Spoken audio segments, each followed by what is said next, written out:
All right, everybody. It's a broadcast of Ebony Star Network, sponsored by the E Nation. This is the Black Knight. This is Gangsta Talk, a late edition. We're going to be talking about black men getting the type of women that they create. And since they create them, they deserve them. So I'm not sure what it is that they're complaining about, but we will be talking about it tonight on Gangsta Talk. Shout out to Amiri Brown, fellow truck driver. Going to be playing some of his content tonight. And we're going to make some commentary on what we heard on his panel. I'm also here with the lady Dame. So we get ready to get it on. All right, Dame. Let's do it. Gangsta Talk, baby.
All right, Dan, you can cut the music. I can't stand it no more.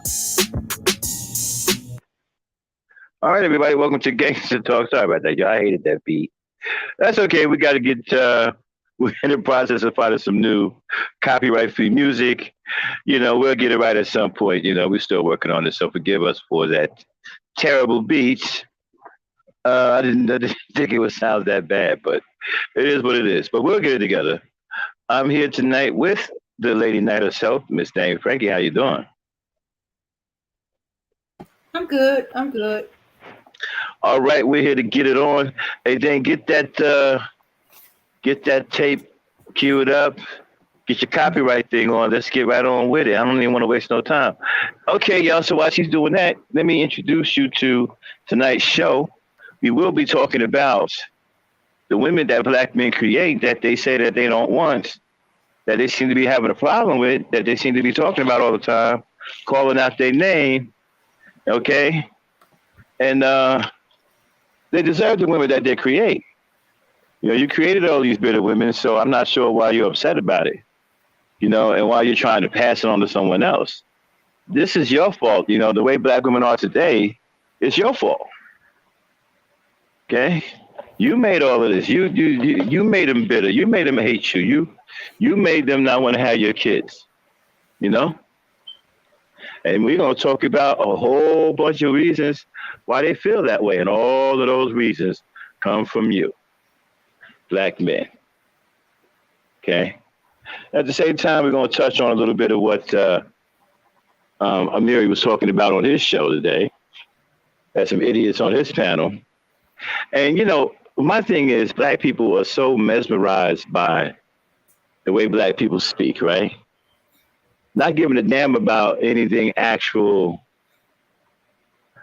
actually real. It's just the manner in which they speak Like he had some fool on his panel talking about absolute nonsense, but it sounds good. It sounds good, right? So he doesn't get challenged by black people because of the bullshit he was talking about. It sound good, saying shit like it's about our children. Our children are like trees, and we got to plant our trees in fertile soil. If you plant our trees in fertile soil, they will grow. Our kids will grow if you plant them in fertile. I bullshit you not. You're gonna hear that. You're gonna hear that, man. But you see, black people, when you hear shit like this, you think the motherfucker saying something. He didn't say shit.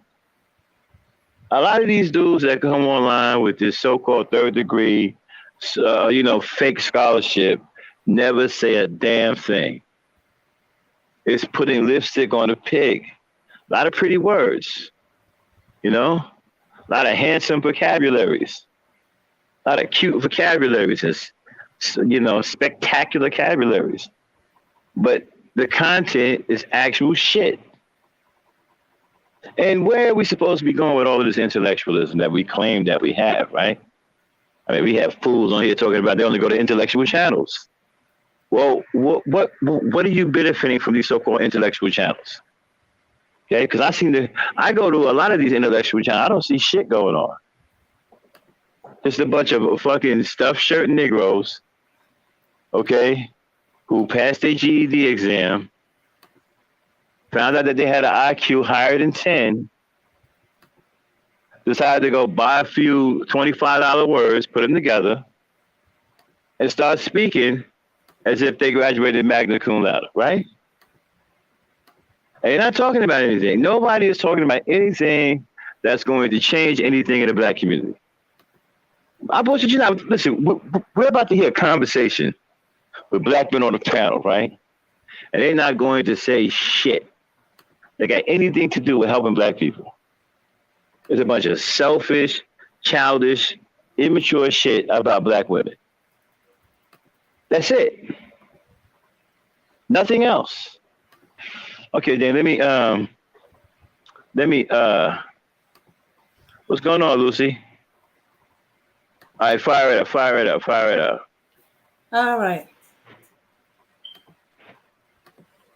This channel may contain content not authorized for use by its owner.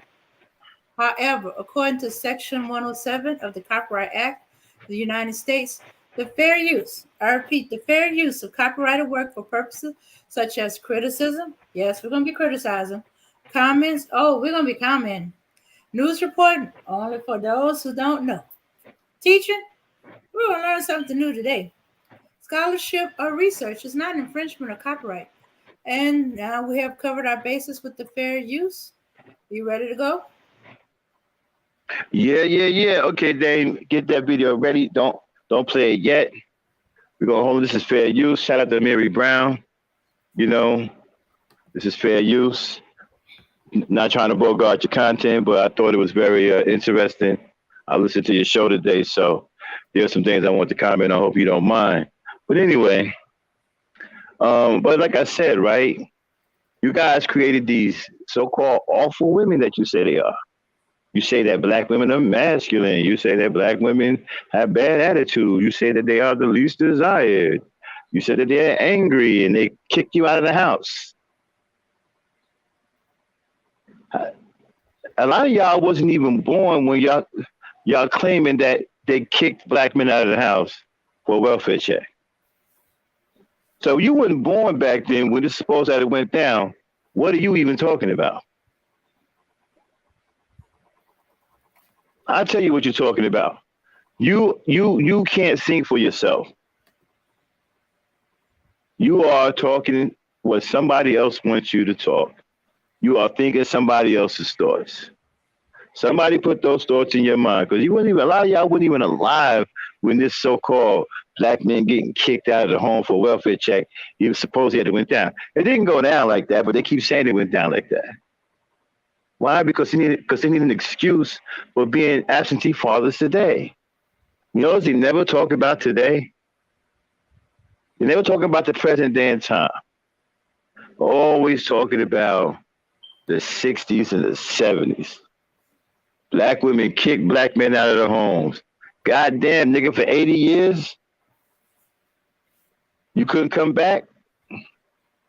You couldn't drop by and say what's up with Union or nothing? I mean, couldn't bring a Slim Jim or nothing, nigga, a Coca-Cola? Nigga, you're gone for 80 years? Who the hell get kicked out of the house for 80 years, man? These niggas been kicked out of the house for 80 years. And listen, and what does that say about you? You see, what you guys don't understand, you run your mouth a lot, right? But the things that you say tell us what type of person you are. You've been on here yammering and crying about the black men being kicked out of the fucking house for 80 goddamn years. 80 years ago, shit was cheap. What was you niggas doing? I mean, you couldn't maintain a household 80 years ago?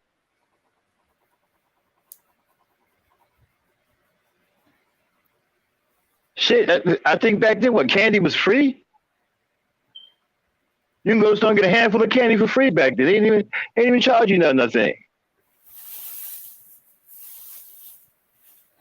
Hell, you could feed a whole family off for $20 back then. Hell, $20 you went grocery shopping. And you niggas couldn't handle it? Well, you couldn't shine shoes or buff master's heel or get an extra $5 or $10 to get your family some groceries?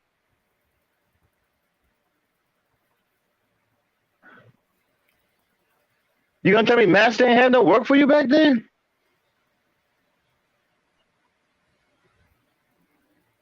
Unbelievable. Y'all done got kicked. You got kicked out of the house 80 years ago and ain't been back since. 80 years ago. Now here's another thing. Stop it, Jay. Don't stop me. Anyway, okay. Now here's my problem. Here's my problem with the 80 years. Let's break it down, right? Started from 1990 to the year 2000. What was that all about? Because women wasn't kicking men out of the house with about food stamp checks and shit. Why was the black man in the house then during the 90s? What was that all about? What were you doing? What were you doing? Collecting rocks? Huh? I think it was more likely they were probably getting kicked out of their mama's house. Okay, so you get kicked out of mama's house then. Okay, so 80 years ago you got kicked out of the house. The wife kicked you out of the house. In the 90s, your mama kicking you out of the house. So yeah.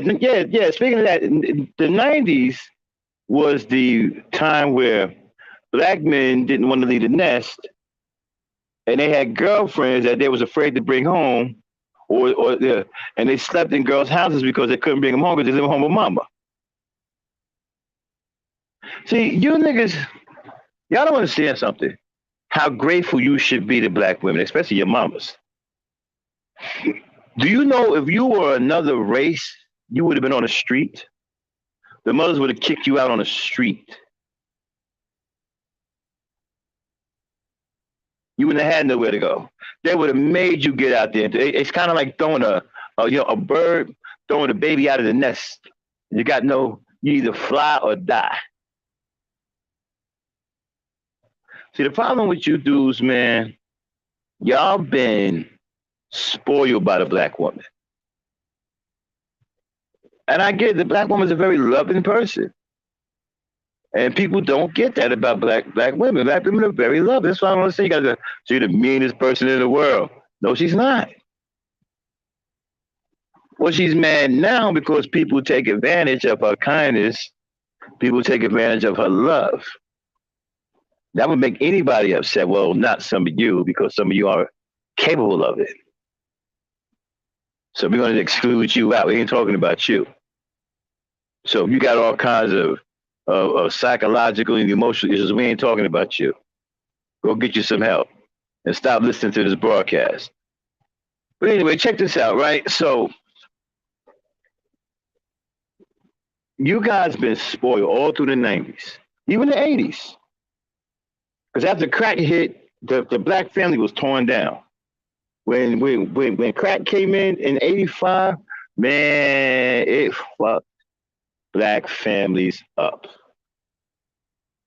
Okay, it was that shit, man. That really hurt. We haven't recovered from that yet. Okay, we are still feeling. We are still hurting from that crack epidemic. I have no idea how badly we was hurt by that crack epidemic. If you only understood the damage that crack epidemic done to our black families, not only just physical, but psychological and emotional. It was devastating. And so the black woman took it upon herself to let you guys stay with her. Many of y'all, slept in her home. She out working hard, charging. She the only one with a car. She got the apartment. You want some immature shit. You a thug. You 25 years old talking about you a thug. Nigga, can you be a paper boy? Can you be can you give out flyers for a legitimate business? Can you bag groceries? Can you sweep a street? Can you do something legitimate than being a 25-year-old thug? And some of you still doing it. Some of you are 35-year-old thugs. It's bad when you 30 years old and somebody asks you what you do for a living, and you turn around with pride and you say, "Man, I'm a drug dealer."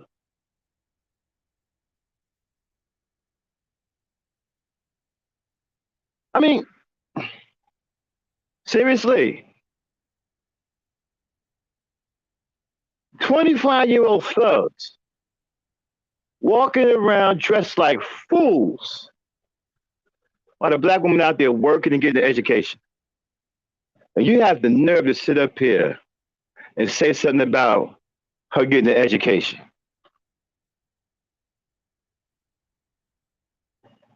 When you 25 years old, 27, and you thugging out, smoked out,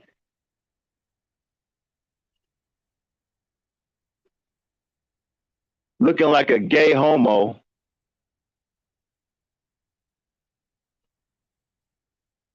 pants hanging down, exposing your booties, your buttocks, letting these homo thugs know that you're available.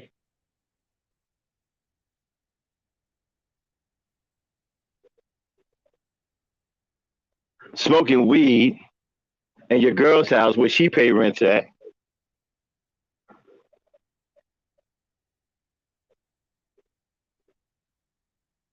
Got a house smelling like corn chips with your crusty socks.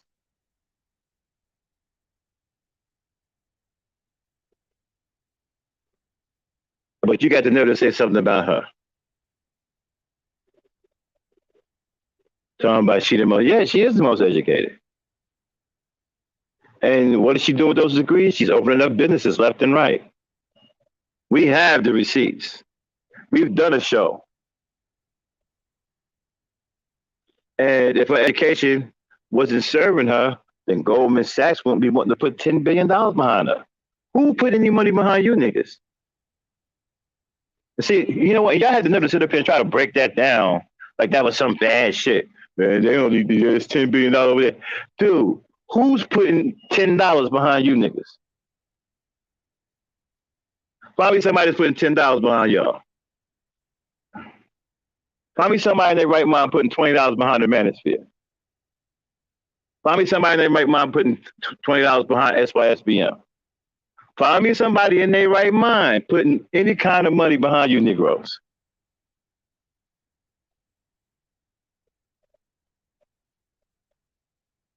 $10 billion. I believe that was the largest investment in a single group or organization in this country's history. That was achieved by black women. There you go in your face with her education. What do you niggas education get you? Locked up? Didn't y'all go to Tony Montana University? I don't have much education, but I know the street.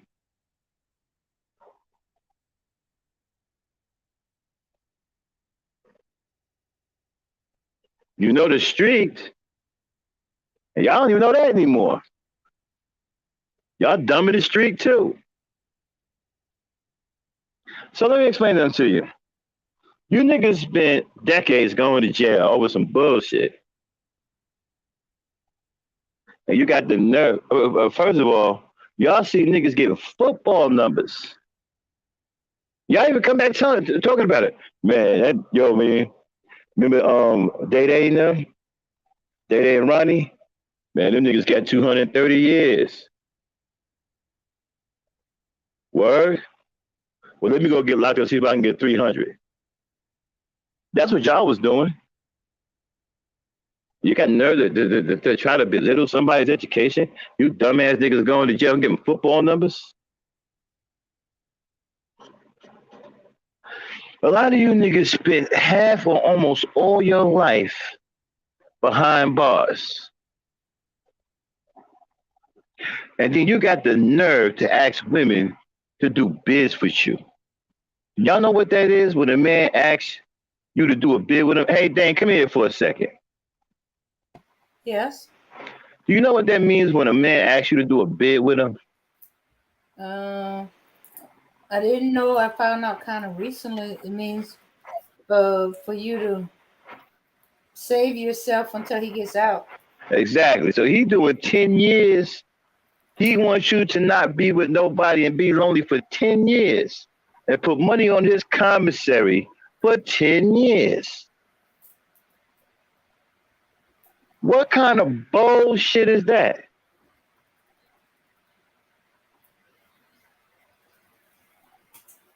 Kind of audacious shit is that?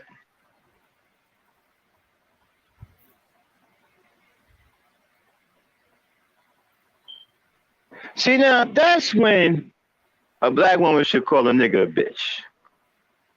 Right? Hey, baby, why don't you do this bid with me? But I got 10 years. Bitch, nigga, you crazy? Yeah, black man, I think that's when you should start calling these niggas bitch niggas. Then. Hey, baby, I want you to do this 20 years. Bitch, niggas, you crazy. Because if you were a real man, you wouldn't be locked up. How are you going to sit up here and talk about a woman that's achieving when you niggas are losing? And then y'all coming on these shows acting like y'all some fucking authorities and shit on black women and children. First of all, you absentee fathers. You don't take care of your children. So I'm shocked that you know anything about them at all. I can't get over that. I mean, how do you know anything about your children? You don't even take care of them. What you know about some shit you heard? And so my thing is, you come on these shows, swear up and down you some kind of authority, sounding like a damn fool saying shit like, and y'all gonna hear this in a minute, saying shit like, yeah, our children, it's like you plant trees in fertile soil, they'll grow. Wow, that's some real these are intellectuals, y'all. Plant trees in fertile soil. Yeah. So trees don't move around. Right. As if you're supposed to plant trees somewhere else. How about we plant trees in concrete, Dan? What that's gonna do? But these are your super intellectuals. These are the ones who only go to intellectual channels saying shit like plant trees in fertile soil. All right, Dan. Okay, let's get to the tape, okay? And we're getting ready to come in where he got a full panel, and we're gonna commentate on what we hear. Let's get to it. Let it rip. So maybe you can help these men out with a couple pointers on ways that you help out your male children on how to be men. So that's a great point. I have 2 daughters, but I recently wrote something I call the 12 Pillars of Manhood because I didn't want my younger nephews, I don't have sons, biological sons, but I didn't want my younger nephews to make the mistakes that they're seeing from their fathers or their uncles or their grandfathers. So I wrote this document I call the 12 Pillars of Manhood, and I got some input from mentors that mentor me to say, hey, this is what we think being a man is. The thing is, I taught English overseas. I teach around the world. And everyone who's a teacher in any classroom setting knows you cannot make people learn. You can only facilitate the environment. So I'm writing a relationship. Okay, let me tell you the kind of problem I have with what he's saying. You taught English overseas. You taught English all around the world. Well, that's not true. You didn't teach all around the world. You said you taught English overseas. Why do you go overseas to teach English? Why can't you teach your own black children here English? Why aren't you concentrating your efforts here in the community? This is what I'm talking about. These guys, man, don't deserve any respect. Why aren't you taking your expertise and focusing squarely on your people? Why shouldn't black kids all around this country, rather than all around the world, all around this country, benefit from what you have to teach? Why are you taking away from them by leaving this country and teaching foreign kids? And then go all around the world giving other people what you should be giving your own kids here in this country.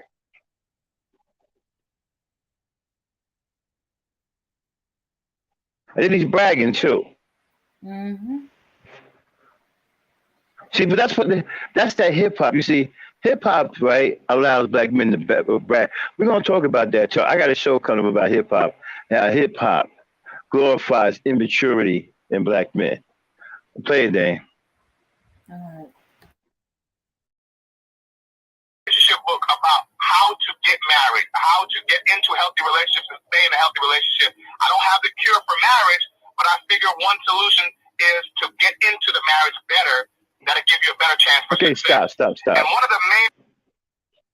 See, this is the type of stuff I'm talking about, man. Just listen to this guy. Does it sound like he knows anything about a healthy relationship?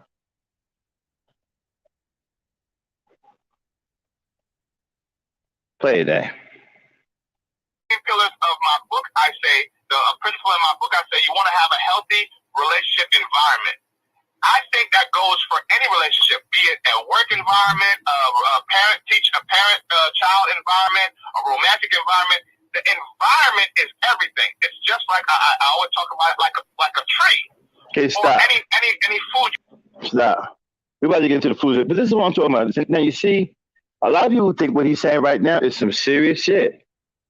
It sounds like it, doesn't it? Sounds like he knows what he's talking about. Okay, let's break it down. Right? This is what I mean by they don't say shit. He told you that he teach English. He taught English overseas. He teach all around the world. No references exactly where he went overseas or anywhere else in the world. No references. Okay, anybody can say they taught anywhere. No references of who he taught because he doesn't want you to research anything. Okay, and listen to the words that he's using. Right, environments. These are filler words to make it sound like he's saying a lot of stuff. Okay? Any relationship, this kind of relationship, that kind of relationship. That's no different than saying over here, over there, over there, over here. This kind of relationship, that kind of relationship, a romantic kind of relationship. Over here, over there. Not saying anything. But it sounds like he's saying something. Play it. You plant. If you plant the seed in fertile soil, you give it a chance. It has to be fertile, but it also has to be a calm environment for the tree to grow, because if the tree is fertile in the ground... Stop. So now he's insulting your intelligence. If you plant a seed In fertile soil, you give it a chance. Where else are you supposed to plant seeds? Anybody know where else you're supposed to plant seeds? Do we, Dane, want to take a shot at that? Do we plant them in concrete?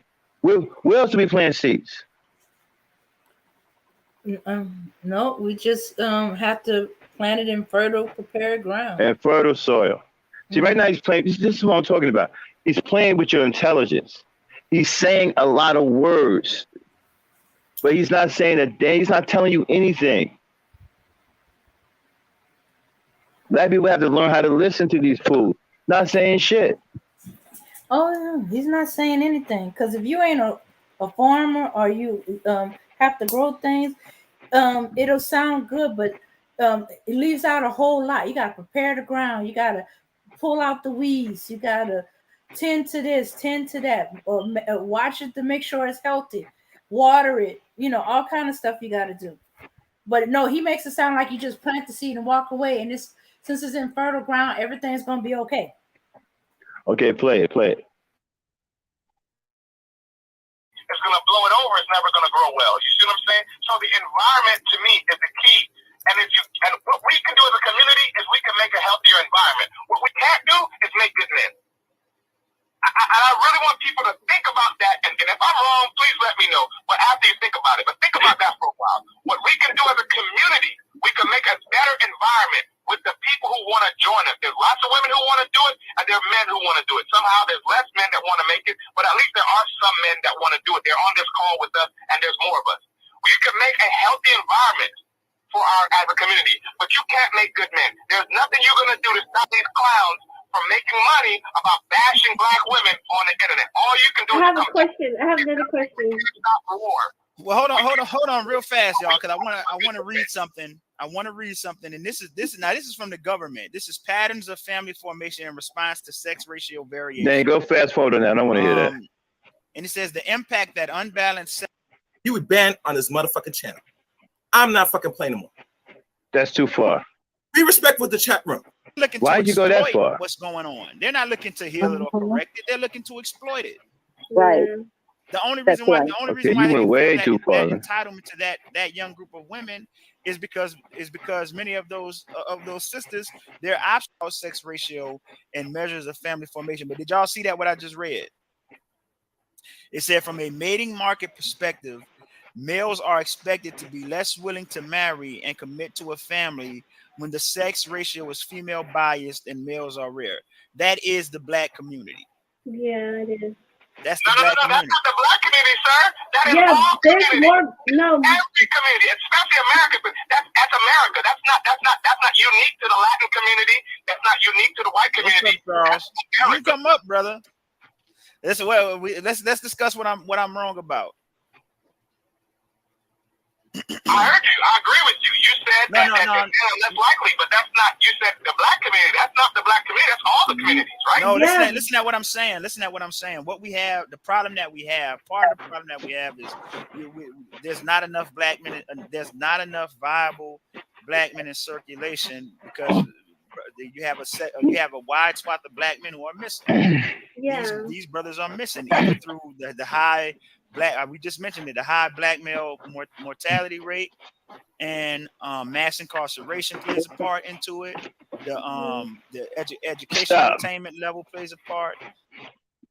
All right, we got to stop making excuses. It's been too long. At some point, we have to get out of our own way. I keep hearing about mass incarceration, but you got to stop doing crimes. Okay, it's hard to blame mass incarceration and continue to blame mass incarceration when young black males keep doing crimes. They join gangs in the community. White men aren't making you join gangs. They shoot up the community. White men aren't making you do that. When you pick up a gun and you pull a trigger, that is a choice that you're making. No one is making you do that. So we can't continue to say mass incarceration when you're contributing to the mass incarceration willingly. You're out here killing man, woman, and child. Look at you rappers offing each other like it's going out of style. Mass incarceration making you do that? Did mass incarceration make them dudes roll up and shoot that rapper they just shot over there in Louisiana? Killed him and tried to kill his father too? Did mass incarceration make you do that? See, we got to start accepting responsibility. You know why? We keep listening to people that keep telling us that things aren't our fault and that we're not responsible for our own actions. You keep listening to people who keep pacifying you with the past, keep telling you about mass incarceration, keep telling you some bullshit about the welfare system kept the black man out of the home, and all these other fucking excuses. But covering up the fact of what you're doing today as black men. You're the reason why you're going to jail. There ain't no mass incarceration, right? Made that dude shoot his girlfriend, her mother, and put it on Facebook and say, like the video. Mass incarceration didn't make him do that. His crazy ass did that. And then you got hip hop. Hip hop teaches you as black men how to be grown ass babies, grown ass children. Look at the way you do these videos. They got you iced out, all these diamonds and stuff like that, right? And they flashing all this money, sitting on top of fancy cars and all that stuff like that. But does it depict you as an absolute mature grown male? No, it doesn't. You look like a baby in a playpen. And that's the kind of mentality that you guys adopt. You are a bunch of grown kids with guns. Extremely immature, and you're dangerous. You can't keep saying mass incarceration. These brothers out here committing crimes. You're committing crimes against your own people. And we want to sit up here and act like we want to pretend that we don't know about it. We don't want to say nothing about it. You're committing crimes against your own people. You're killing black women. Did mass incarceration make you go out and shoot and kill black women and kids? Mass incarceration. We keep hearing about that. But every time you turn around, these Negroes are doing crimes. Stop doing goddamn crimes. Stop being a goddamn thug. Get the fuck out of the gangs. The fuck are you 35, 40 years old? You're in a fucking gang, man, throwing up signs. But you never gonna grow up to stand on your own 2 feet? You have to be led by the hand until you're 100 years old? You know what? I was watching Ray, the movie Ray. And there was a line in there said by Lawrence Tate that was cold-blooded as a motherfucker. Okay? He said in the South, a black man is a boy until he's 80 years old. Dang. What? Was it 80 years old? Did you see the movie Ray? Yeah, but I don't remember that scene. I'm about to I believe it was 80 years old. I believe it was 80 years old. Somebody correct me if you know what I'm talking about. I believe he said to Ray Charles at the time, because Lawrence Tate was playing Quincy Jones. I believe he said in the South, a black man is a boy until he's 80 years old. I believe 80 years old was the year. But feel free to correct me. But I know it was an elderly age, right?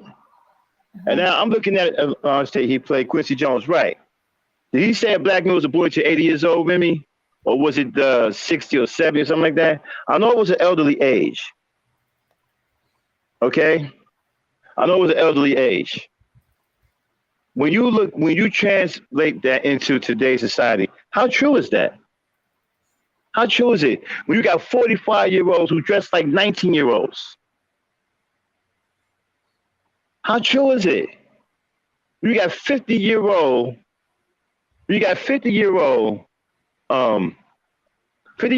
immature black males. 50 years old and still playing video games. I'm talking about walking around with grade school backpacks.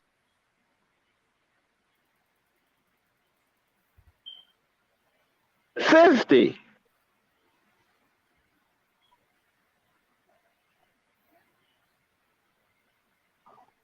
Yes, yes, even if he's 80 years old. How true is that, though? Is that not far from the truth? Forget about the South. It ain't just the South anymore. Hey, who is doing? You no, yeah, the black man is doing this to himself. You can't get out of your own way. You got to sit up here and say something about the black one. The black woman is achieving. What are you achieving? Talking about she the least desired. You're the most likely to get locked up. You're the most likely to be in jail. And where you Negroes education at? Over here lying online talking about you're going to get into STEM. No, you're not. Stop it. That's no different than y'all should have been talking about. You holistically believe. The F out of here. And you niggas ain't getting into STEM. Y'all talking about STEM because you want to sound smart. You want to sound like you got something to say to somebody. You want to sound like you're in the know. You don't know shit.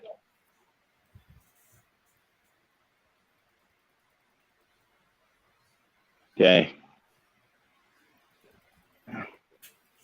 Okay, Dane, play it. All right.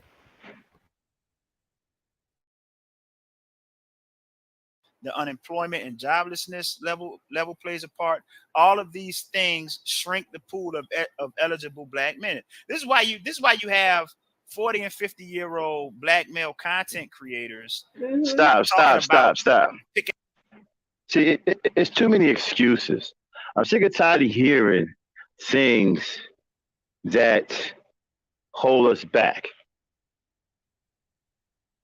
When those fathers in Detroit saw that the school that their kids went to was dangerous, they were fighting all the time, they went down there and did something about it. Ain't nobody held them back. And they turned it into a patrol thing. Dad's on duty. Ain't nothing holds them back. And these are older men. These men aren't. These men weren't in shape. These men were fat, out of shape. But you see, they wasn't afraid to do something to protect their children. They didn't let them hold them back. They didn't say mass incarceration stopped them from going down to the school. They didn't say unemployment stopped them from going down to the school to protect their children. They didn't say child support stopped them from going down to the school to protect their children. They didn't say any of this stuff. They didn't say the black woman put them out of the home and took a welfare check and stopped them from going down there to protect their children. They didn't say none of that stuff.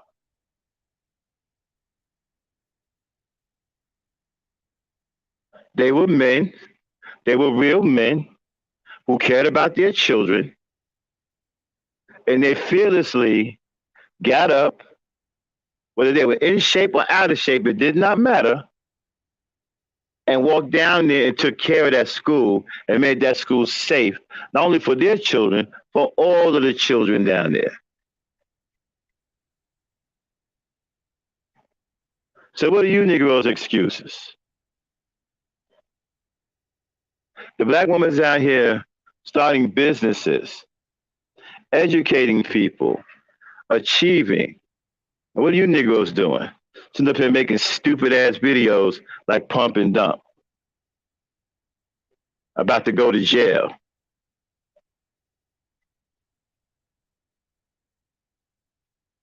Looking like you're about to get locked up. Ramil was on there looking like he about to get locked up for smoking dope. Did he not look like a dope head in that Pump and Dump for those who've seen it?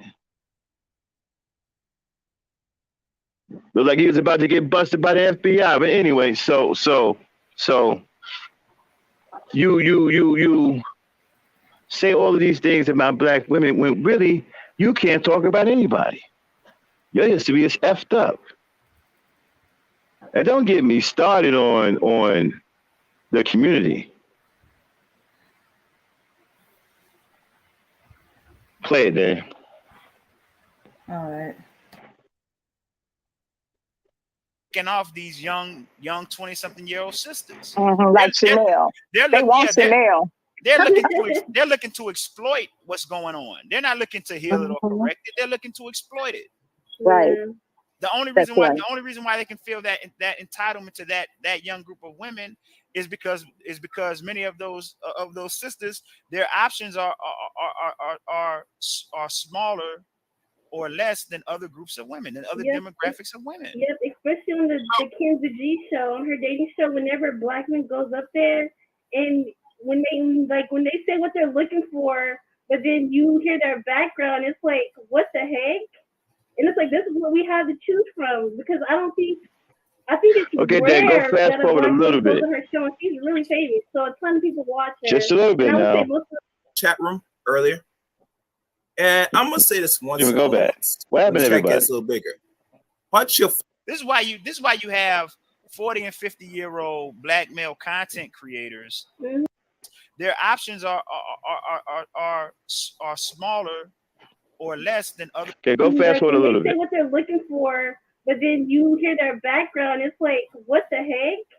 And it's like, this is what we have to choose from, because I think okay, keep going past that point with okay, yeah. Really go back to the panel fills back up again. Keep going forward to the panel fills back up again. Okay, stop. I don't like that Kevin Samuels, but okay, go ahead, play it. Earlier saying, on the Kevin Samuels page, RIP, they didn't come on there seriously dating, they were just trying to get a nut, or they're saying things. No, I was talking about Kendra G. Now, maybe sometimes in Kevin Sam, maybe very rare instance, but most of Kendra, I'm looking at Kendra G very closely. They're not serious about dating. Like, they come in there and okay, stop. are acting the other sex. It's very sad when you have a group of men that don't build nothing, don't produce anything but kids that they don't take care of, right? Get up here, become fake intellectuals, and bash black women, choose a guy like Kevin Samuels to be their champion. I don't understand. How am I supposed to respect you after something like that? And you guys say you're intelligent, or you call me a dumbass, but I don't follow Kevin Samuels. Who's the dumbass? I would never follow a man like Kevin Samuels. Are you crazy? You say I'm dumb, but I'm smart enough not to do that. And so when you say, when Kevin Samuels come out your mouth and spoken in a way of endearment, I question everything about you. Same thing with Tommy Sotomayor. When you guys are glorifying guys like that, I question everything about you. Okay. Question everything about you. When you say that these guys are helping black men, helping black men do what? You guys didn't do anything when Kevin Samuels was alive, and you sure as hell don't know what to do now that he's gone. Helping y'all do what? Not get dates? I mean, I had a woman tell me, I don't want to mention her name unless she's in here, and she can come up here and tell you herself. But me and her having a conversation, and she told me that she went out with a guy. Shout out to Chaos Man. She went out to a guy, and he started speaking that he follows Kevin Samuels, and she got spooked. She dropped a date. So these guys are teaching you how to not get women, how to not even finish dates. Let me explain something to you, right? There's no cookie cutter way to go out on a date. It's trial and error. Okay? There's probably the only thing you could do is say, hello, how you doing? My name is so-and-so. And then from there, you're on your own. Because every woman is different. And every woman is unpredictable. You can't predict what they're going to do. Because they exercise what is called emotions. Their emotions make them unpredictable. It's so hard to call. You don't know what they're going to do. And every woman is completely different. Every woman will react to you differently. I don't care if you got 500 women all looking at you, all 500 of them are going to react to you differently. Because they all got their own feelings. They all got their own way they do stuff. So there's no cookie. You know, if you paying somebody to teach you how to get women, you a damn fool. And the person you paying know you a fool. You a damn fool. Can't nobody teach you how to get women. They can teach you to understand women a little bit better. They can teach you to have, probably have a little bit more of a pleasant conversation, but they can't teach you how to get that woman. There's no how to get women strategy out there. Women are just too unpredictable for that. You can't really map their movements or their behavior. So any fool that's telling you, yo, I got the magic touch. I'm getting all of the women. It's a goddamn lie.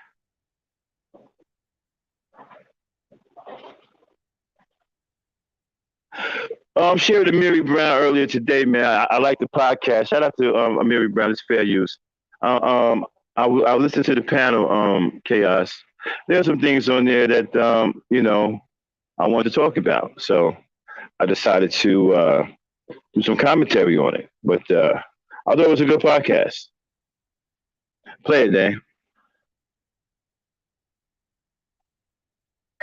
Especially the manosphere, right? That's what they're all about, attacking black women, attacking women in general. You're not serious about wanting to be with a woman when you start out with, I can have as many partners as I want, but you can't have any. You're not being serious. A woman should have recognized that instantly and be like, this is not a serious person. This is not a serious conversation. You come on here saying, all black women are fat, black women are lazy, they have too many kids, all these things. Or some people say similar things about men. It's not serious. But we can fix that. We can approach the situation more seriously if we're in the dating game. I'm married, I'm not dating anymore, but I'm saying to my young brothers and young sisters who listen to me, you can go into it. Stop it, Dave. Stop it. Hopefully, Amiri won't be upset with me sharing this content. I thought it was a pretty good podcast, and I wanted to share. There was some, a lot of good things on the show today, and I watch his Amiri a lot, so I like his show, so I wanted to share some of his content today. So hopefully he won't be too upset with me.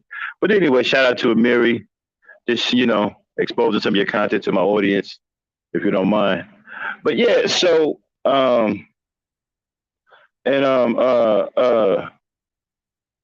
was some good stuff today on the panel. I thought there was some good discussion.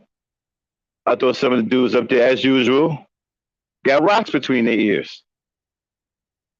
And I'm really sick and tired of this whole welfare thing. Listen, all you guys with the welfare stuff, it's like this. Either you produce receipts or just be quiet. Produce receipts. If you can't produce any receipts, then please stop it. We're going to need a little bit more than you saying, well, the black woman kicked the black man out of the house in the 70s and the 60s for a welfare check. We're going to need more than that. We're going to need some real hardcore evidence. You can't come up with any receipts, please stop it. Play it, Dane.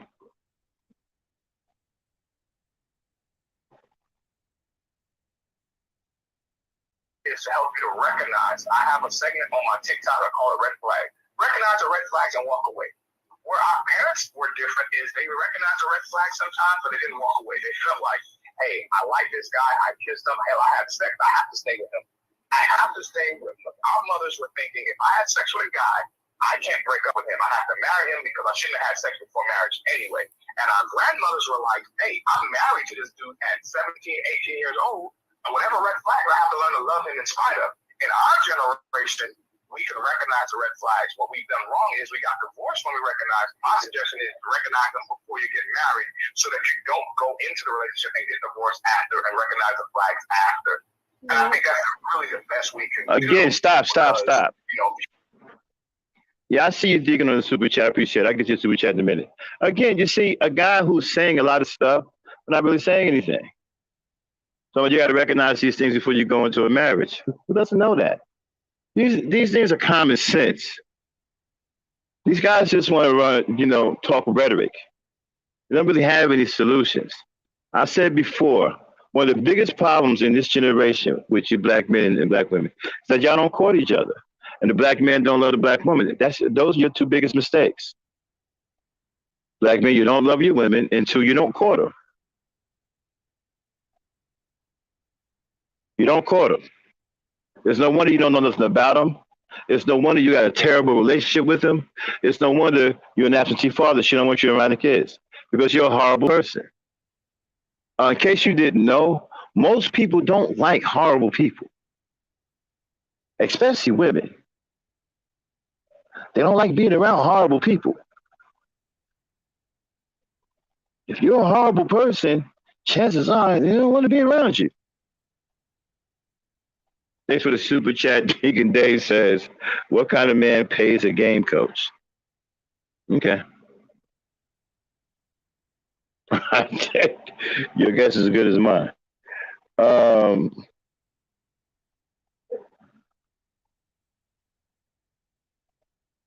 Melanie, I really want somebody to bring some receipts on this welfare thing because me and the day we've done some hard career. We can't find anything. We don't see any evidence of black men being put out of the house at any point because of welfare. Where are they seeing this? Where are they getting this from? Where is this so-called evidence? But here again, you sitting up here doing all kinds of crimes, you doing time. Do you know in the 80s, right? Black men went to jail so much that it was a custom. They created a jail culture within the community, right? That they would send pictures back to the crib where they all taking poses locked up. Yeah. Leaning on the wall, guys squatting down and shit. Proud man like, yo, man, we locked down, but we still looking good. What? See the mentality here? See the mentality? Send the jailhouse pictures back. I don't want to do was tell me, yo, man, dude in jail was braiding my hair. That bugged me out, man. A dude braided your hair. What? How did you get the cornrows? Oh, man, a dude braided my hair. A dude braided your hair? You mean like a male braided your hair? Is that the kind of dude you're talking about? Yeah, man, dude braided my hair. What? So I'm on some, I'm grossed out. Well, no dude touching my hair unless I'm getting a haircut. I mean, a haircut is a manly thing. You get a haircut, man. No dude braiding my hair. That's too intimate. I don't want your hands in my head like that. What kind of dude sits there and let a man gives him cornrows? What kind of dude is that? I don't know, man. I'm not. These dudes ain't manly enough for me. I can't imagine his head between some dude's leg. Exactly. Getting his hair braided. Getting cornrows, man. How you let a dude on you like that? I'm like, a dude braids your hair. Fuck are you talking? And so they sending pictures back home, right? Same old styles, cats up on the wall, got one foot on the wall, they lean back, man, like they're comfortable being locked up. And you know what? In those pictures, they don't realize the subliminal messages that those pictures were sending to these young boys when they see this stuff. They sent these pictures to these young boys like it was cool to be locked up. Like, don't worry about it. When you get in here, you're going to be all of that. Look how cool your brother look, locked down. So little Johnny, when you get locked up, you're going to be as cool as your big bro. See, they never realized the kind of messages that those pictures, and they say a picture's worth 1,000 words. Well, them jailhouse pictures are worth 2,000. Say, hey man, let me go see how cool your brother look locked up. Then they got these, and then they would have like, check this out. Father's Day in the hood was confusing, right? Because nobody knew who the hell father was who and didn't want to take care of nobody's kids and shit, right? But everybody knew QB was coming home. It was a celebration. Yo, QB coming home. Yo, my homie locked down. Everybody in the goddamn hood knew QB was coming home. Yo, Bobby Frank coming home. Word Frank coming home? Yeah. Yo, Chill B coming home. Word Chill coming home? Everybody knew who these cats were. But nobody knew who their kids were, though. Nobody knew who their kids were. Fathers was missing this shit. But they knew JT was coming home. Cool B. QB. Double Z. Yo, Dub Z coming home. And then check this out. Niggas who had baby mamas and had mouths to feed, they want to feed their kids, but would do what they call putting their homie on their feet when they came home. You know what that was? They would be there with something like $2,000 and count it out. Yo, boom, bam, bam, bam, bam, bam, bam, bam. Put them on. Be like, yo, man, what you doing, man? Yo, I'm putting my homie on his feet. But what about your kids? I don't know. Let Thelma do that. You won't spend $2,000 on your kids, but you give your homie who just came home $2,000. How much you put them on his feet? This is kind of backwards logic that was going on in the hood while black men were going to school getting educations. See, black men weren't involved in that foolishness. They were going to get educations. These niggas engaged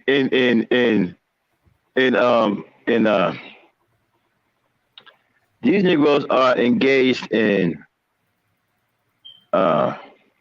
illogical bullshit. Yo, I'm putting my homies on their feet. You just got finished arguing with your girl about baby formula. You ain't want to pay no money for baby formula, but you giving your homie $2,000 who been locked up for like 8 years for knocking an old lady in the head and stealing her purse.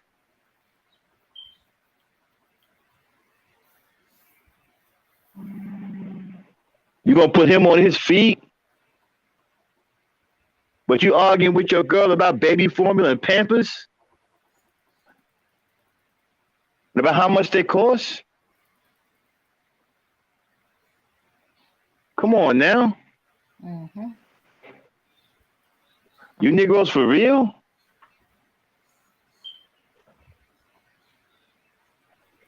Play it, Dan.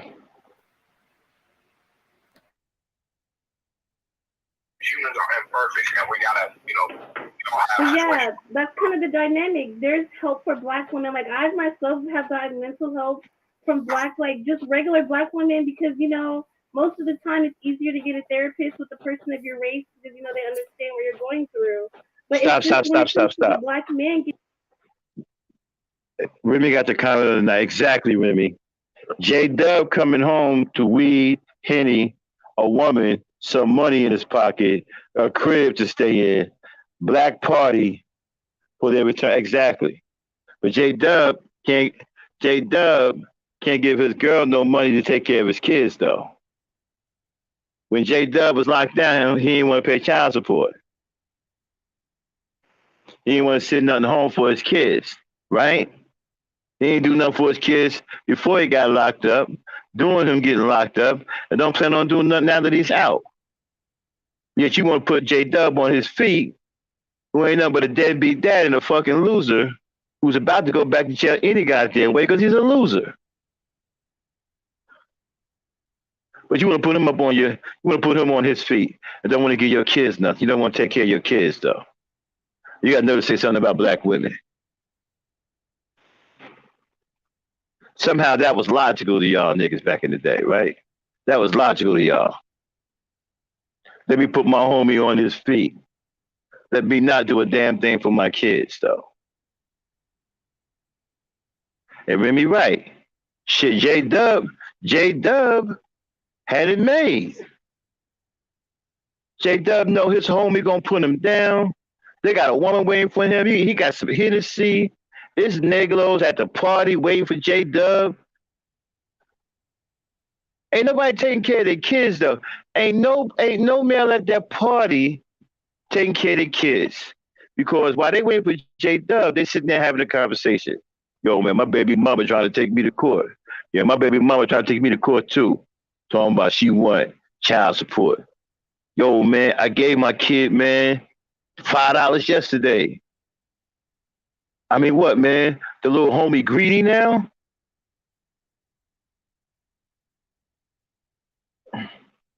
These are the conversations that's going on while J-Dub on his way home. Niggas in there arguing about child support. But yet you giving him money. Yo, man, I got this. Yo, hey, man, well, why don't you give your little homie that $200 you about to get J-Dub? Nah, man, J-Dub, my man's, yo. A little homie got a baby mama, man. You know, my baby mama take care of my little homie. She been doing what she need me for. J-Dub, my man's, yo.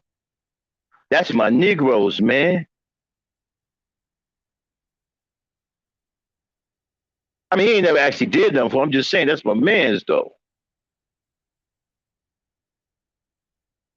I'm gonna get J-Dub this 200, man. But what are you gonna do with $200? I don't know what he gonna do with it. That ain't none of my business, dog. I'm just being a soldier, put my man's on his feet. Oh, well, how about being a soldier for your son? Man, yo, he got his baby mama for that. The baby mama just bought him some Rice Krispies yesterday.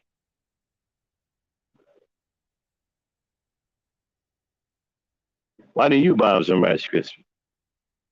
I need this money for J-Dub. J-Dub getting child support money from other Negroes. And check out what J-Dub, listen, and J-Dub, his crime was he got hit with cocaine, beat up a couple of women, kicked out some old lady's dentures, beat up another woman, and stole somebody's car. But yet that Negro, when he get out, he getting child support checks. Niggas coming out here, yo, man, take my child support check, J-Dub. Get on your feet. They can't hold a black man down.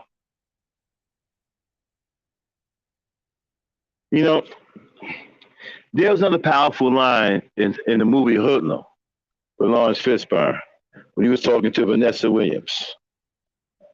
When she called him a numbers man, right? And he said, listen, white folks ain't left me nothing out here but the street, so what you want me to do? And she told him that he can do whatever he wanted to do. She said there was colored lawyers, colored doctors. Dude never once denounced being a gangster. Well, I write a little poetry, but I ain't gonna stop being a gangster. And let me tell you something, man, white folks are smart. Okay? White folks are smart. They show you just enough of black folks being a gangster, just enough for you to aspire to be just like them. How many niggas in the hood want to be like Bumpy Johnson? How many niggas in the hood want to be like Nicky Barnes? Or his son, Peter Barnes? Okay?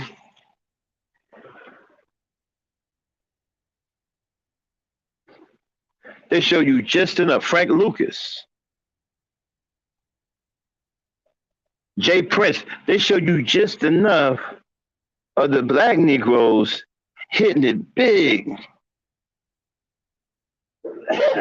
And they know that mentally you are immature, so you're going to dream like a child, right? And so, like a child, you're going to chase that dream that ain't going to never happen. You're going to chase it to your grave or to your incarceration. But you're going to chase it to either or place, right?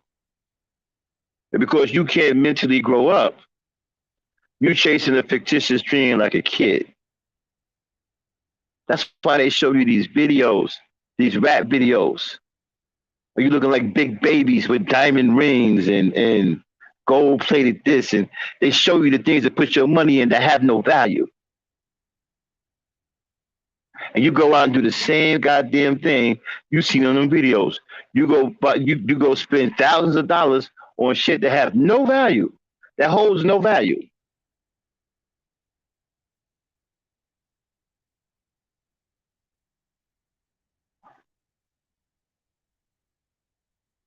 Come on, man. You ever see somebody with a necklace with a dollar sign as big as a water cooler with nothing but diamonds in it?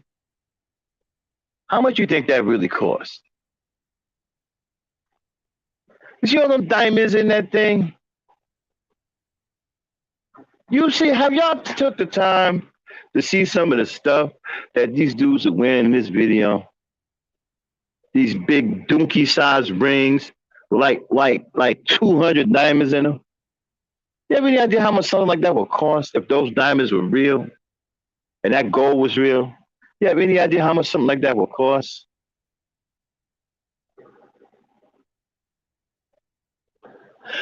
And so they show you these things to keep you immature, to keep you, occupied in your crib like a baby. And they never show you going anywhere with this money. They never show you going anywhere with this Lamborghini, this Lotus that you in the hood driving. You're not going anywhere. You're driving right around the hood slow on the hood, be bobbing back and forth, folding money, looking like a fool with all these diamonds and big stupid rings on your finger and these dumb donkey chains around your neck with all these diamonds on them. You can't even count. Can't count. Can't get a GED. Ain't never heard nothing about a job. Can't put his sentence together because you got too much metal in your mouth.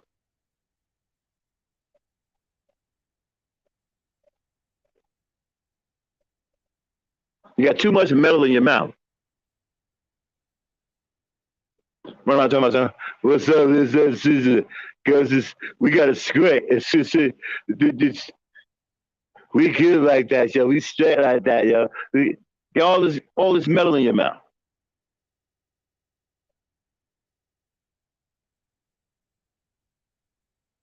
And you got the nerve to have an attitude when somebody don't want you in their place of business because you look like a fool. I'm gonna let you in on something. It's not racism. It's you. I'm black. I wouldn't let you around my business either.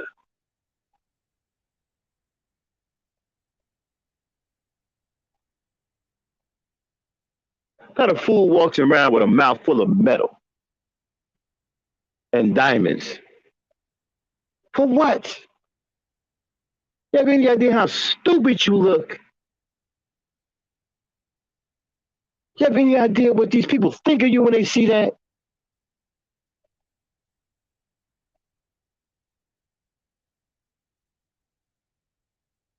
You wasted all that money in your mouth rather than just getting regular teeth, going to the dentist, getting some regular dentures or implants or whatever. You can have nice, bright, white teeth. You put all this fucking gold and diamonds in your fucking mouth, and you can't even talk.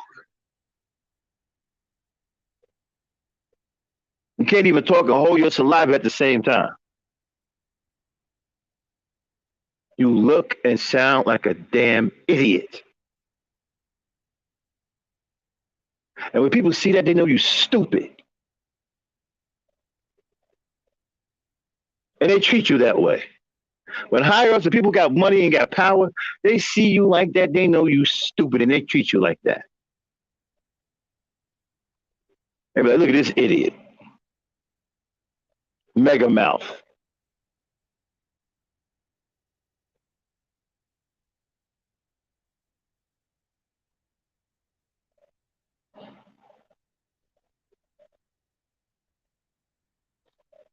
Exactly. You put all that in the mouth, but can't afford a dental plan. You know how much it costs to upkeep that kind of shit in your mouth? What happens if you lose your money? What, you going to start plucking teeth?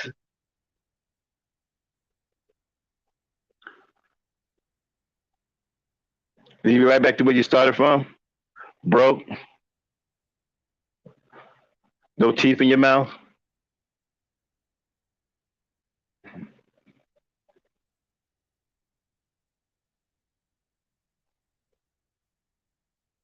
And you want to talk about black women? Play it, Dane. Getting therapy, they don't want to go. And a black male therapist has gotten on the panel, and he can say himself that he's tried so hard to reach out to black men for help. But it's like, if they don't want to go get the help, then they're just going to continue with the problems and the issues. So then it's going to be we can't do anything after that. If we're getting the help and they're not getting the help, it's not our fault anymore, or it never was. Right. And Chanel, let me just jump in and say this to you all too. I want to address something that the man said, is that, I'm 48 years old. So I'm, Generation X. I'm on the older side of this thing. Look, let's talk about the real elephant in the room. Okay. Our community is not marriage oriented. And unfortunately, I'm going to slightly disagree with that, brother. You laid out the word beautiful. But brother, I think part of the problem in our community is we're too dating oriented. And when you look at dating versus marriage, and then there's another word that we don't use anymore, it's called courtship. And see, dating is all about the sex thing. It's all about, hey, I'm not a perfect person. When I was out there dating and doing that stuff, it's all about who you can smash, who you can get up with. And other communities, they do that too. But here's where they slightly different from us. They also are marriage oriented, because they look at marriage as a sustainment and as a building of their community and their culture. That's totally broken. We don't even look at marriage in that way, not most of us. And that's why we see those numbers affected. We are very much dating oriented. But how many of us are saying, listen, I'm trying to meet someone for the long term, for the end goal of marriage, of building a home? I just got finished saying, and I have been saying this for a long time now, one of the biggest problems with the black man today is that he don't love his woman and he don't court his woman. Dang, haven't I been saying that for the longest time? Yes, you have.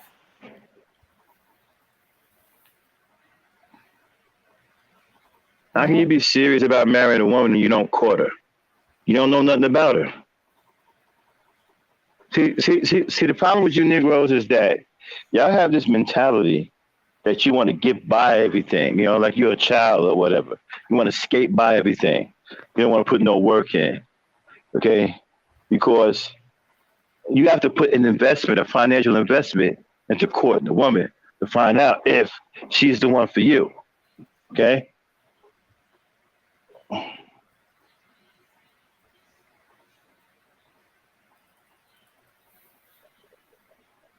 Okay, play it. Okay. Home, of creating a family, of building generations. We don't have that mindset. So I think what we really need to work on, especially with the younger generation, we need to build more of a long-term mindset. Listen, these other races of people, they go through the same stuff we go through. But what they do is they say, listen, we're marriage oriented, because they tie marriage into not just the cultural experience, but also the generational experience. We're just looking for who can I smash tonight, who looking fine at the club, who right, and see if your mindset is so one-dimensional. Thank you, Chanel, because you're on the younger side of it, so you can even speak to this generation. I mean, thank you. Go ahead, baby. It's so bad that I have to date from a perspective of like celibacy and holding out on sex, because it's like most of the time, if you hold out sex from a man or any guy that shows interest in you, he's not going to want you, if you don't have sex with him. And that's most of the time. And it comes to the point where I I have to find the right guy from me being abstinent. So it's like, okay, if I'm abstinent, he's not here just for sex. He's not here just to use me for my body. And then I can, have better viable choices in men to pick from when they're not just here for my body and for sex. Because most men in the community. May I say something? No. I think that all men are there for somebody's body. It's not about that. Let's stop looking at men as some men are better. I get that, but I think this is still cultural. Yeah, that's what I believe that it's still about race. And when I say this, I mean in specific Black people. I think that in our community, Black men don't have to be good. When I say that,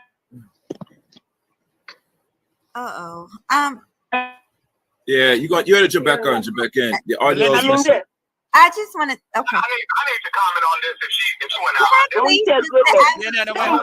Hold on, y'all. Hold on. I want to get some order on the panel. So, who was attempting to speak? Me. I literally am only. I literally just need. Yeah, go ahead, Mahogany. Go ahead. I was just going to piggyback on what Chaos was saying, and I see that being that Charles Faulkner's name is in the title, I was just reiterating to people in the chat. This is the thing. We don't want to say that it's not going to be fair. Somebody said that. No, we know how to treat folks when they come over here. So he's welcome to come up here and dispute anything with Amari. We welcome that, right? Because that's the type of platform that Amari has over here. I just want the only thing I wanted to say, because I know a lot of people don't know, because to be honest, I didn't know until I started being a mod. But there's rules and guidelines as far as the chat room, and Chaos is right. If you can restrain from cuss words and stuff, because what'll happen is not us timing you out. The Google chat will automatically slow your comments. It's not us. So if you use a lot of cuss words like the N word or the B word, it'll slow your chat room down. Also, if you use too many emojis, I know it sounds stupid, but it'll slow your. I think that the focus is on the wrong thing. I don't think you can look at it like this, where guys want your body. I don't think that's a thing anymore. Men always want your body, but it doesn't mean that they shouldn't respect you. Just because a man wants your body doesn't mean that he won't respect you. All right?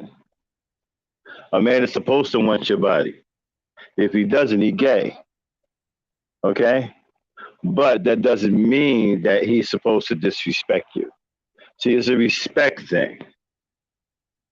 Men who want a woman's body, and when the woman don't give them the body and they don't want to be with a woman, don't respect women. Those type of men don't respect women. And you don't want to be with those kind of men anyway. Okay? You want men to turn away from you when you don't give them sex. You don't want them kind of men. Trust me, you don't. Because they don't care about you no how. All they care about is getting you in bed. When you say no, when you put the kibosh on that, they don't want to be around you, let them go. You don't want them around you, no way. Because those are the kind of men that don't respect women. They won't respect you. And they may put their hands on you. Play it.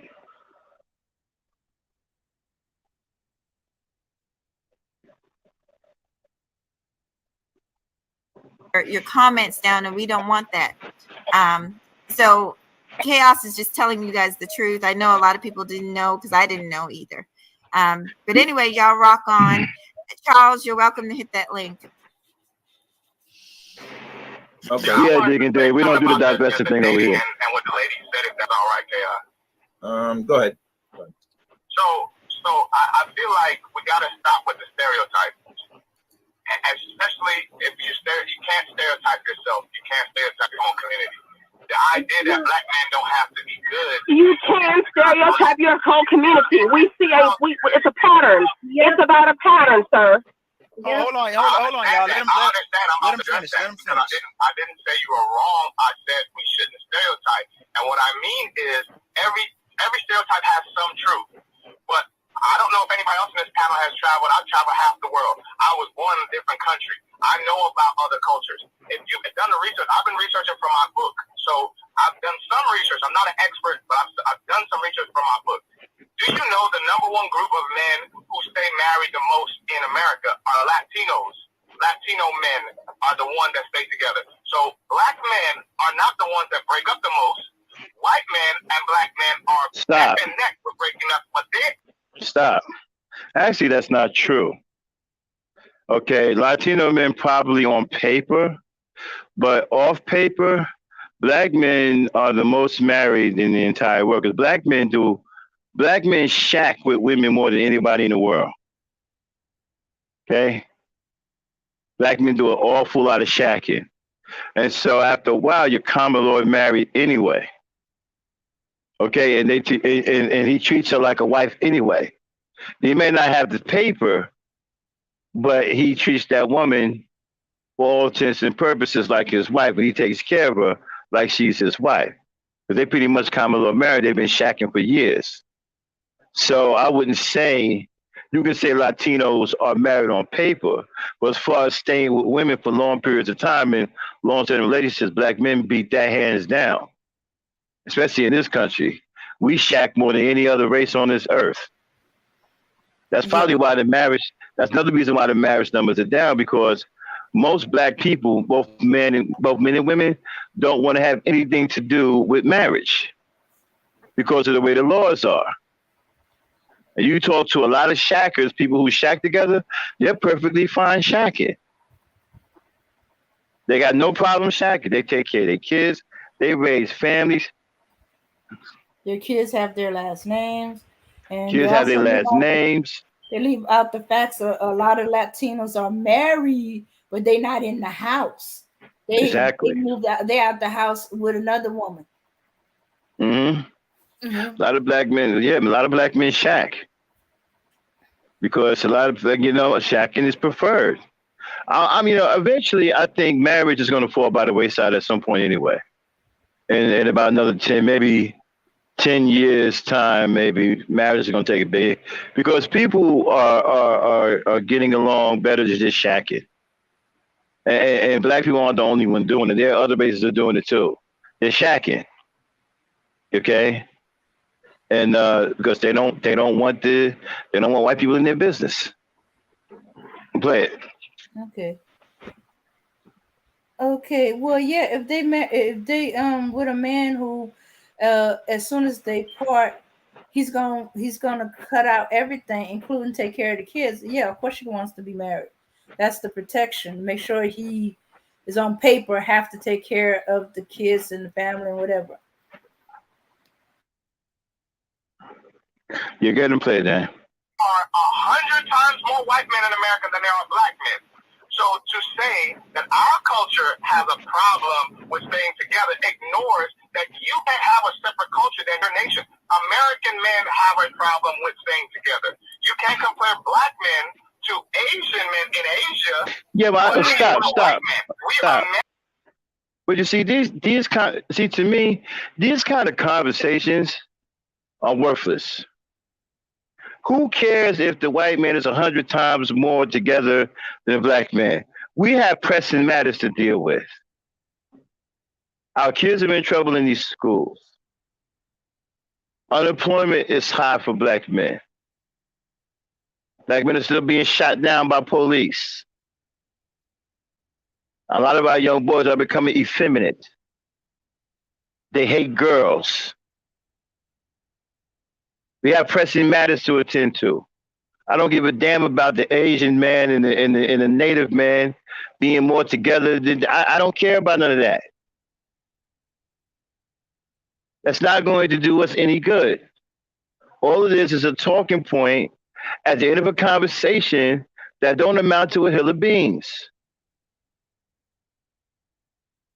It's really a waste of combo. Play it.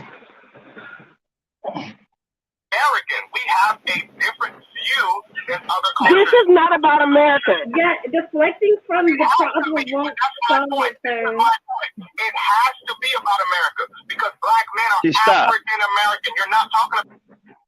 I agree with the young lady. He's just simply deflecting away from black men. This ain't about, we don't care. This ain't about America. This is about black men and black women. And she's right. He's deflecting. This is what most of them do because they don't want you to realize, they don't want you to know that pretty much they ain't worth shit. They ain't worth shit. Play it. About black Caribbean men, we don't have that same problem. You're not talking about men in Africa, you're talking about African Americans. So I'm asking you to consider to be more accurate, where you will see that your point isn't accurate. Your point is true to a very small extent, but in the bigger picture, all Americans don't value the family. It's an American thing. Well, we don't care. Okay, stop. No, that's actually. See, this is what I'm talking about, man. See, the nigga, listen, man, we don't care what the rest of America values. We care about what we value in our black community. Just because the rest of America don't value family has nothing to do with us. We should value family. Why? Because we are at our strongest when we value family. We are at our weakest when our families are broken. Right? So we definitely should value family. Just because the rest of the world don't look at it that way, what does that have to do with us? Are you saying that we can't walk to the beat of our own drum? We can't walk our own way. We can't find our own way because the rest of the world ain't doing it? Come on, play it. Not true. Yeah, I know. Real. If your potential What, partner man? was What you said? Speak. This is Amelia's show. Let Amelia speak. This is what I want to say. I mean, we can just look at the statistics and see that there's something going on because we only get married at a 30% clip, and if I'm not mistaken, I believe Okay, stop. white people get married. I'll tell you what's going on. One is shacking, and two, a lot of black men have become abusive. And black women don't want to have nothing to do with it. And you got a really nasty track record of abuse. You have a really nasty track record, and black women don't want to know about it. They don't want to hear it. They don't want to get involved. You got a lot of these fucking man children out here, these grown ass men who are baby thugs mentally. Black women don't want to have nothing to do with it. She's looking for a productive male, and she keeps rolling the dice, and it keeps coming up crap when it's on black. But remember, listen, Wesley Snipes was in the movie, right? I don't know if it was called Boiling Point, Passenger 57, something like that. But there was a scene when he told the guy on the phone, right? He said, "Have you ever played roulette?" And the guy said, "Yeah." He said, "Always bet on black." Right? Well, the black woman is playing roulette, and she can't do this. She's betting on red. She can't bet on black no more. Because every time she bet on black, she loses her shirt. She can't afford to bet on black anymore. She can't afford it. Okay? So that's the reason why you get married at 30% clip. Black women just don't want to hear it. And you haven't shown them shit. Let's be real and be honest about something. You haven't shown black women anything to make them want to get married to you. You got them out here talking crazy, talking about they don't want to have your kids. Play it. Right at what, maybe 70%, almost more than double than what the percentage we get married at. So there is a phenomenon going on within black culture, black society. That's right. Where, we just don't seem to put a lot of value or emphasis on marriage. I think there's a lot of variables that play a part in it. I think a lot of it is economic. I the think literacy a rate. lot of it is behavioral. I think a lot of it, well, I already know a lot of it is structural because of the gender ratio imbalance. That's why I just read what I read. When we have, Okay, stop. when you have a gender ratio imbalance, Kevin, no need to go there, bro. We don't have a problem with you having a difference of opinion, but you don't have to refer to the kids as bastards. Okay, we can have that discussion. No one is afraid of your talking points. Okay, no one is afraid of the manosphere in here, or SYSBM, or the conscious community, or anybody. We're not afraid of you, Kevin Samuels followers, Tommy Sonoyo followers. We're not scared of none of you. You can have your talking points, but let's not get unrealistic, and get all out of hand and start calling the kids bastards and stuff like that. We don't need that, okay? Let's agree to disagree, okay? Like adults. Let's stop with all this foolishness, okay? Let's not be childish, okay? Let's not deteriorate. We're having a good discussion. People are going to, it's a touchy subject, and people are going to say what's on their mind. I have no problem with that. But let's not get completely out of hand here, okay? Let's not call people out of their name. Let's not refer to our black children as bastards, okay? Play it, Dame. balance like the one we have where there's 5 women to one man, the men aren't going to put a big premium on long-term relationships with women because they just have all of these options. And then especially when they relaxed the miscegenation laws, like, you know what I'm saying? So there is a phenomenon going on. And I'm just this is a real fast, Miss Pat. Hold on, Dr. Black. This is a very new phenomenon where I see black men talking about marriage to this extent. For whatever reason, this is a new phenomenon. This isn't something they've really been on. And I'm 40 years old and I've been around my peers my whole life. I remember, and this is why I have the attitude I have, because I got married at a young age, and I would have brothers tell me, "Man, what you doing, man? You could be out here fucking bitches, man. You stupid." Like, I remember all of that. But now I'm supposed to sit up here and pretend like that didn't happen, and they're wanting to marry the sisters, and it's the sisters who ain't been. Man, stop lying. That's why I be like, you're lying. I remember. That's right. I remember That's exactly right. That's exactly right. Mary, this is Pat. I just want to throw a question out there. Wait. We got a new person. We have Valerie. I want Valerie to speak. Stop. No, hold on, Chaos. Let me tell you, sir. Let me tell you, brother, something, right? So y'all think it's cool to disrespect your women, right, and call them out their name. You act like you can't address them properly, calling them bees all the time, calling them straps, calling them hoes, whatever. But this reflects poorly on you. It tells us what type of men you are. And other men around the world don't respect you.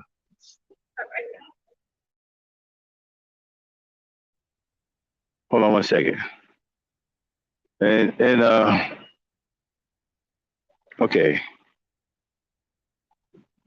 Play it, Dan. Hold on, let Miss Pat go, and then we'll let Miss Val. I'll make the question brief because. Hey, hello. I'm sorry, I was here. Yeah, I know. Okay, I'll wait my turn. I just want to make sure y'all knew I was here. That's all. Go ahead. Okay, yes, sister, I'll keep it brief. Amiri, you brought up a good part about the miscegenation laws, by that being broken. And see, this is where I said we really need to get deeper into the real issue. Even when black men go out of the race, y'all got to look at the statistics and Chaos. And Amiri, I know you guys know, black men have the highest divorce of men that go out of the race. They're higher than any group. So now you got to say, wait a minute, if the problem is black women, y'all can't stay with them married, but then why is you having a problem with these white women, these Asian women, these Latino women? What is the problem? And again, I go back to my theory on it. Listen, I don't believe that black men don't have to be good. I disagree with the sister on that. But what I really believe is that our community in general, we're not geared towards marriage orientation. And let's just be honest, marriage, men hold the access to marriage. So a lot of our brothers feel like, I'm going to give me a white woman. I'm going to give me an Asian woman. I'm going to give me a Spanish woman. And you get over there and you get those women. And then the women feel like, man, you. See, here's another thing too. See, we keep looking at the situation like the glass is half full, right? Like we just somehow we just discovered a new type of wheel or something, and it really isn't. It's very, very basic. Everything is basic. We're making everything complicated because we've gotten away from the simplicity of life. See, back in the day, life was very simplistic. It was very straightforward. It was very easy. It's actually still the same way. The reason why it's so difficult for many of you because you've gotten into this intellectual battle, and you swear up and down that you're smarter than this person and that person, and you done made things hectic for yourself. You done introduced terms that you really don't know anything about. You swear you do. Terms like divestment, terms like uh, I've heard terms like what is it? I can't think of it right now, but anyway, you guys come up with these terms that you don't know much stuff about. You try to behave the way you see other people behave. You have delusions of grandeur, such as I'm going to save up and get money for a passport and go over to another country and have sex with foreign women. Like the foreign men in those countries aren't going to have a problem with you doing that. Let me bring you guys back down to earth for a second, okay? When you're not in the military or you're not backed by corporate, there's very little you can do when you go to foreign countries, okay? Very little you can do. And you really, really have to be careful when you go to foreign countries. You're not backed by the military and you're not backed by any kind of corporate chain or whatever. You really better know somebody. You really better have a friend there, or somebody you know who can protect you, somebody you can trust. Because pretty much a fair game. And other countries are not like this one. You have no idea how spoiled you are in this country. There are countries out there that if you get sick and you ain't got no money, you'll die when you go to the hospital because they won't take care of you because you can't pay them. See, over here you got charity care. The hospital has to accept you. The hospital can't say no to you. In other countries, that don't exist. There are some countries you can't even call the police. And there are some countries, if you call the police and they show up, they may shake you down for some money. If you ain't got the money, they may lock you up. Rather than the perpetrator you're calling them for. The laws are very, very different once you leave American soil. You have no idea how people live outside this country. They do not live like us. The laws are nowhere near the same. They don't even have as many, a lot of countries don't even have anywhere near as many laws as we do. I can swear some of the countries got like 4 laws. And they all ended the death penalty. You don't even want to go to the Middle East. You forget about that. Maybe you won't even come back. And, so where do you want to go? You want to go to the Dominican Republic? You want to go to what? You want to go to, actually one of the best places that a black man can go to, believe it or not, is Australia. But you know what alls don't know that, do you? Perth, Australia, that's one of the best places a black man can go. It's really not what you think. It's really not, the Philippines or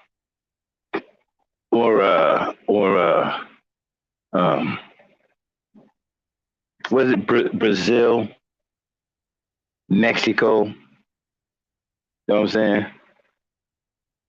So you go to Perth, Australia. You never want to come back here. But a lot of you guys, and you know what? And you guys are shameless too because you want to try to adopt somebody else's culture. You got guys who hate black women so much they want to adopt a foreign culture. Like I sat up here and watched dudes try to act Japanese. It's one thing to speaking the language, right? But then trying to act like them is a whole different ballgame. And then they're watching you, knowing you ain't Japanese. They're rolling their eyes at you, shamelessly trying to be like one of them. I've seen this before. You know. So you got a really bad reputation, man. You got a lot to answer for. Go ahead, play it.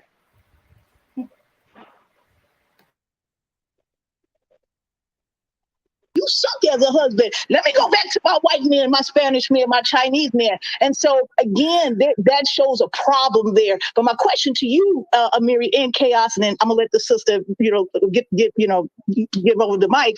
My question to you all is this: why do you think that statistic is there, and the manosphere don't deal with the miscegenation, how they have the highest divorce when they go out of the race? That's my question. Stop. And now let me chime in real fast on that. My theory on that is Dane. Is that it's the black tax. Like, no, I'm not travel shaming. I'm putting the realistic bow on traveling. Okay, this is you talking to a man who has traveled. I am a traveler man. I have traveled around the world. I've been to Indonesia, Sri Lanka, the Philippines, China. I've been several places in China. I used to actually live in Shanghai. Go figure that. Okay, I've lived in Japan. I've also lived in Singapore. Yeah.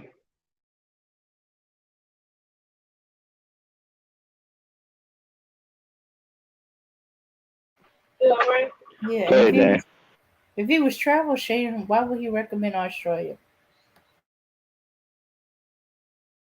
black men have a very adverse experience within American life, within Western society, because we're considered an out group of men, and so because of that, the structures and the levers in the competing male of group in society, it makes it tougher for us, and so that puts added stress on us, and in turn it puts added stress on our relationships with women, and that's any women, because women are women.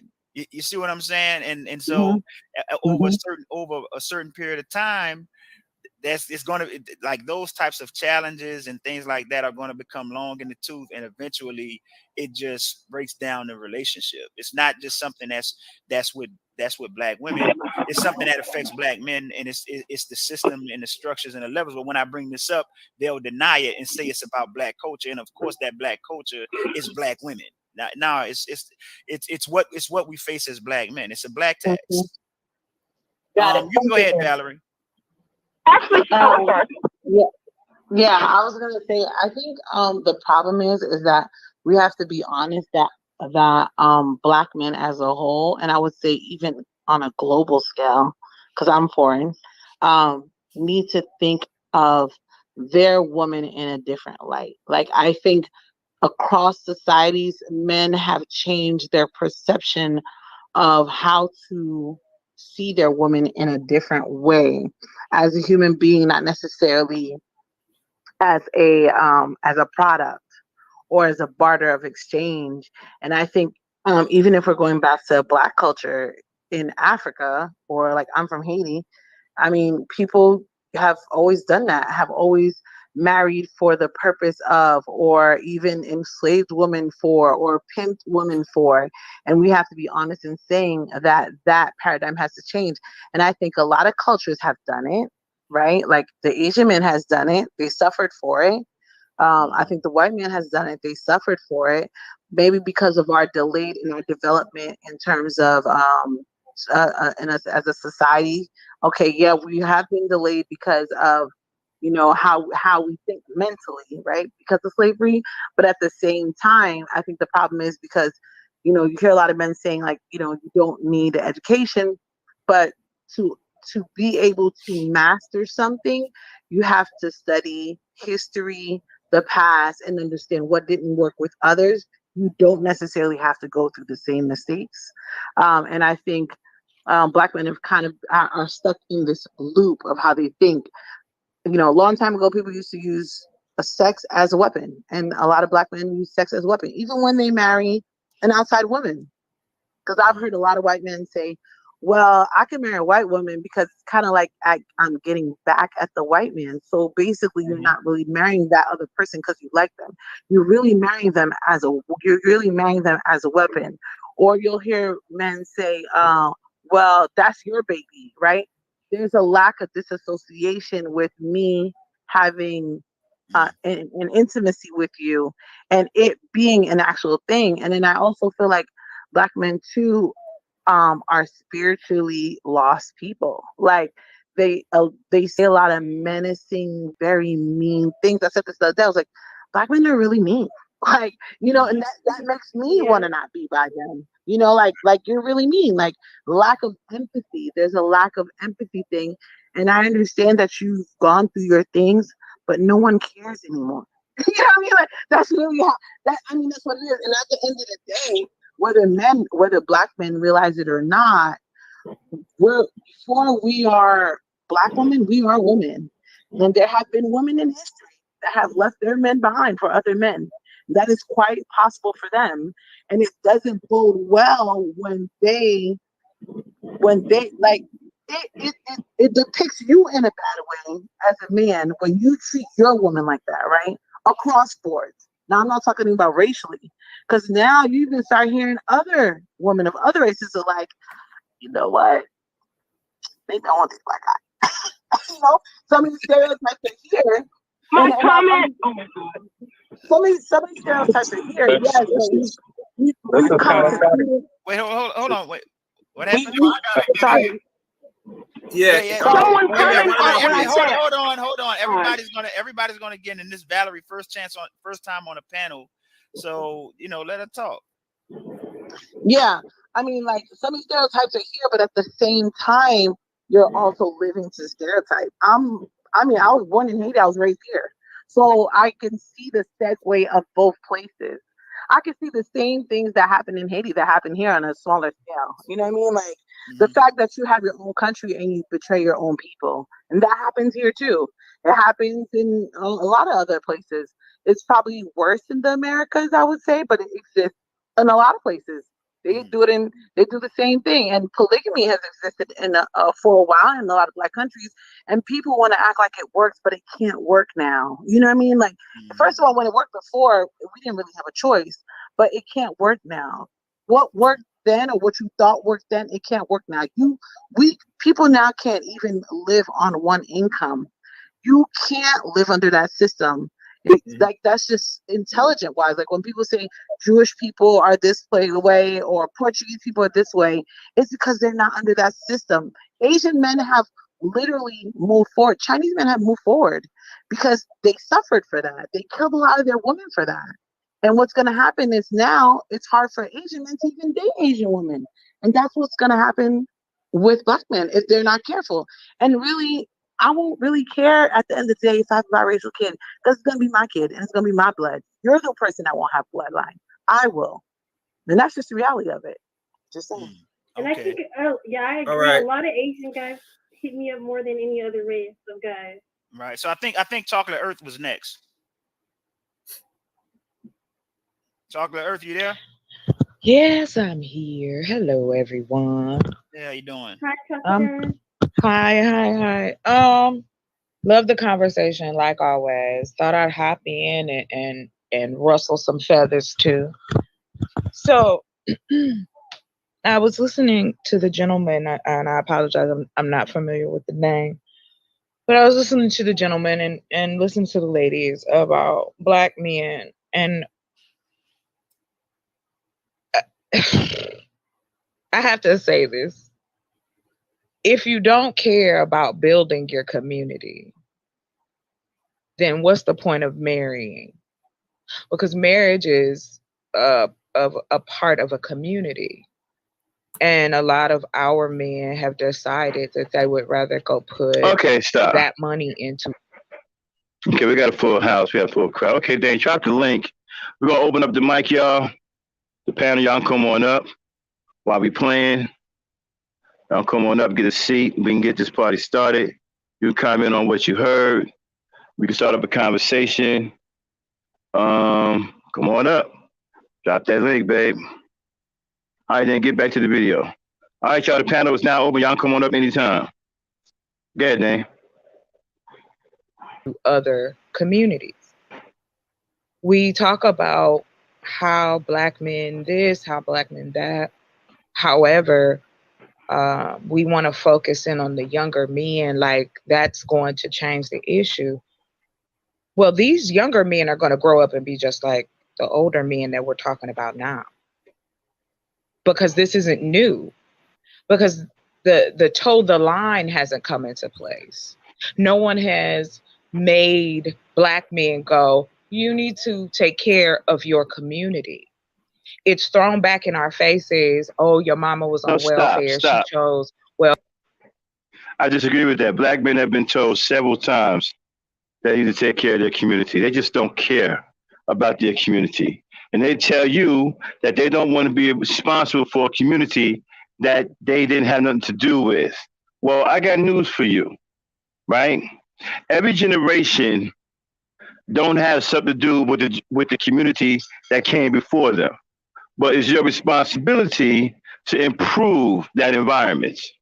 It's the responsibility of every generation to go forward and improve the environment that you said that you had nothing to do with creating. But it's your responsibility to keep that environment going forward and to keep it positive and to keep it growing strong.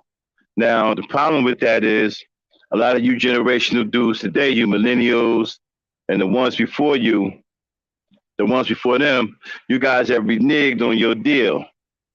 On your watch, you're saying that you don't want to do shit about the community. You want to let the goddamn community burn. So no, Black men have been told about the community. They just don't give a damn about the community. And I don't understand how you're going to have a Black woman when you don't give a fuck about the community. Because Black women nest in environments. So you ain't got no damn environment for them to nest in, then why would they be with you? That don't make any damn sense. You have nowhere for them to nest. Because you don't give a damn about the community. You sitting up here talking about the goddamn community and let it burn, right? So you don't have nowhere for them to nest. So why would they be with you? Play it. Yeah, and instead of whining about what the previous generation did or did not do, you should either learn from their mistakes and do better or maintain. Welfare over me. She's too aggressive. Now we too masculine. There's always an excuse because the truth is still you cannot compete and you don't want to compete with the other men in our Americanized society. I think the reason why I think some Black women still deep down want to work it out and they hoping that these dudes will come around. And I think in a lot of ways it's a waste of time.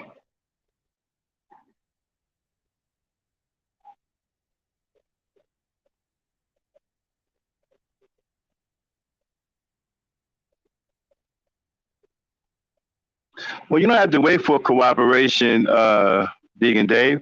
You can create that. But you have to create it on a small scale. Look at what them fathers did over there in Detroit.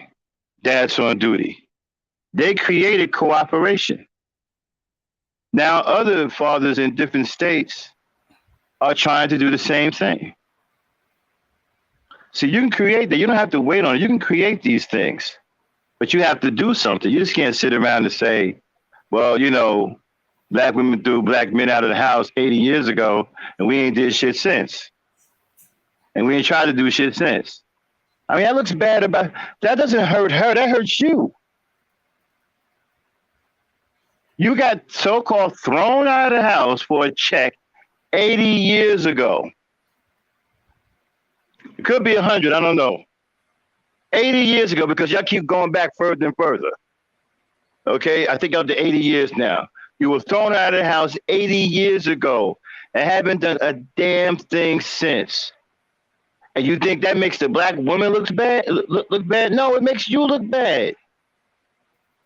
You don't want to look like a damn fool. You ain't did shit in 80 years. That's on you. Play it.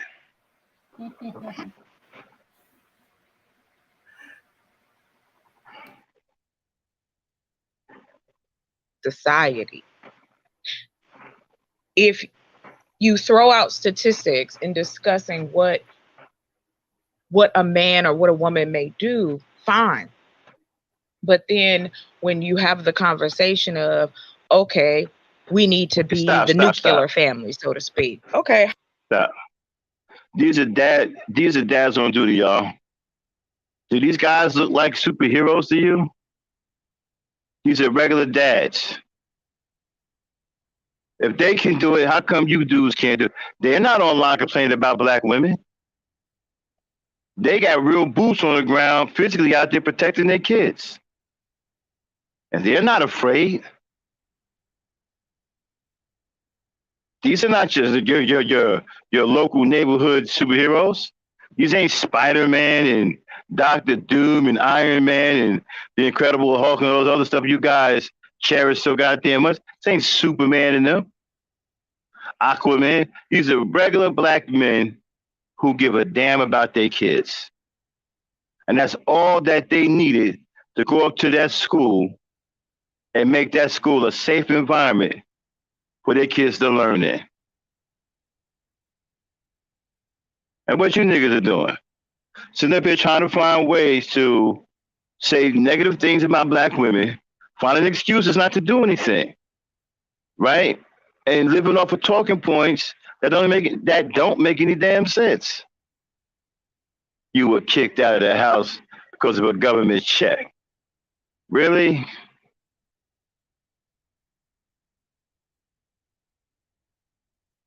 Play it.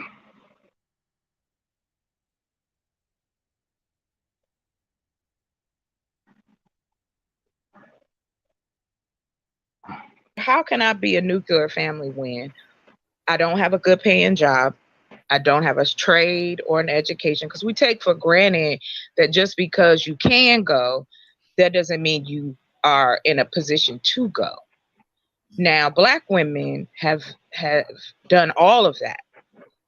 Had 2 babies, 3 babies, maybe even more, gone to college part-time, done certain things.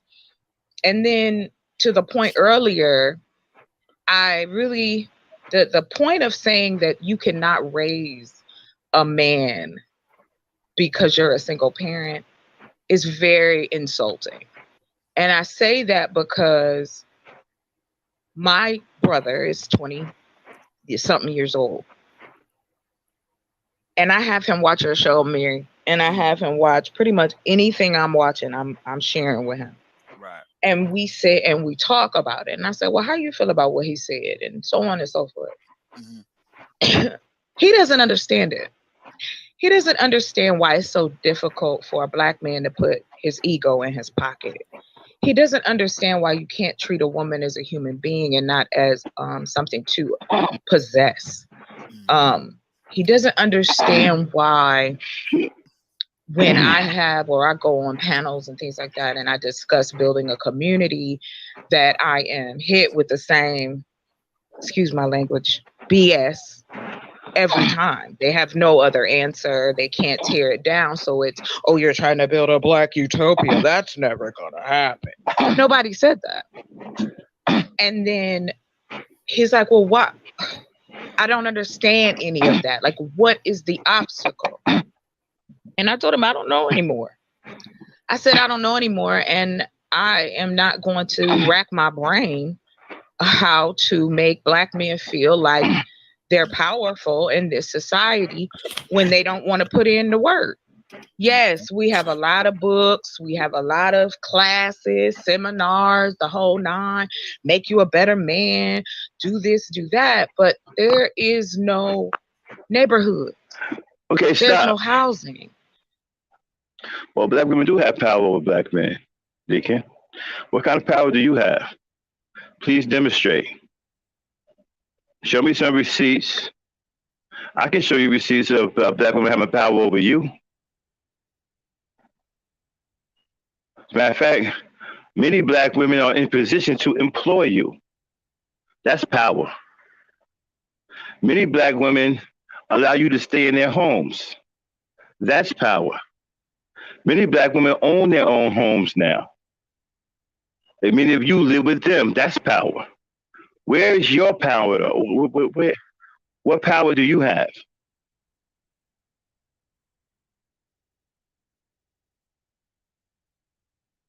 Yeah, what power do you have?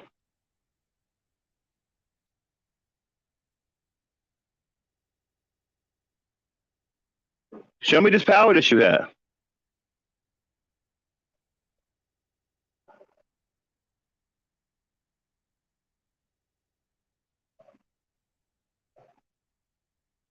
I keep saying that you have all of these things that you can't prove that you have. Okay? Where's the power? Who just came up? Bro, speak. Mm-hmm. Where's this power you're supposed to have? There's tons of information out there with black women starting mad numbers of businesses. That's power. She's also right now engaged in a battle that looks like she's winning against the Korean man in the hair care industry. Looks like she's eventually going to win that battle too. That's power too. Who are you in the battle with other than the black woman? What are you doing for the black men? What are you doing to help black men get ahead? Other than sit up here and holler and scream about black women. Black women ain't hollering and screaming about y'all. Black women are taking their education and making it work for them.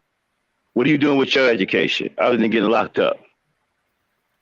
Up here, keep talking about mass incarceration. Like mass incarceration, right, caused guys to run down on that rapper and shoot him and his father. You guys out here committing crimes like derelicts and bums, playing cops and robbers like you kids and stuff, killing innocent people, but you want to call it mass incarceration. Yeah, go ahead, bro, speak. Well, I was going to say about mass incarceration as far as keep causing a lot of these dudes to commit crimes. Yeah, because a lot of that is learned in the prison. Mm-hmm. It's a dog eat dog world, so they take that prison mentality and take it outside. So I think that there is some cause to that, but it's not the only cause. You know, people want to make it like this just one thing that caused this situation, which is a lot of stuff that went on to create. Nah, right. I hear what you're saying, but I disagree because in order for you to be incarcerated, you have to commit a crime in the first place.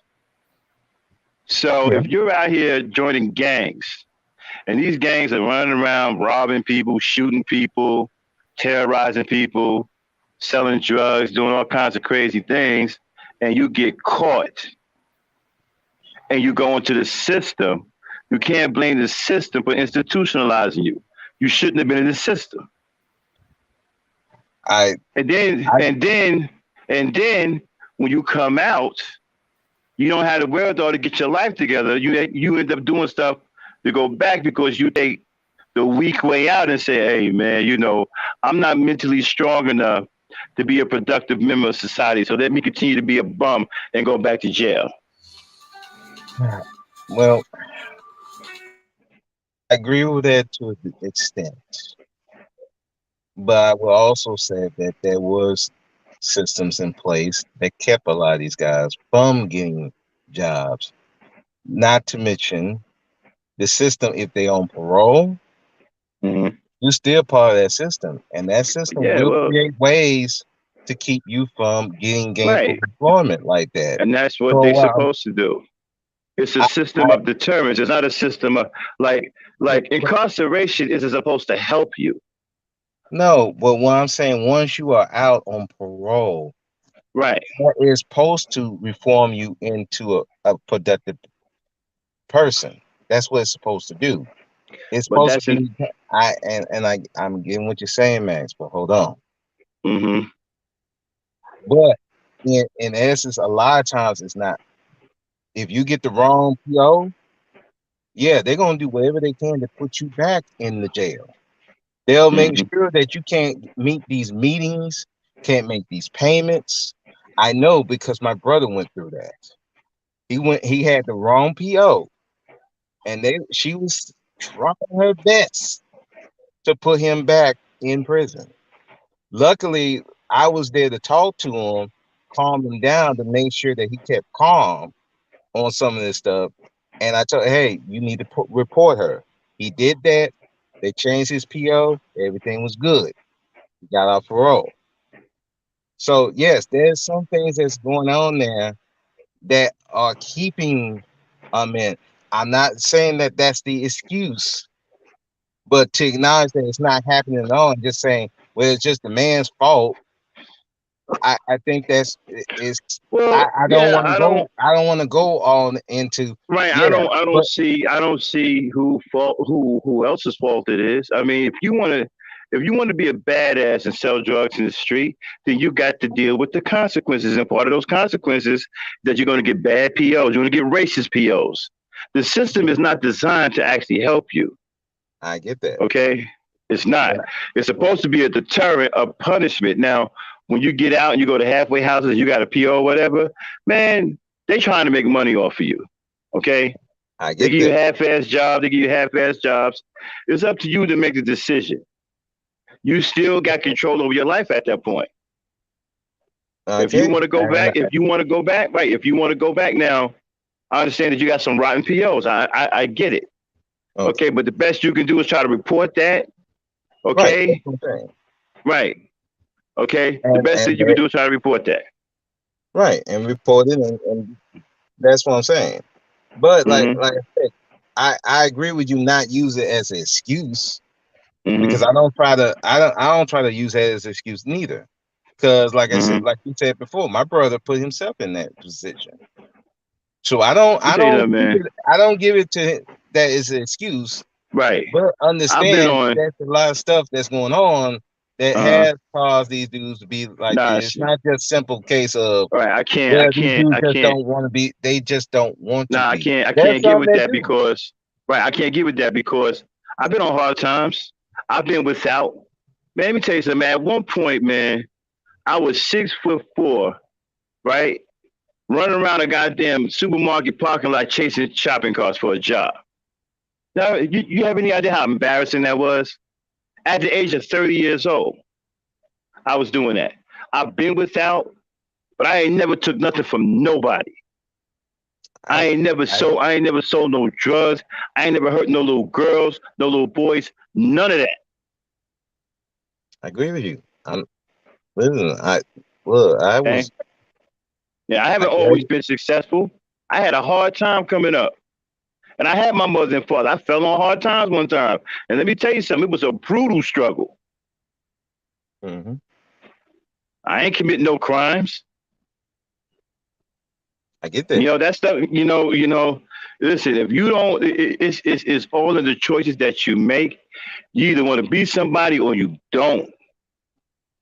You get put in that system, you have to understand that's a chance you're taking with your life because that system is not designed to help you.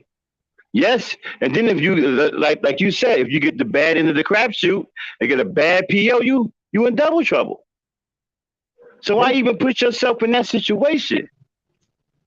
It'll be one thing if you got wrongly accused. Then I get it. I'll be fighting for you all day long. You know what I'm Right. saying? If you was wrongfully accused and you're going through the system, oh yeah, we got to get out there and fight for you. But if you out there selling rock, especially to your own people, out there selling it, you out here stealing, making the streets unsafe for somebody's grandmom or stuff like that, okay? And you get locked up, then you deserve what you get. Yeah. I'm And with I ain't you gonna on that. feel sorry for you because you got a bad PO. Yeah. That's only. Well, my thing on that is if you're trying to do right and you get a bad PO, yeah, then yeah, I'm going to Yeah, I'm have gonna fight for you. Yeah, empathy. if Yeah, you because got like I said, because uh huh. because at the end of the day, like I said, if you're trying to make a change and you got people impeding that, that's a big problem. That's a very big problem. That you make a mistake, and you make mistakes. We all do. Some of us, the only reason why we just didn't get caught with it. But but if you're what are trying we to make talking a about when we say change, mistakes, though? Because some mistakes are irreprehensible, man. It I depends. know, I got you. Across, I'm not saying on everything, but there's some things you do. There's like murder and stuff like that. No, I'm not. You going up there killing your baby mom because she don't want to deal with you no more. No, that ain't no mistake. That's an intent. Dude, I did a Those show. Me and Dame did a show, right, where some crazy nigga with an AR-15 shot his girlfriend in the face, bro. In the face. She had a hole in her face the size of a softball that went all the way through her skull and out the back. Yeah, that wasn't no mistake. That was intent. You shooting somebody with an AR-15. That wasn't a mistake. And then he killed her mother. And then he said he had to defend himself against two women who were defenseless and had no arms of their own. And then he said, like and subscribe to the video. Well, that's a sicko. I trust me, I'm not defending no sickos or anything, you know. So, but yeah, I try to be careful when just going ham on dudes that follow like a prison system. I try to not, but I understand what you're saying. Look, don't do crime because, like I said, this system's not fair, and they're gonna Especially in a system that's designed to make you a slave. Why do you think they didn't get rid of the 13th? Which amendment is it? Is it the 13th Amendment? Yeah, it might be. I don't. The one that says that you're still a slave when you're in jail? It might be that. What amendment is that? I might have to look that up because I'm not the one person. But you know what I saw the other day? I saw a woke progressive do a live, right? And saying that black men should be misogynist. Oh, God. More and more black men. Hey, Dane, you there? Okay, yes, the 13th Amendment. I was right, the 13th Amendment. Dame, you still there? And those. Hey, look up the word misogyny for me real quick. Hold on 1 second, bro. Speak. I want y'all to hear what a black man is going around promoting that other black men should be. I want y'all to hear the definition of this word. And you wonder why I feel the way I do about these niggas. Go ahead. Let me know when you got the word. I'm just trying to figure out why are they still listening to that.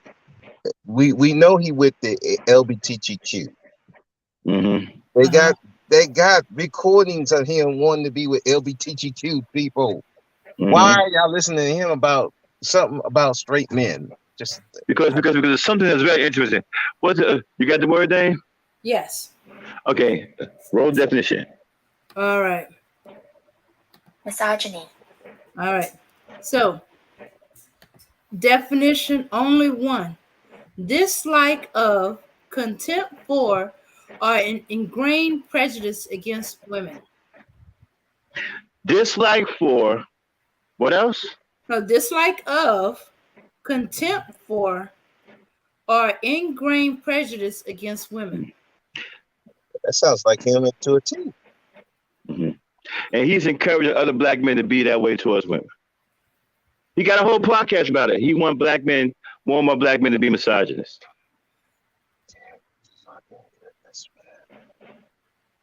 And y'all wondering why the black man, why the black woman has no respect for you. You wonder why she don't want to have your babies.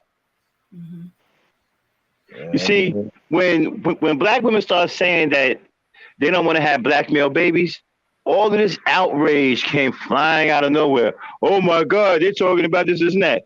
But when you really peel the layers back on why they're saying it, it makes sense. Why would they want to have your babies? Look at what you're doing to them. They're afraid to raise kids in this kind of environment. What, so they can become corrupted like many of you? A lot of them don't want to take that chance. And then listen, and you got yourself to blame. This is your generation. This ain't my generation of women. My generation of women don't think like this. Your generation of women hate your guts. Well, we'll say the generation before that, before this generation did that, honestly. What generation before that? What are we talking about? The millennials, or are we talking about? Yeah, millennials and the ones that Generation X, the famed Generation X out of the 80s. Yeah, I Then would the put more. millennials, I and would then put yeah. more. I would put more on them than the millennials, because all that other stuff with the crack, the pimps, and all that, the Well, gangs, all that started in the Gen yeah, X. but the millennials are really bad, man. They are exceptionally bad, bro. They don't even have any sense of slavery. Like to them, slavery is some kind of story, fairy tale.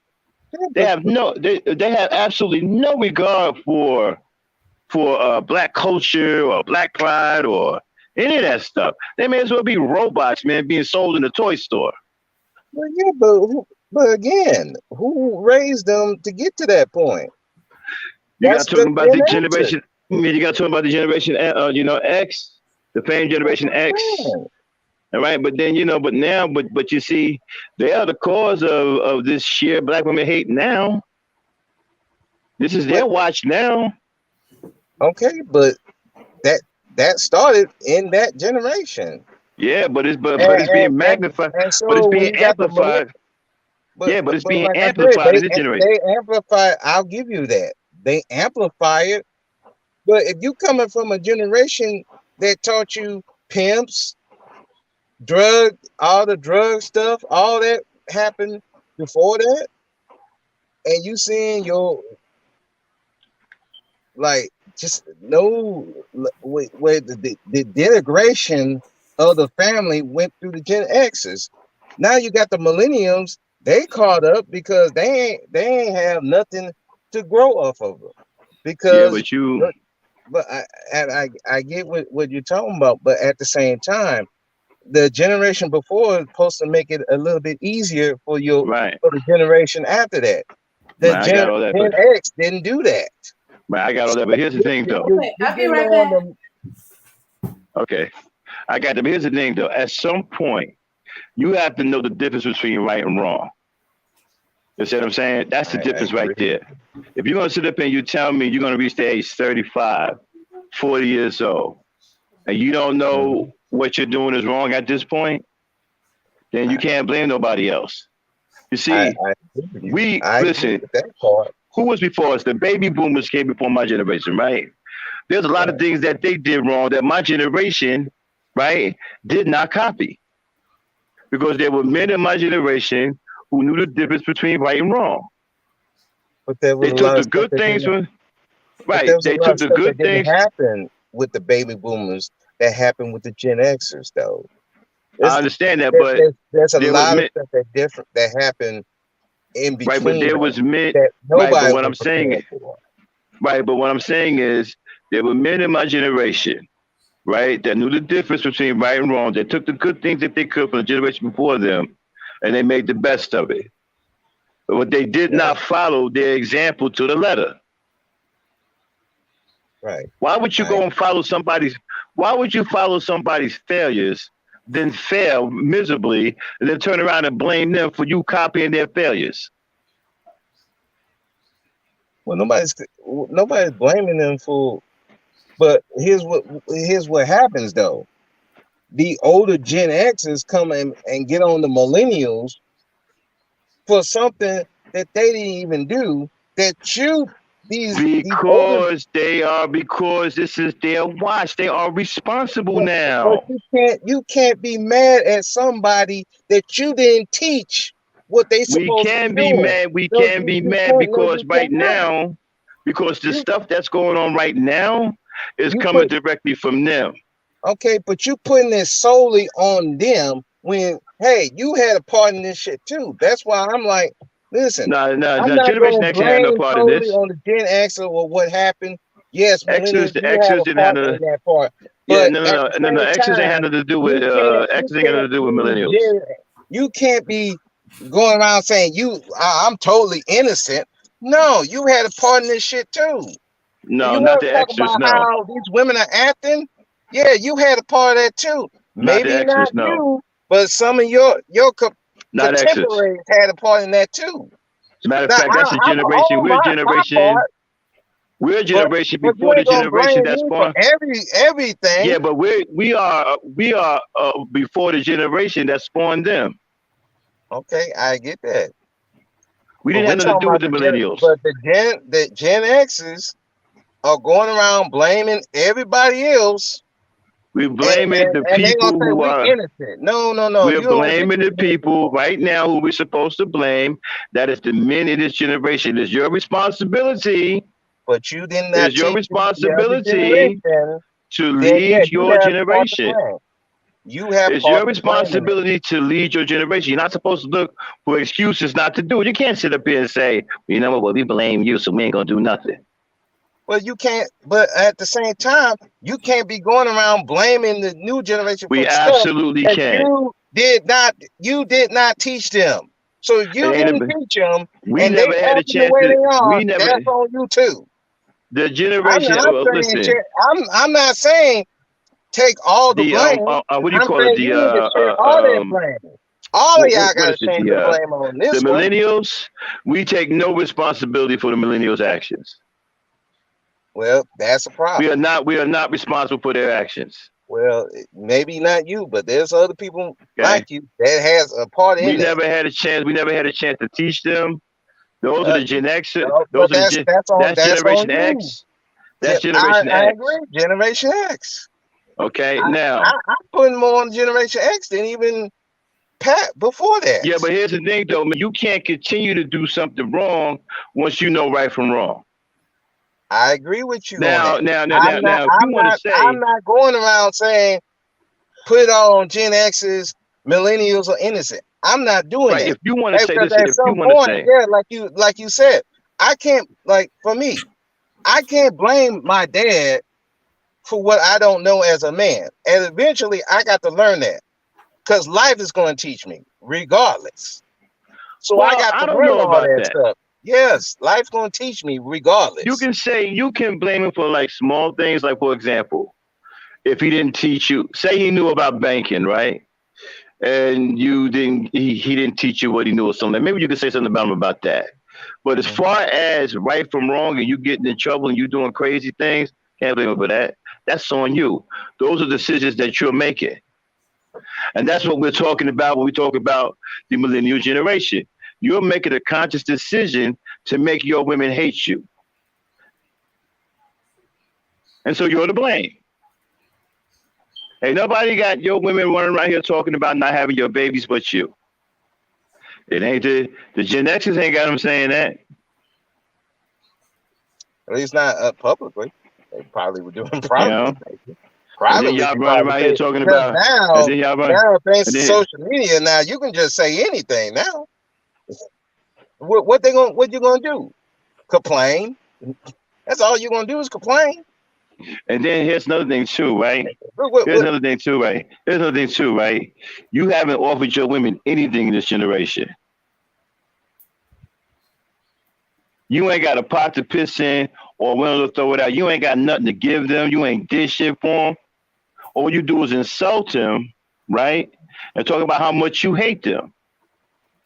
Granted, I totally agree with that. And so, and you being but and from the old grandpas, right? You're being called out on it because it's something that you shouldn't be doing. It's wrong, and somebody needs to call you out on it. Okay. Somebody has to come by and tell you that it's wrong. Now, the generation that spawned you are too cowardly to do it, so we'll do it. Because they can't really say nothing. They were doing. They're too cowardly. Well, I don't care. They can say nothing or not.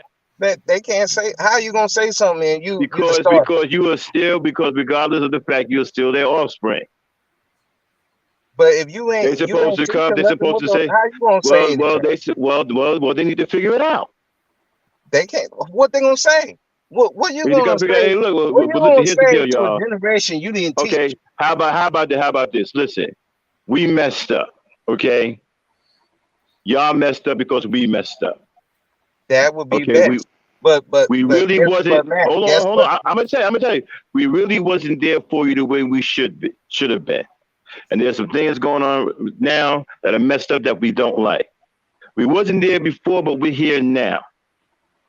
We need to work together now because what's going on right now, it's not good. It ain't gonna benefit you or anybody else in your generation. So we got to work together to fix it. Right. We here now. Right, Matt. And Max, if there were more like you that would say that instead of putting the blame on, just say it's all your fault, we would be more. They would be more open to that. They would Nah, be but you more see, open to that. But right, the but nah, man, problem is, we can't sit here and you want to put all of it on the millennials and the people after that. I'm And you putting want to come it in on the. like you are owed respect. You're not owed anything. You didn't teach these men anything.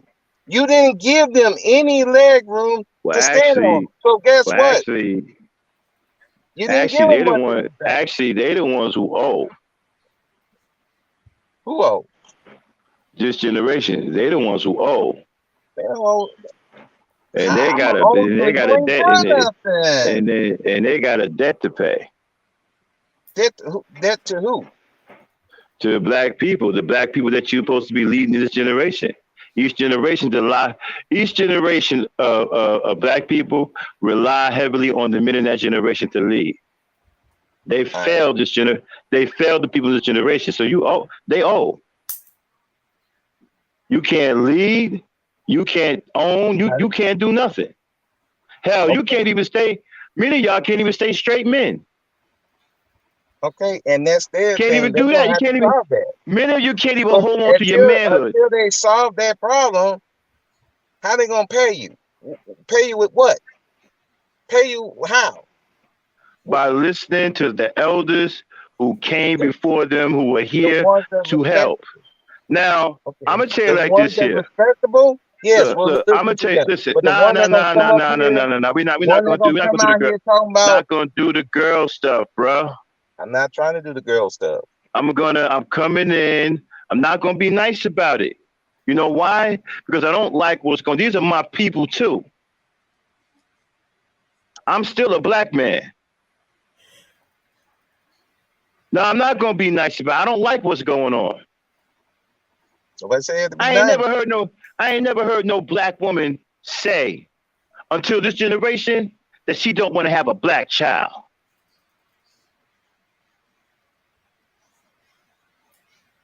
Okay. I ain't coming here to be nice to nobody. I'm not expecting you to be nice. But don't come up here like you ain't done. We got problems, but don't come up here like fix. You're not done shit. That's where the problem goes. That's where we're gonna be like, wait a minute, don't come up here like you ain't done shit. I haven't done what you done. But you done shit. This But didn't just start with us. But it ain't what you done with us, but it didn't start with us. It ain't what you done though. But it didn't start with us though. Don't sit up here like this all started. My dones are completely different from what you guys are doing. But you still did shit. We didn't hate black women. First of all, if you want to go back, the women of today still talking about the silent generation, what they did. First of all, if we're gonna be they're going on different generations of what black men did. First of all, we didn't hate black women. But there was a number that did. We didn't hate black women, and we grew up on black love. Our culture is different. Our culture is vastly different from your culture today. Our music is vastly different. Everything is different. I know it's vastly different. Okay. So the stuff that you doing today, we never did. I definitely agree with that. But it And started and and somewhere, and then and then and here's then just another pop here's up another thing like out too. of thin air. Well, it didn't come with us. You know why? Because our women did not hate us. So you say, Y'all women, y'all women hate y'all. but you even got older women saying they didn't like the past. Well, yeah, but So yeah, I mean, especially but listen. that's I'm what I'm not saying saying. that But there was that's no what I'm generation. saying. Listen, there was no generation without some fault growing up, coming up, right? But there's not a Well, I don't know. Maybe the Sonder generation was pretty bad, but that was in Which the early times, though. They which were pretty led to bad. They were pretty which led bad too. to the baby boomers saying, "Okay, we're not gonna do what we saw how bad they were doing. We're not gonna do that." But there's still some stuff Yeah, yeah. The lingering from silent there generation. that Yeah, went yeah, to the yeah. baby Silent generation is pretty boomers. bad. But here's the thing. That Though. You millennials and whatever are so damn bad. Like and the Gen Xers. I'm sorry, and the famed Gen X. Y'all so damn bad, right? That you got women talking about they divesting. I mean, y'all got women talking. Y'all got black women talking absolutely crazy, man. Talking about they divesting. They want to be with white men. Mhm. They Okay, don't want no black man. They ain't even worth being with. They ain't worth being with a black man. I'm talking about saying filthy shit about black men okay, because of y'all. and you got older women was right along with them saying the same shit. And you get So right. Well, there's well, older you got women, older. I know older women. I know older women talking about this generation. and they talking about the past too. A lot of the silent generation women aren't I around I anymore. mean, but they still Oh, talking listen. about I'm gonna that. listen. I'm gonna Oh, concede. I'm gonna concede to the silent generation. That was a terrible generation. And you know what? That's on black men too. I agree. Hey, So you're really, not getting the so I argument. really You're wouldn't. not getting I in the really wouldn't try to argument go. of Nay, that these women. I'm not. hey, I'm not. I'm not. Cause I'm not going back to saying that the millennials don't have issues. Trust me, believe a me. lot of issues. I've been a lot of issues. Trust me. I'm the. I'm a You can't even I'm hold a on to Gen your Xer. manhood, bro. I'm a Gen Xer. So you know I've You got that seen millennials. I've seen the degradation from Millennials. They I've can't even seen hold on that to their from manhood, bro. huh? Many of the millennials can't even hold on to their manhood. I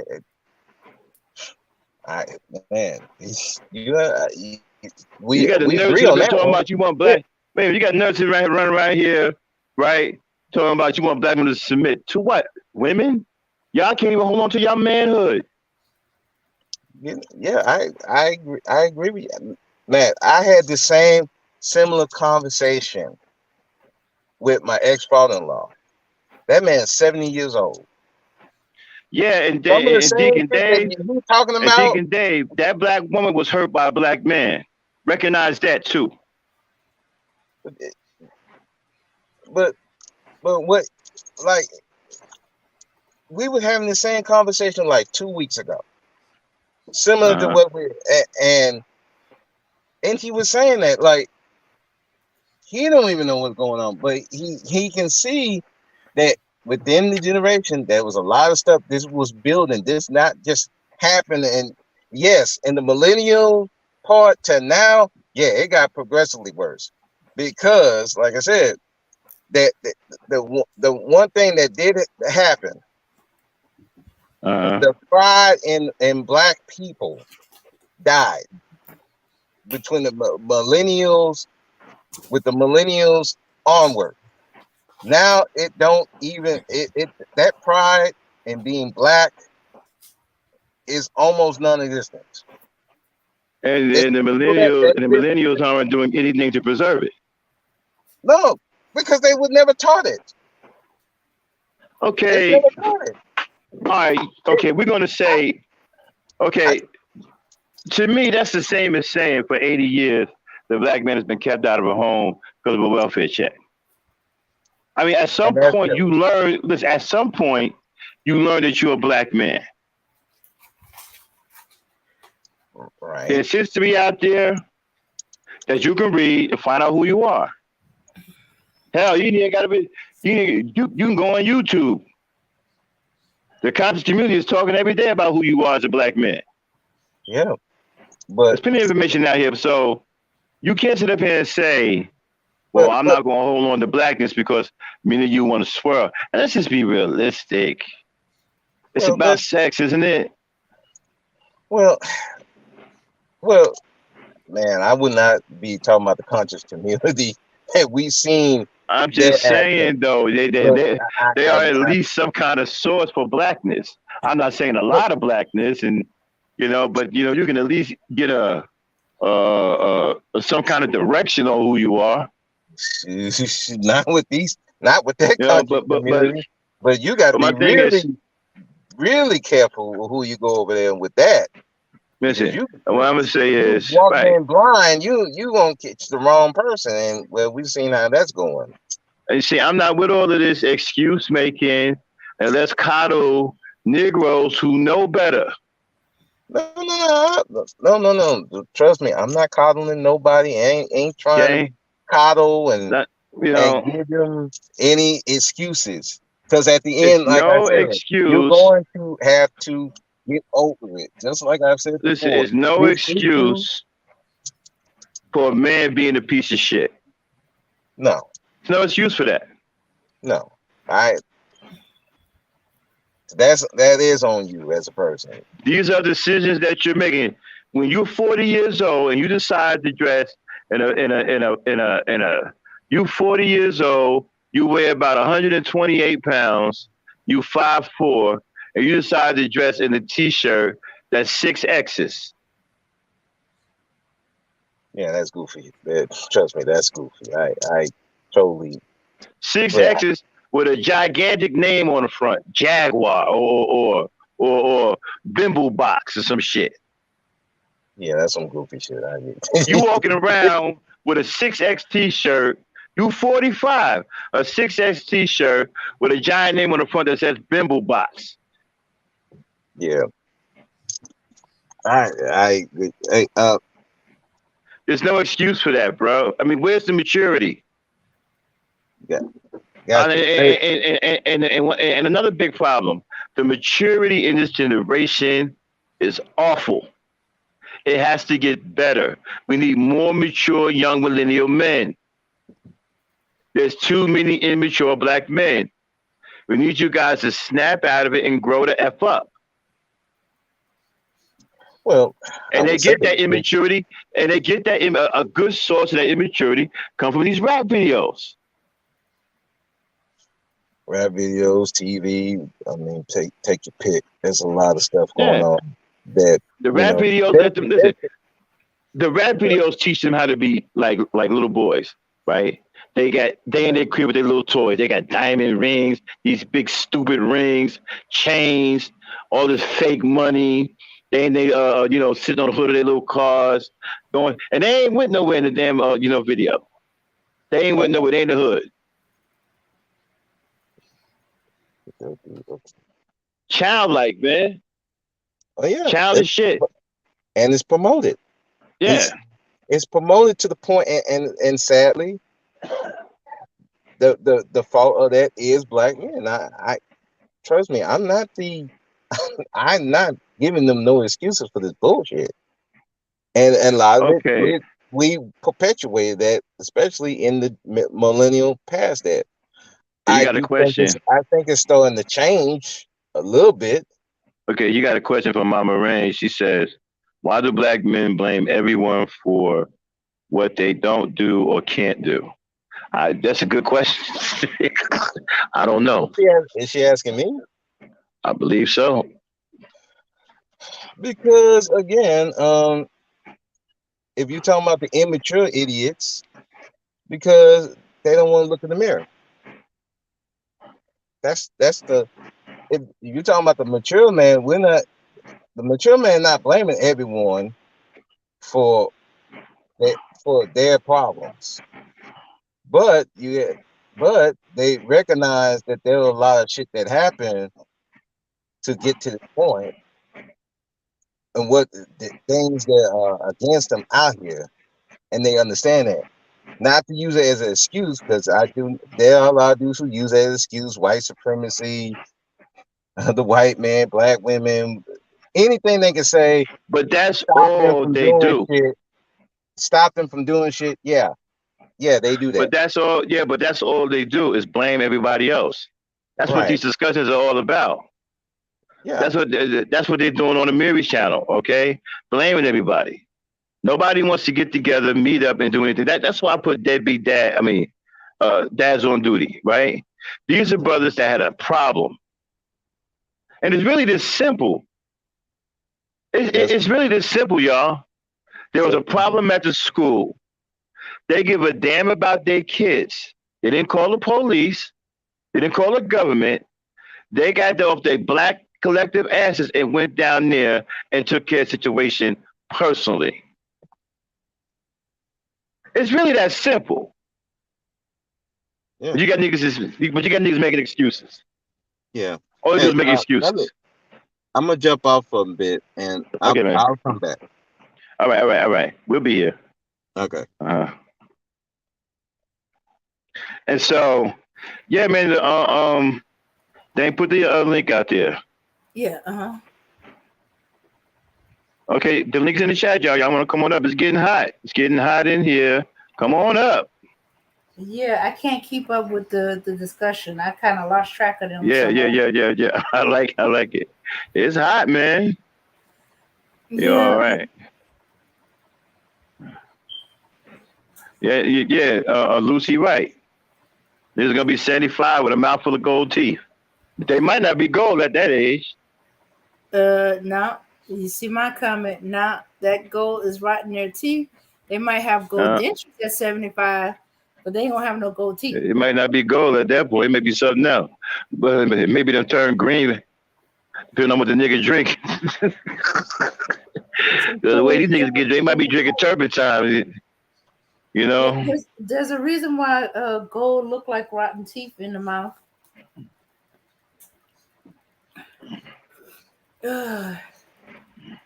And then they talking like they drunk all the time.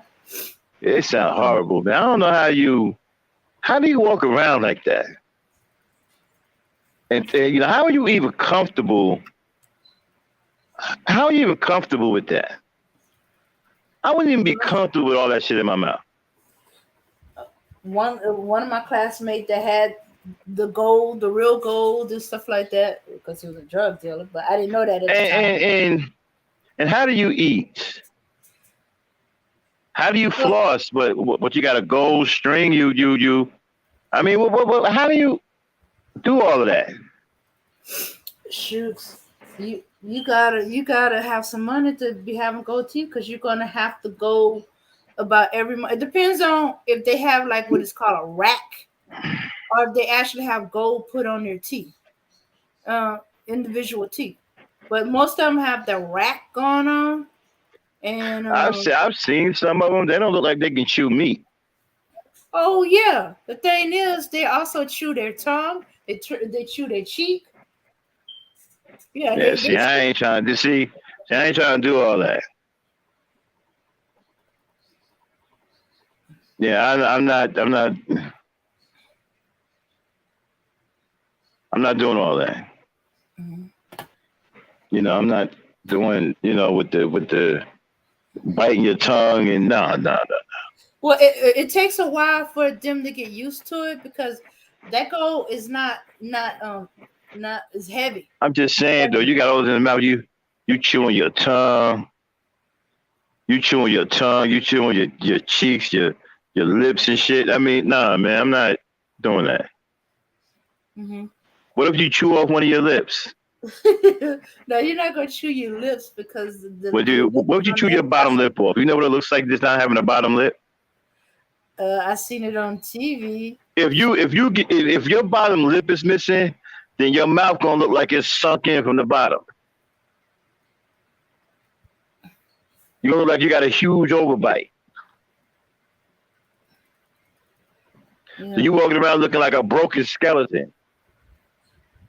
I mean, so I can't.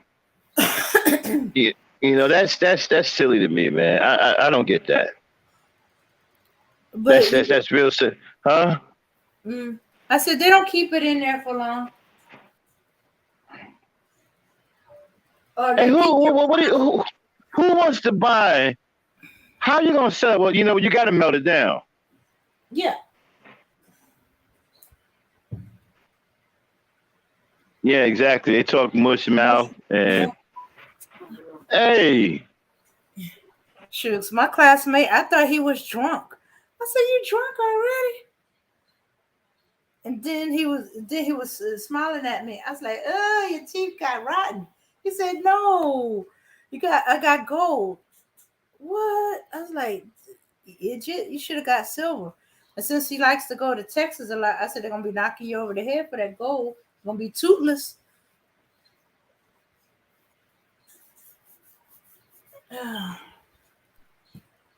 hey, I guess you gonna go. Nigga, gang is gone. Nigga, open up his mouth all the teeth. Gang is gone, y'all. Nigga, gang is gone. Gang is gone. Yeah, knock him over the head with a brick and pull them teeth out. Well, you're not going to the bit, they may fall out. You know what I'm saying? Come on, y'all, man. We getting that, yo, man. We liking it, man. We feeling it, yo. We got a good topic, man. We still got some energy, y'all. We ain't been on in a while, so we hanging out, man. Come on up, man. Don't be and shout out to Deacon Dave, man. Appreciate the super chats, my brother. You know, you know. But yeah, man, man, we don't have a problem with y'all with your opinions. Y'all come up here and scrap and fight with me. I'm your Huckleberry. That's just my game. I don't take it personal. Y'all come up and scrap and fight with me all day long. I got no problem with it. Damn it, tell you, I love it. I don't take it personal. I'm not gonna call you out your name or nothing. Yeah, Lucy's going. Don't come to Africa with them gold teethuses. I don't think there's some of these airports they won't make it out of. I know I know in the Philippines, you go with all that, you ain't making it out of the airport. They're gonna catch you by the time you get out of the airport. Shoot, yeah, you're gonna be trying to go to the bathroom, and next thing you know, they're gonna be like, "He been in the bathroom awful long time," and they see you, staggering out the bathroom, with your head all bloody, cause they knock you out. I'll be right back, y'all. I gotta go take a break. I got to go to the men's room. Damn, hold it down. I'll be right back. Okay. Well, I didn't mean to trigger that with the. Get up there, Lucy. Haven't heard from you in a while. Hey, Lucy. One of my favorite YouTubers.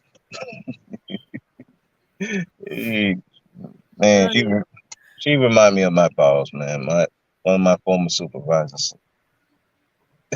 I can see her doing stuff like the way Lucy talk. She would talk exactly the same. I'm like, man, I miss her at the job. But yeah. Probably because she got things done. Yeah, she got things done. She didn't take no crap. She had warden and all them. They were scared of her. The warden was scared of her. She didn't give a shit. She's like, hey, you can take this. I'll come fight you. She did not give a shit, man. But guess who? When shit need to be done, guess who they went to? Yeah. Learning lieutenants, the new lieutenants. They went to her. It's just sad that shit on people below her not doing their job cost her job, and it's sad, man. But that's what happens, Yeah. But yeah. I'm sorry. I kind of tuned y'all out a little bit, but I was hearing. It's just that he can't get caught up in the generational things because everybody's gonna blame the previous generation. But after you can become of age of an adult, I figure once you start being in your 20s and stuff like that, You can't just keep leaning on uh, that generation didn't do that. This generation didn't do this. You know, then it got to be on you and what you do.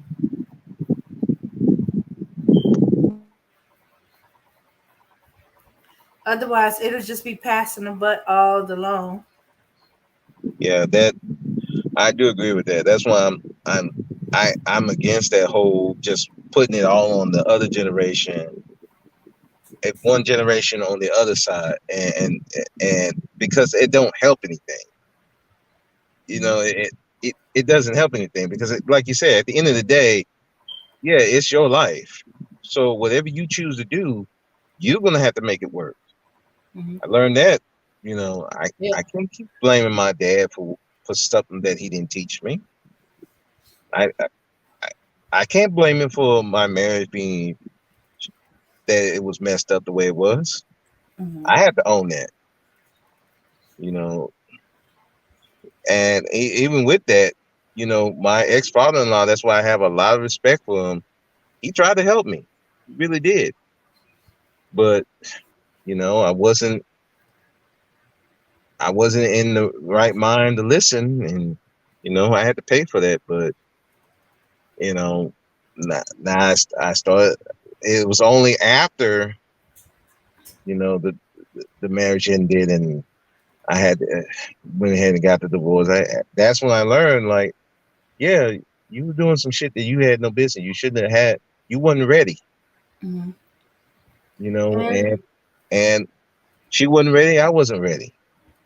But the onus is on me because I'm the one that ultimately said yes to say yes to doing it. Mm-hmm. So I had to take the majority of that blame for that.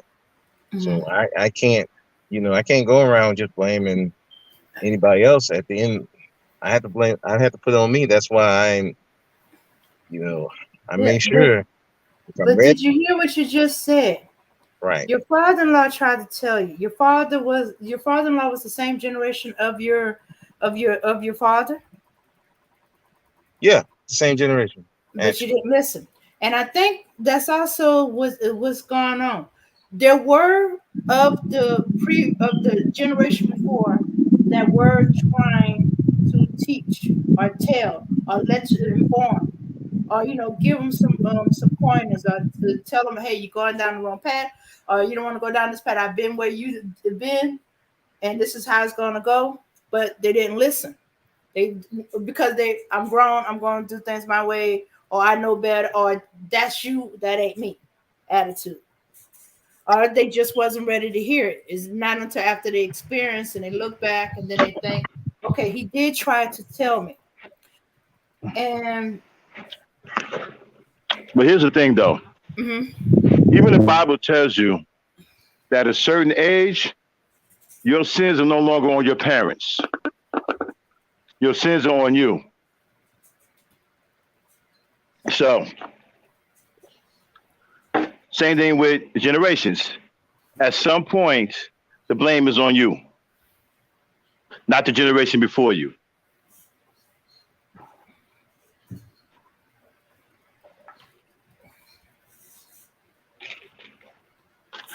Right now, this shit that's going on right now is all on the millennials. They created this shit, they own it. All this pump and dump shit, got women divesting, got women doing crazy shit. You got these these lousy ass dudes and the manosphere and the SYSBM and y'all fucked up, man.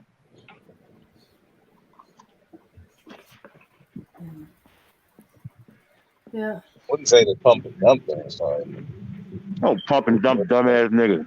they just those guys were doing it. These And guys Ramil, are actually and saying it Ramil and look, putting it out here now. and Ramil looked doped out like he was about to get locked up in the damn video. she might have. Yeah, he was about to go to jail in the damn video. I waiting for a cop to pull up in the middle of the video. That would have been funny to actually get that. Yeah, yeah. I would have Palmer died looked like laughing.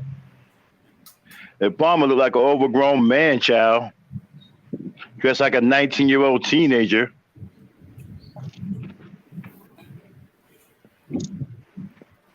That would be somebody. Let me tell you something, man. Yeah. When you real immature, you look funny in a suit. Oh. How many of y'all understand it? How many of y'all know that?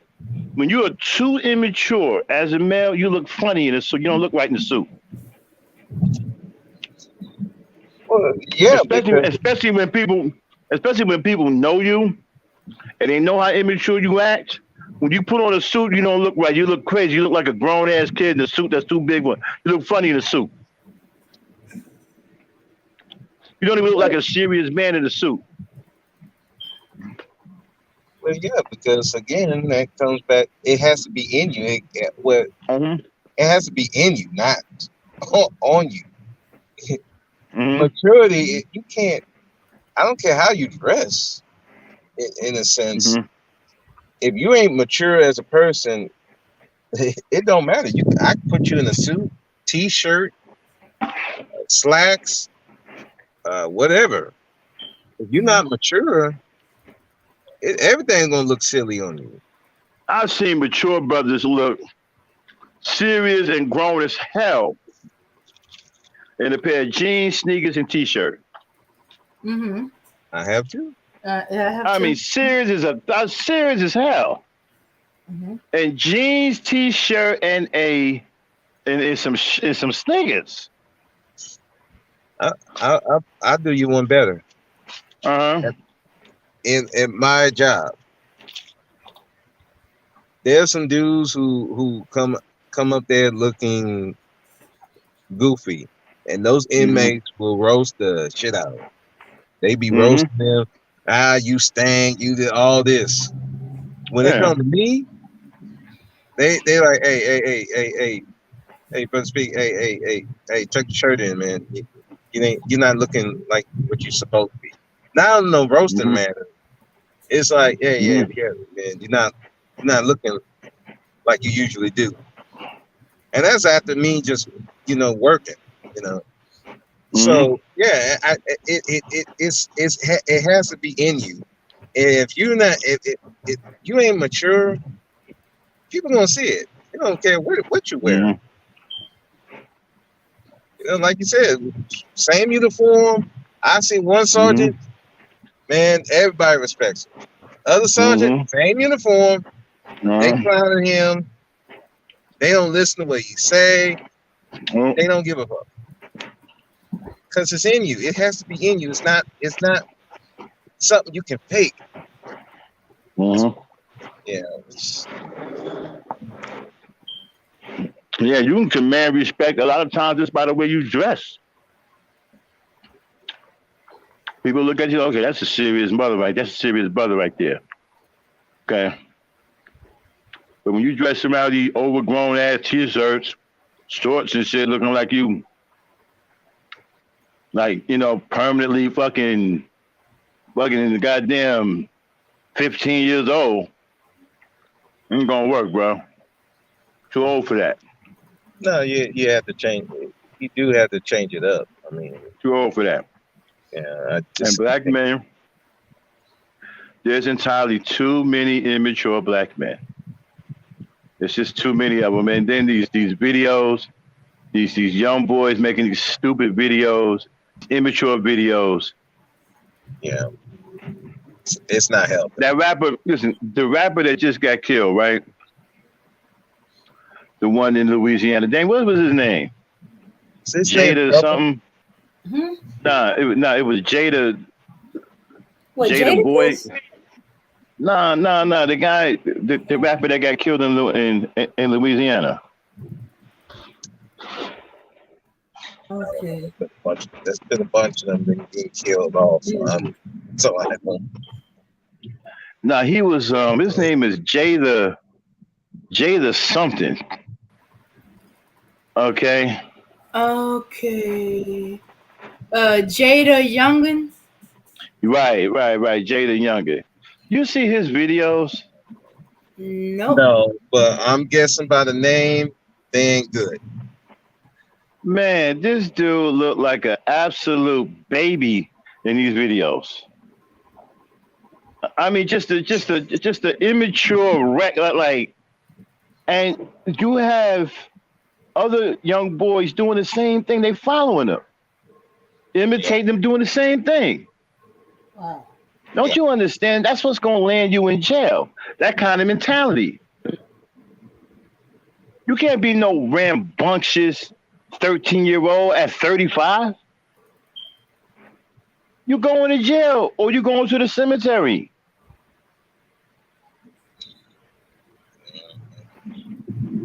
Seems like the cemetery is gonna be the faster one than jail.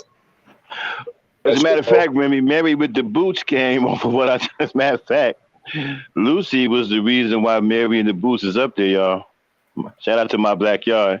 She the reason why Mary and the Boots up there because I tried to tell her one time that Deuce was wearing these boots, these stilettos. She didn't believe me. She didn't believe me.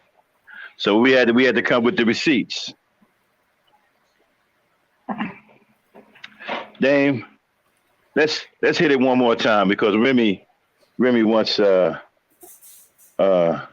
she wants Mary with the Boots. Yeah, Mary with the Boots. Yeah. I had to convince my backyard that I was telling the truth.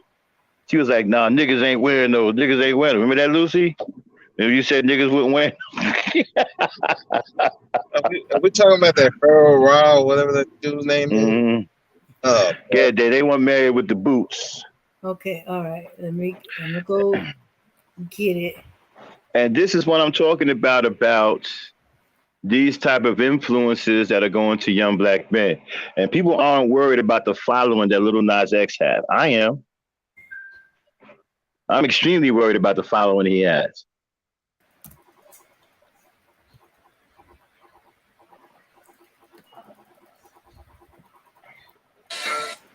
Yeah, Dan, you got to put it on the screen, Dan. Okay. Very least, I wasn't trying to start you. I was trying to share the screen. Okay.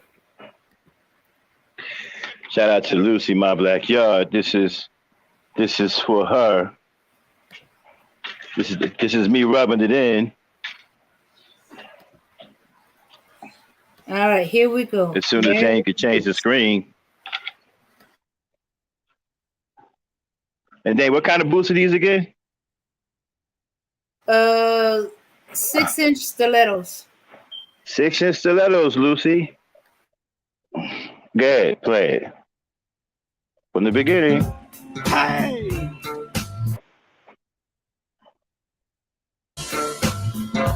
Hey! Hey! Hey! Go Mary! Go Mary! Go Mary! Go Mary! Get it, sis! Hey! Get it, sis! Get it, sis! Hey! And with the boots! Go Mary! Go Mary! Go Mary! Go Mary! Now get it, sis! Hey! Get it, sis! Hey! Get it, sis! Hey! Get it, sis! Go Mary! Go Mary! Go Mary! Go Mary!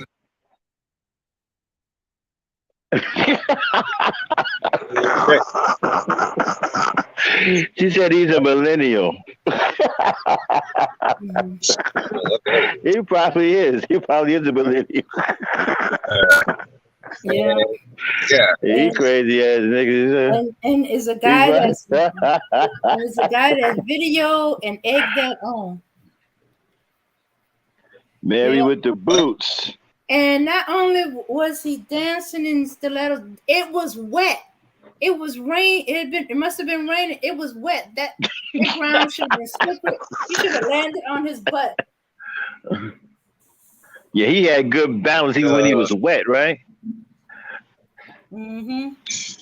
Okay, Dame. Hold on down. I'll be right back. I gotta take care of something. Oh shoot! I was about to tell you I gotta go. Yeah. Yeah. Oh. So. Yeah. You got a lot to answer.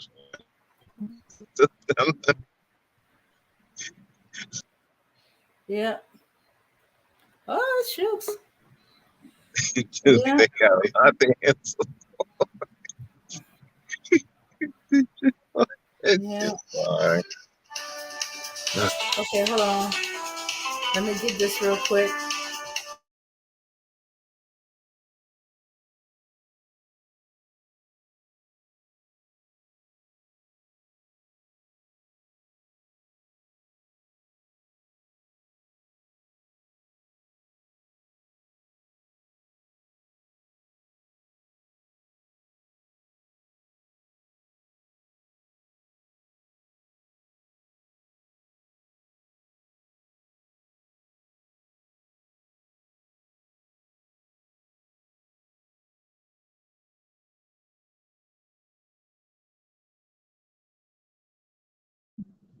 Fellow. Yeah, I know women who couldn't pull that off. To be honest, wow, he doing too much. Okay. All right. Okay, let me let it okay, I got a little bit of issue. So y'all might end up traveling with me for a little bit. Okay, where's the okay? Let me do. Let me,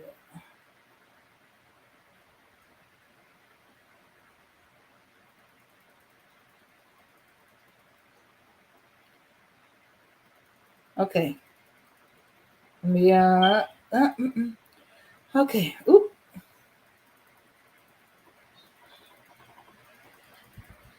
Okay. All right. So yeah, cause the bunny buckle suit boots. Oh, in fact, KS one of a bunch of supporters was like, okay, just because he wears stiletto boots don't mean he's of the alphabet persuasion. And it's like, dude, have you seen them shoes? There's no way you can be wearing them boots and trying to tell me those are men's boots. Man, those defenders. He literally said we need to advocate for men to be with men, and they still made excuses. I said they lost. Throw those dudes away. They done. And the women that were supporting them too. Throw them away. They done. I'm like, just throw them away.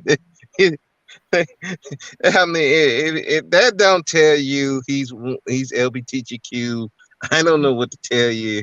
But they were like, oh no, that nothing to see here. Okay, all Nothing right. to see here, or that's like, let me see, yeah, like nothing to see here, or just because. Oh wait a minute, they kind of remind me of something I was watching. Oh no, there was somebody famous that just because you do you suck D, don't mean you gay. Oh yeah, Tank. Yeah, I remember that. I was like, You said it. You had to. No, I got to see if I got not once. You got to do it twice. What? yeah, What? What? you What? see, What are you doing? you see if you really didn't like it, or was it just that person, something like that. Yeah, I remember that. I'm like, what the? I'm like, nah, that's It was like, and I like okay, you didn't he like did it the he. first time. It don't it mean you don't like it at all. Okay, they He be on Kendra G chat still crying for him. Yeah, man, I'm like I've given up on those people. They were lost in the sauce. Just throw them away. Hell, I had one dude. It was on another chat, and I literally asked him. I said, "Okay, KS said he worked with Michael Jai White. Yeah, did Michael Jai White endorse KS? He said no. Okay, so how do you know he even worked with him? Well, KS is an upstanding person. He would never lie. I'm like, psst. I just laughed. I'm like, you lost in the sauce, bro. That's what you. Pretty much. That's pretty much. You know they lost. Just throw them away. They done. Yeah. They will never they will never get over this dude. Never. They done. It's done, B. I don't know, man. It's insane. Oh. Yeah, it just man. And the funny thing is, he's 52. He's a Gen Xer. He was 52, Gen Xer. Go figure. Fuck.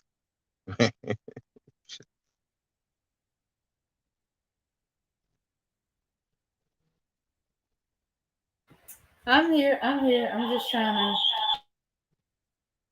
Oh, that's why they non-binary. So you ain't gay. You ain't if you don't pick a side. Yeah, I think that's what that is for. But they had bisexual for that. You ain't got to pick a side, but I guess that wasn't enough, so they just had to go non-binary. I don't know, whatever that means. It's, I don't know. Non-binary sound like a computer code. It's like, okay, so you're a computer now?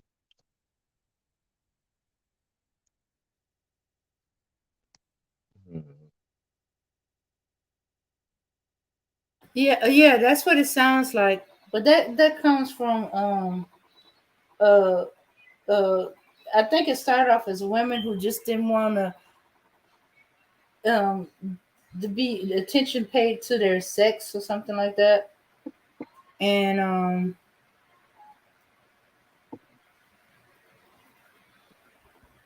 Yeah, it turned into something different completely. mhm.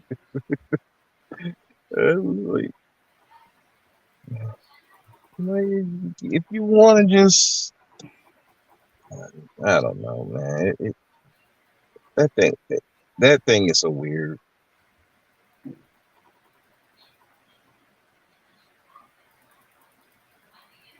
I don't know. It's just to me, it's like an excuse to just deal with whoever and don't get shamed. I'm like, dude, it's 2020.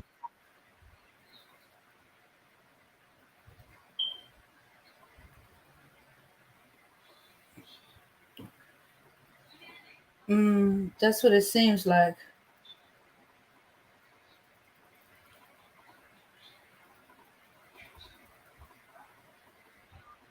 Yeah, I'm trying to do something. I'm sorry, I keep stopping every now and then. Bro, speak. You said it.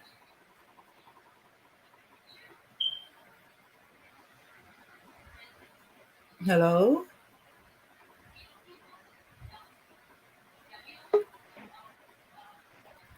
Yeah, can you hear me? Okay, I can hear you now. Yeah, I'm outside, so it's hard. Mhm. Okay. So my question is, what is black women doing wrong? What are black women doing wrong? I'm sorry. What is this for me or just Yeah, it's for for the you men? because I keep hearing that they need to be held accountable, that there's blame on both sides. I'm going to get down to the bottom of it. Exactly what is it that they're doing wrong? As opposed to black men, community. Yeah, I well, mean, anything because I keep hearing that they need to be held accountable, but nobody telling me why or what they need to be held accountable for. Keep saying that there's blame on both sides. So, what blame are you putting on her? What's her share of the blame? Let's get down to it. I've been always wanting to have this discussion. uh, well, me personally, blaming them for what happened to the community is a new point because, again, who runs the community? They don't run the community. The men don't run the community. We know who run the community. It's usually people who actually got money. and it usually ain't the black men. It's not even the black women. It's the white men that own the buildings and all that stuff. So Right. So what do you? Okay. So I still okay. So what are you blaming black women for? What's their issue? I don't know so much as blaming for the community. A community? Like what? What did they do I in the wouldn't community? blame them for the issues of the community. Like, Because I can blame black. I can give you a ton of stuff to blame black men for. But let's get to. But this is not about them for right now. Well, not at the moment. It may. It probably will end up being about them at some point, but it ain't about them right now. But right now, we're trying to figure out because every time I try to have this discussion with one of these guys, it leads to nowhere, and it gets rounded about, and they throw out vague answers that don't mean anything. They don't want to pinpoint what the black woman is supposed to be in trouble about. What does she needs to be held accountable for? What is it that she's doing in the community? What is her fault?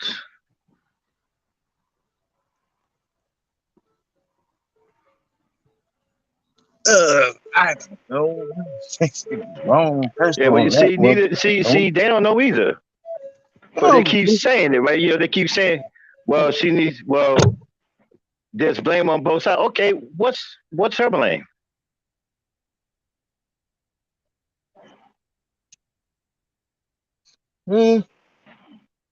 look at it. For me, I don't do the blaming on both sides anyway. I just be like, look, that whatever they. That's a tough question because I'm probably the one person. I don't see how. I mean, if there's really blame on both sides, then you should be able to tell me what the blame is.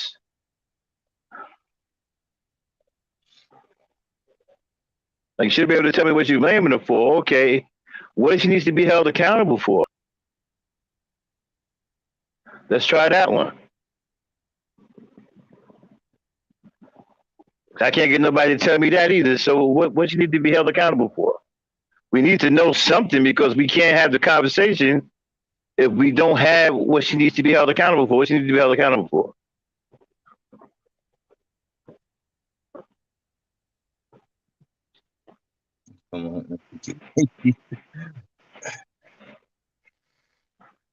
Well, if um, well, I'm talking for them, it puts me in an awkward situation. Um, I will say, I do think caring about the wrong type of black men. I will give them Okay. that. All right. I Okay. will All give right. them that That's one. better than nothing. I'll take it. That's better than nothing. I'll take that. Let's unpack that. She Okay. cares about the wrong kind of black men. Okay. So what is the wrong kind of black men? Are the ones who are going to jail? The ones who what? Like what? Are committing crimes? That and the ones What? who not they just not good leaders. Because the last time I checked, black women are with every kind of black men in the community. She's not picking a side. I've seen black women with educated lames, goofies, uh, uh, guys with one arm, working men, non-working men, bums, everything. She ain't even trying to discriminate. I see it with everybody. I see it with bums. Yeah, but the ones they be complaining about is usually the bums, the ones going to jail. I'm afraid not.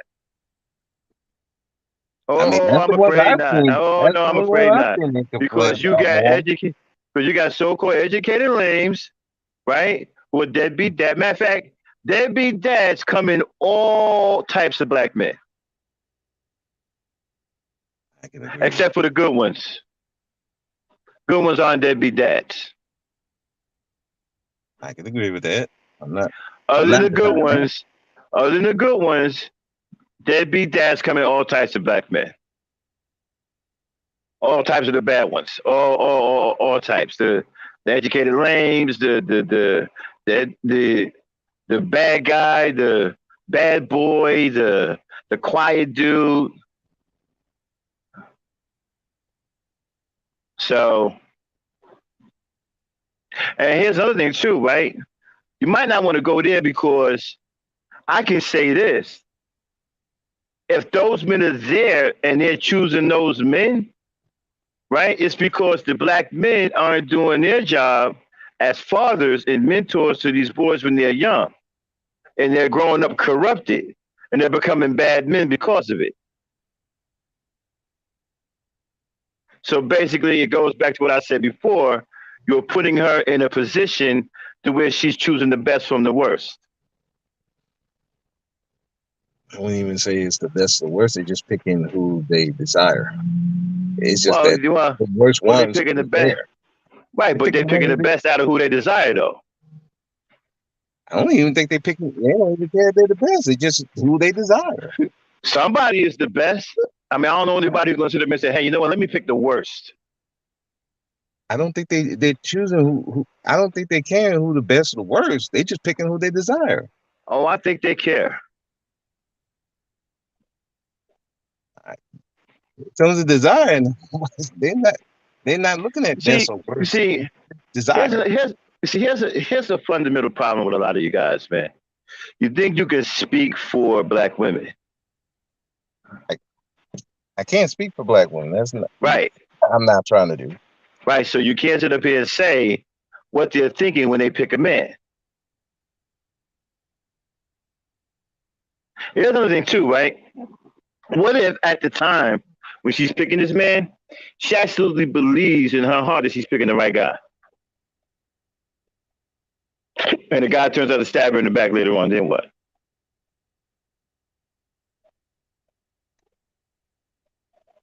And like I say, he's a piece of shit. Because I'm not down there. I can give So you from stories upon stories of Negroes selling black women a bill of goods, along with the Brooklyn Bridge. yeah, and I can give you stories. The women were telling me they wouldn't. They didn't care what he was doing. They just decided that guy. Really? I'm like that. So I'm going. Oh, really? Okay, let's put that to the test. Okay, women in the chat, put on one in the chat, right? If you've been with a guy that you didn't care what he was like, or you didn't care what he was doing. If you didn't care what he was like, and you got with him anyway because you desired him, put on one in the chat. If you didn't care what he was doing, and you got with him anyway, put a one in the chat. If no, put a two. Let's see what the women say. Let's see what the women say.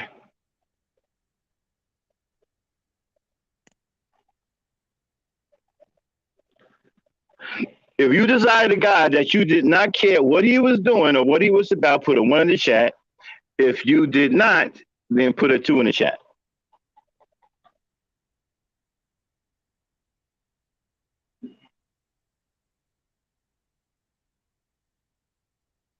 Just waiting for it because my chat's kind of slow. So I got you. I'm not.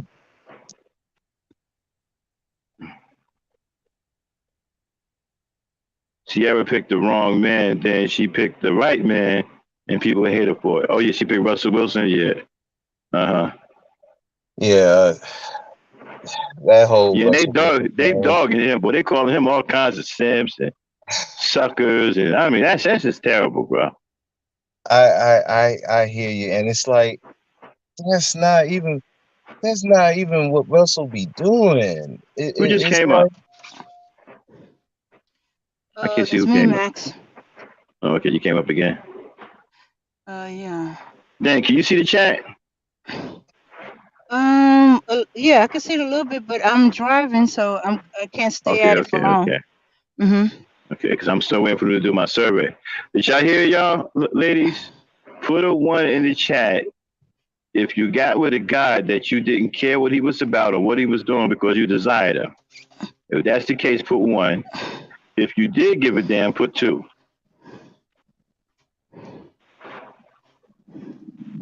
Yeah, that's interesting. I've never seen that, but I want to see how many women that are you know, into that. Picking a man that, you know, they don't care what he's about. You know, they just desire. Because that can be extremely dangerous. I agree. Actually, that is dangerous. It's very dangerous. Okay, we got two for Remy for no.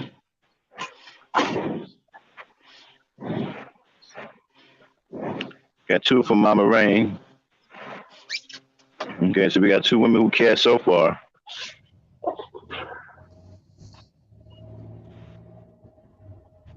All right, anyway, while we waiting for the votes, numbers to come in. So here's the thing. Now, you tell me, right? Who's winning the gender war between black men and black women? How it looks, or just in general? No, who's winning? Nobody. Oh, I'm afraid. Oh, I'm afraid that's not true. Okay, if the black women are winning, if you're saying that they're winning, show me where this has improved their lives with this gender war. Show me. How about the tune of $10 billion from Goldman Sachs? That wasn't because black women have started. Wait a minute, because black women have taken it upon. Hold on one second, brother. Because black women have taken it upon themselves to improve themselves versus helping black men. Right? They were doing that started before the gender businesses. war. They started businesses, and look where it's led them to. One of the biggest investments to any organization or people in history. Okay. I say that puts them far out in front of y'all. Y'all haven't gotten anything from anyone. Okay. Well, this is what I'm saying. This And then here's gender another war thing is too, right? online. It's not in real They're life. also beating, and check this out, they're also beating you in home ownership. Well, yeah, because they got families. They own three times as many.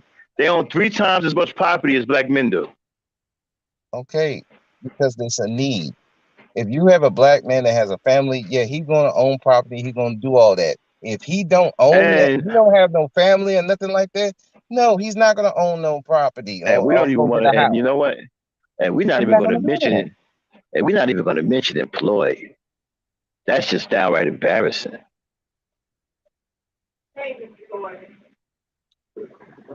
If we're going by employment, yeah.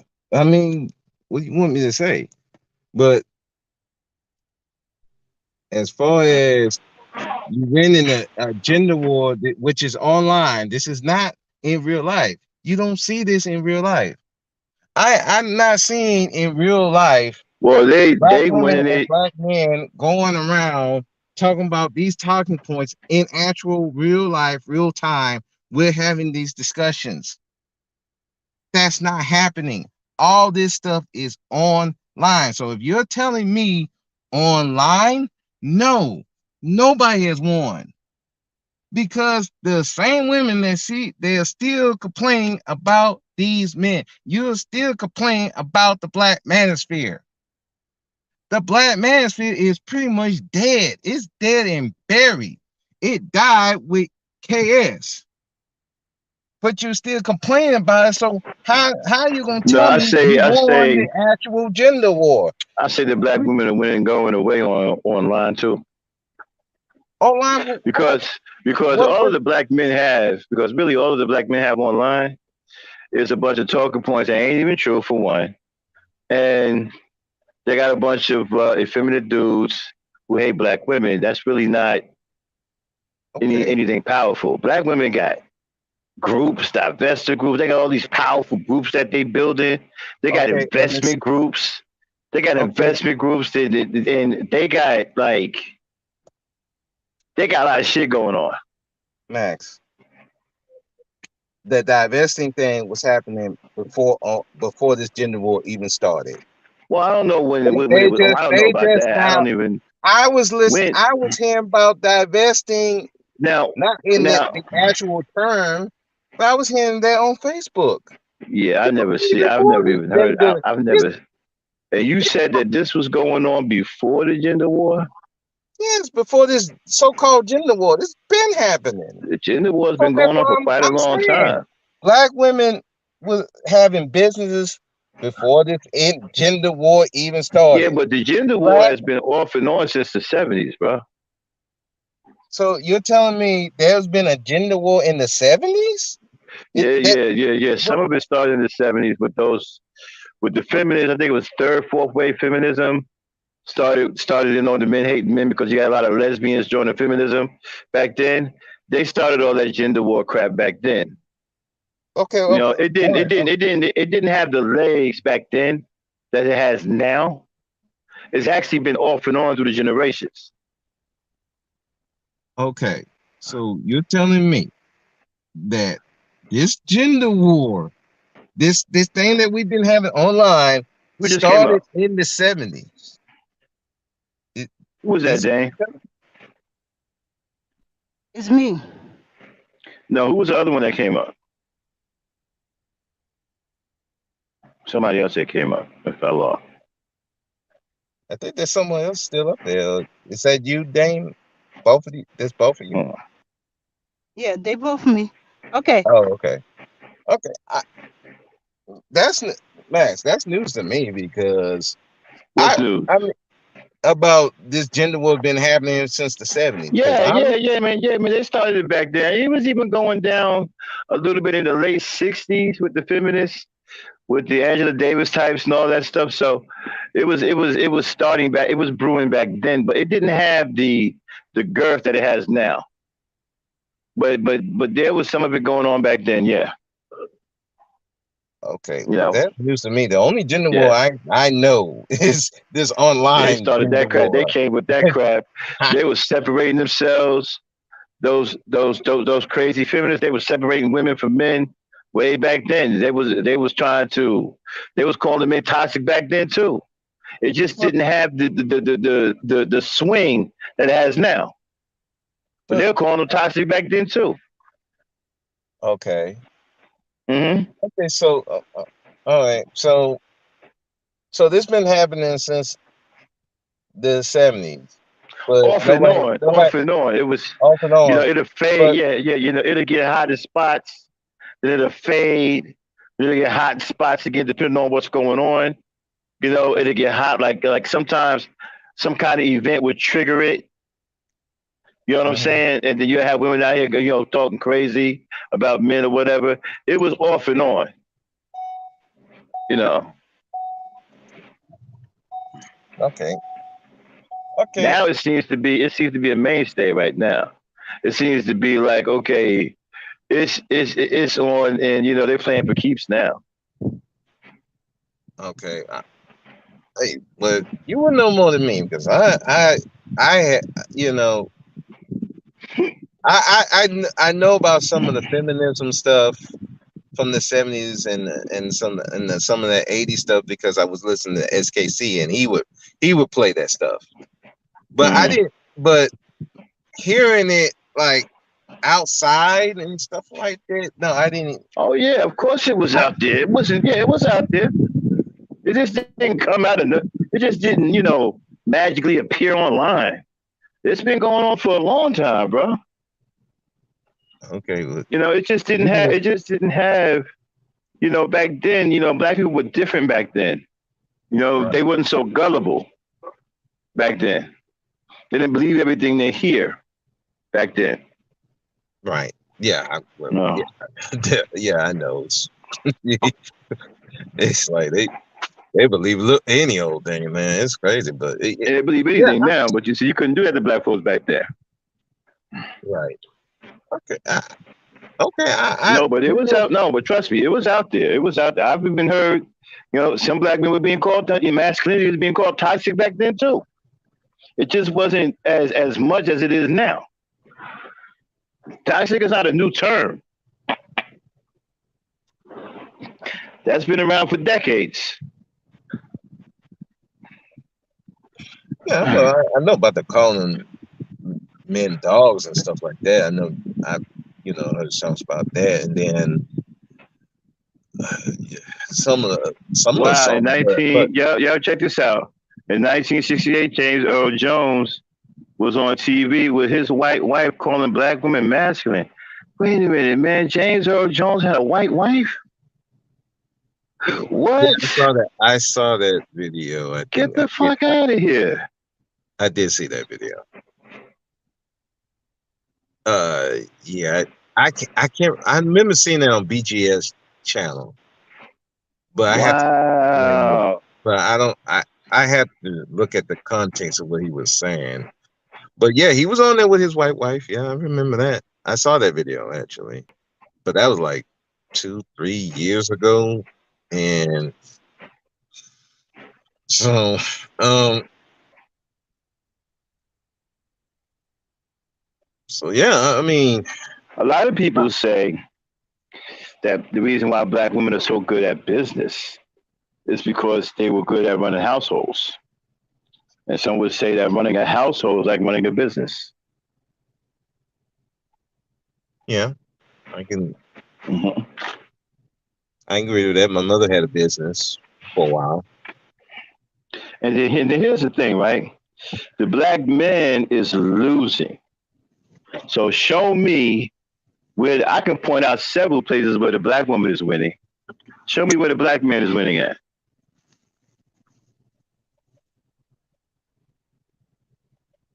Someone where they're winning. Yeah, where are they winning at? Yeah, hold on. Give me a second. Yeah, because I don't see any winning. Black women are winning. I don't see black men winning. Maybe I missed it.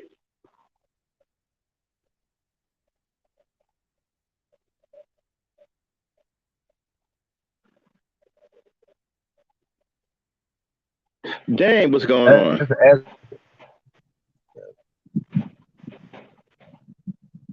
Like as a collective, nah. Yeah, collective. Well, we know. Well, there's always going to be individual black men winning. That's not what I'm talking about. I'm talking about as a collective. You know, Collectives, nah. where's like okay, but as a collective, black women are winning. So, you know, right now, black women are very close to taking over the hair industry. They've been in the war now for almost a year now with the Korean, and they're also getting help, outside help. Well, They're they about to should. win that war. Well, they should.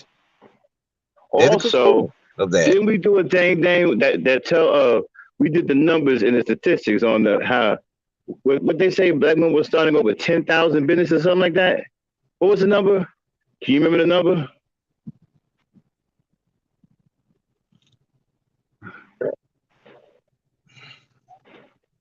Okay, Jane. Okay, she must be occupied. But we'll get back to that. We did some thing that they started with 10,000 businesses a year all across the country. So something like that. You know, it's a crazy number. And then when you get people like Goldman Sachs behind you, they don't put money behind fairy tales. There's something about the black woman that they see that they're getting in on the ground floor now. Well, yeah, because with the whole protesting thing, Black Lives Matter, all that stuff, it's a big money. It's a big win for them, popularity wise. It could be that the black woman has become the fastest growing group of women in the world. Okay. And success. Okay. Businesses. And okay. They're on par. They're on par with white men. Okay. Well, I do have a question. Mm-hmm. You say they got the $10 billion. Have any of them? Any of those women got any of the money yet? Not yet. Not yet. Okay. Mm-hmm. And not that I know of. Not that I know. Okay. Only thing I can say on that one, until I see somebody got some actual money and actually did something with it, I'm really gonna hold my judgment on that. I'm not saying it's good, bad, or indifferent. I'll wait till I'm glad that company put it out there. Yeah, we're gonna give you this $10 billion. But until I see some Here's the black women thing. actually got some money out of that and actually doing something, I'm gonna hold my judgment on that. I don't know what more they need to. I don't know what more you need to see. I mean, the fact that a prestigious company like Goldman Sachs pledged 10 billion. You don't pledge 10 billion for no reason. You don't give out that kind of money to people who are playing games.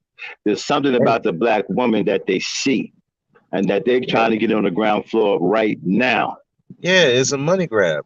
Yeah, Okay, and so it's a they are money the grab, fastest group. They are the fastest group of people right now with businesses. They're on par with the white man right now, right? business wise.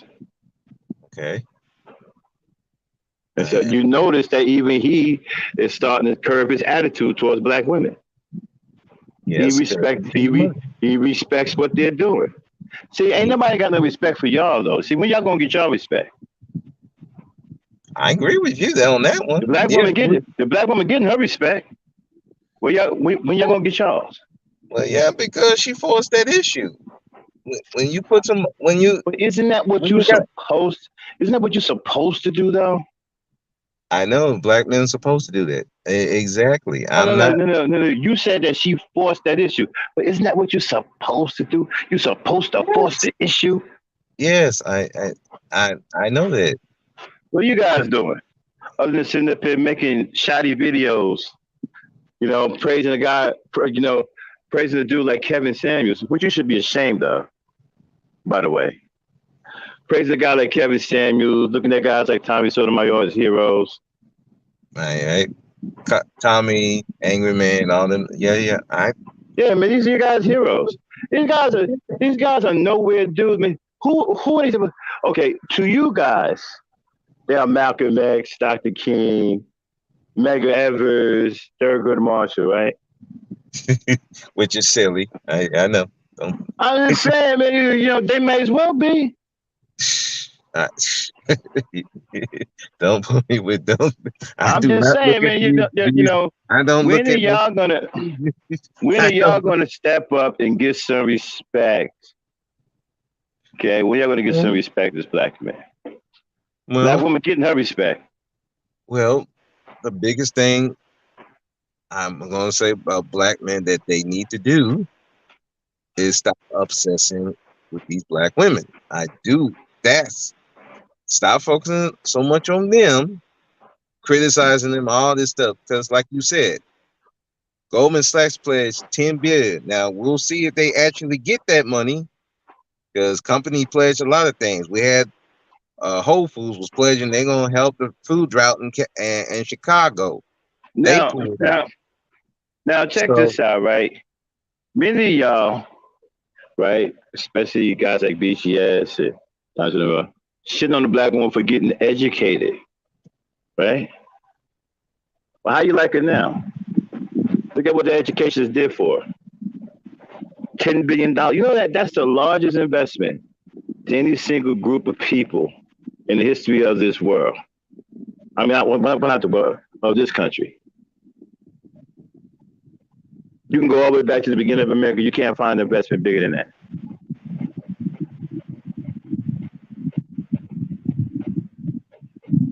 yeah, I'm I'm not. And you know I what? And don't. you know what? And it makes you guys look bad, right? Because you're sitting up here talking crazy, but you ain't doing nothing.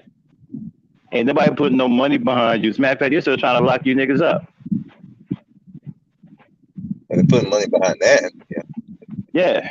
they put money behind locking you up. They put money That's in the all. jail system for you Negroes. You even got black people doing it now. You got 50 Cent and Akon putting money in private prisons. Yeah, that's where the money is. Okay, Yeah, because they're going to lock you niggas up. gotcha. Look, I'm not the anti none of that. Yeah, so I mean, what you need to be trying to do is hooking up with the black woman. I mean, she's starting to own towns, bro. They got a Well, town right here in Georgia right now that's ran by nothing but black women. They are everything in the town. They are the judges, the cops. They everything. Okay. Where's the Okay. black man's Oh, town?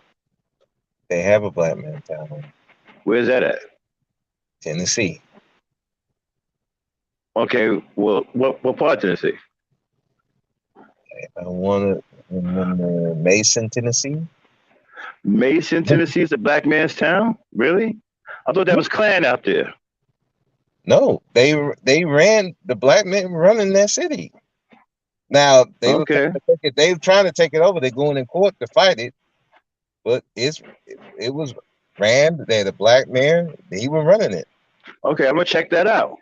Yeah, they had a big Mason, story Tennessee. about that about a couple of months ago. All right, I'm If gonna check that I'm out. correct. Mason, Tennessee. Mm-hmm.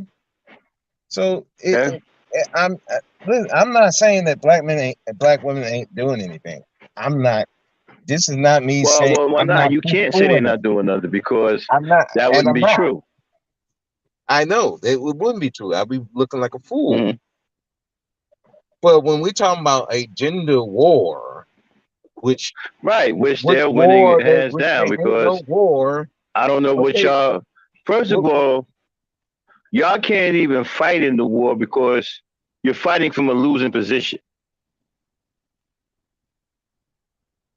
You don't have any power. You don't have any prestige. You don't have any credibility. So you're already fighting from a losing position. yeah, a war that most black men don't give a fuck about. I can't find a war I don't give a fuck about, man. Well, well, that That's what I'm yeah, but that's saying. only gonna serve to hurt you though, because you How would should that give a serve? fuck about it. Why should I give Max? I'm Because trying to understand. it's going Why to am I? we Why should I didn't give we a have a fuck con about? I thought we had a conversation yesterday about how women affect our lives, right? Especially during marriage, right? A lot of people with big money feel more comfortable investing their money in a man who's married. There's a reason behind it. There's a whole reason behind that. I You get that.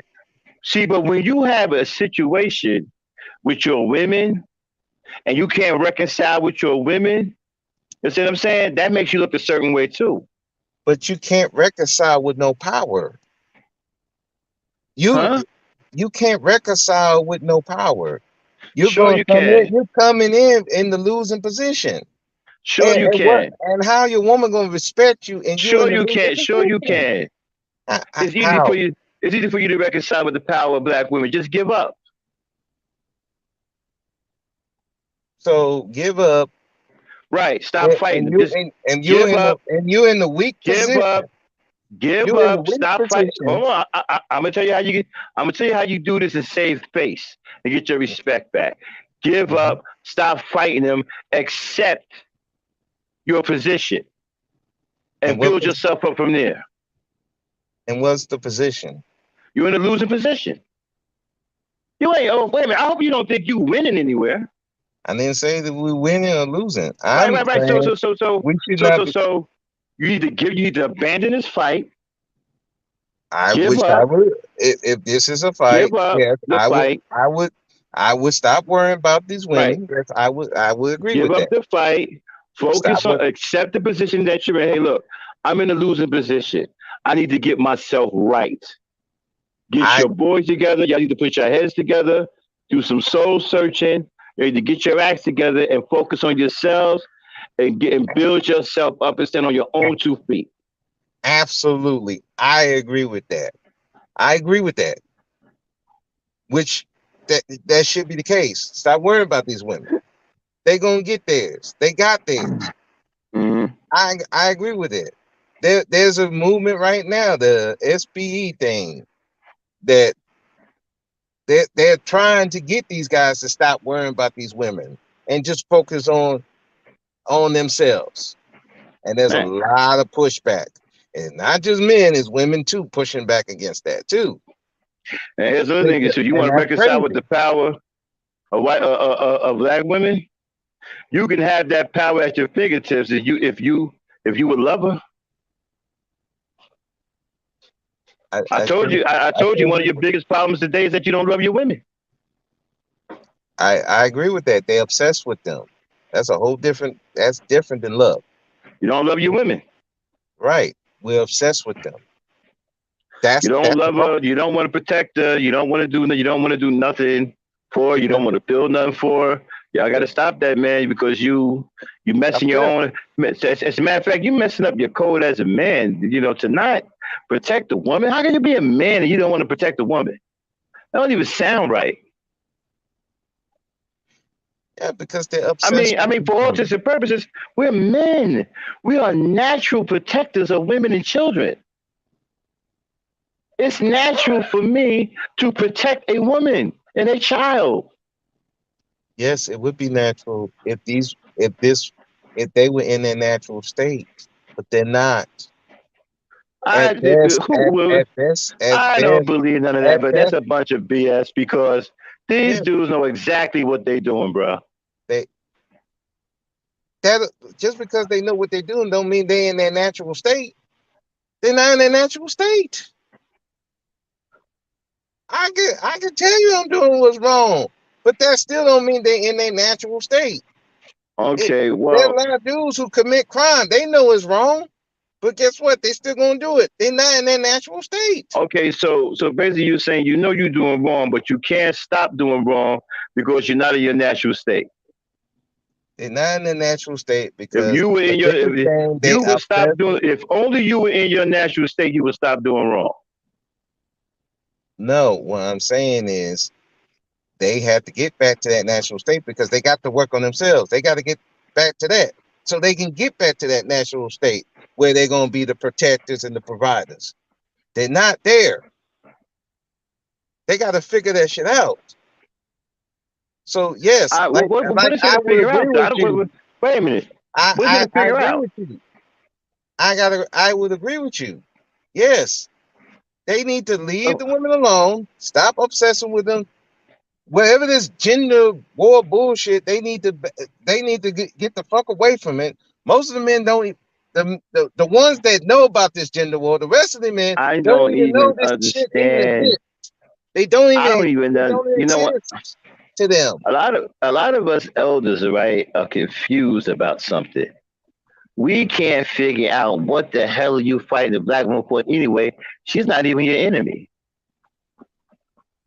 That's not your enemy. What are you fighting her for anyway? She's not your enemy, not by a long shot. I agree with you. Their enemy is themselves. That's the enemy they need to be Oh fighting. no, oh no, you actually got a real enemy out there. Matter of fact, you got more than one, not Okay, just yourself. your But the biggest but enemy but, is but, but the yourself. black woman ain't. But the black woman ain't one of them. She's not your enemy at all. I know I get that, Max. You I talk about a woman. Check this out. You talking about a woman, right? That was side by side with you doing slavery, took the same beatings you took, gave up her life trying to protect you because you were a target by the taskmaster because they were killing the boys because they didn't want any strong boys to rise up and take control. So she had to dress you like a girl to protect your life. okay. And So you're talking about a woman that was willing to give up her life to protect you and do whatever she can to make sure if she didn't do that now, you can sit up here and debate about, well, why did she do that? She made him offended. You can say all of that, right? But how many bloodlines did she save doing that? How many of our grandfathers, great grandfathers would be here if she didn't do that? They were murdering men going to bed doing slavery, especially the strong ones. And they were murdering them in brutal fashion right in front of her. They were getting torn apart, set on fire, all kinds of stuff. And so she feared for her boys. And she did everything she could to protect. This woman went through slavery with you, took the same beatings, protected you with her life. You think she's your enemy? Who the hell told you that? isn't that the result of the supposed gender war that you keep saying that happened in the 70s? It, would that be part of it? Excuse me? Okay, isn't that the supposed gender war that happened? Isn't that the result of that? Well, that whole thing started because of the silent generation, because the men in the silent generation were horrific. A lot of them should have been, a lot of them should have been killed for what they did to a lot of women and children. Right. I would agree with that. But they were protected. And the woman had no protection. She had no rights. She was getting beat to death in many cases. So a lot of that started out of the silent generation. A lot of that going against the men because there was no protection for women. And the very man that was supposed to be protecting her was beating her to death because he cared more about having sex and molesting his kids than he actually cared for her. I mean, come on, dude. Come on, man. What kind of shit is? Hold on a second. What kind of shit is you got a grown ass 40-year-old man coming to your house dressed up like he going to Easter Sunday, talking about he here for your 12-year-old daughter, and he want to marry her, and then you want some shit talking about well, no, you can have the one that's 13, but you can't have the one that's 12. Okay, we talking about color purple thing. Yeah, but they got that from the silent generation, though. There's a lot of that shit. The average, check this out. The average bride for a woman back in those days, even all the way to the 1700s, I think, the average bride was like 13 or 12 or 13. Was that And even if you in made the? it, and if a girl made it to, and if a girl made it to 15 or 16, she was considered an old maid, and nobody wanted to marry her because she was considered too old. Okay, was that also happening in the black community? Because Yes, okay, so that yes, it was was also happening in the happening black community. because I'm just asking because I'm trying to figure out, is this them blending the white community with the black community? Was this also happening in the black Yes, community? it was I happening in the just black want community because I you just had a want contingent, right? Because you had a large contingent of men that wanted to be like white men. So they copied what the white man was doing with his woman and did it with their own women. The white man was molesting his kids too. Matter of fact, he was molesting everybody. He was molesting everybody, even yeah, animals. yeah, I know that's what And I'm saying. Okay, so he molesting everything. I just want to be clear because I'm Uh-huh. asking a question because, like I say, I'm not the history buff, and so I'm trying to learn because it's always seemed like it's getting their culture and our culture mixed up. But if it was happening in our culture too, yeah, it's fucked up. That you know, and and I'm glad that it is coming out. And it should come out because yeah, there's a lot of demons up in the closet that need to be coming out. I, I agree with that. So, and it is tough to hear, but it do need to be heard. Yeah, I mean, So, then they talk about, the manosphere, I can throw that book up in your face, Daughters of the Trade, right? Where they say black women own slaves. Yeah, black women did own slaves. They brought back their relatives. okay, and so all right, so it was true that they were only slaves, but it was By the way, right. black men were doing the same thing. They were buying Okay, back their relatives too. that's a good thing. Yeah, yes, black men and women were both buying back their relatives. Okay, We're just black women. But you get half the story in the manosphere. of course, because they Right. bodies.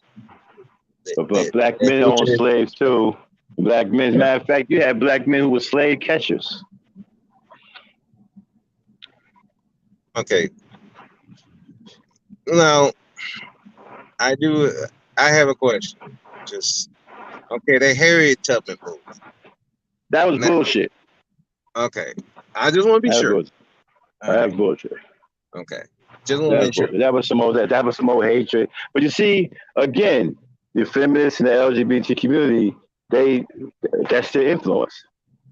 Right. They had every Agree influence with on that movie. I I agree with that. I mean, I would yeah, number fucking hatred. There wasn't no damn nigga out there chasing slaves with Harriet Tubman. He never even existed. yeah, They did have Negro slave catchers back in the day, but he was there wasn't one. There wasn't one chasing Harriet Tubman. right. No, I just want to make sure. no. No, I got questions. But that was some black man. Yeah, but that was some black man hate and shit. Even that death where he killed the little girl, the little funny looking something Moreau, Mm-hmm. the funny looking thing, the one that wants to be called a thing or something. Anyway, that didn't even happen. That was fake too. Yeah, you know, that was fake. You know. Yeah. And I wish they would get American. I wish they start getting black female actors from America to play famous black women. Stop getting these foreign black women who don't give a damn about don't care nothing about black people. Wish they stop doing that. Well, they ain't gonna do that. They gonna. Look, man, They listen. want. I You look at They, Lupita, they right? don't. They really don't want. They really don't want to see a black woman, an actual black woman, shine like that. They really don't.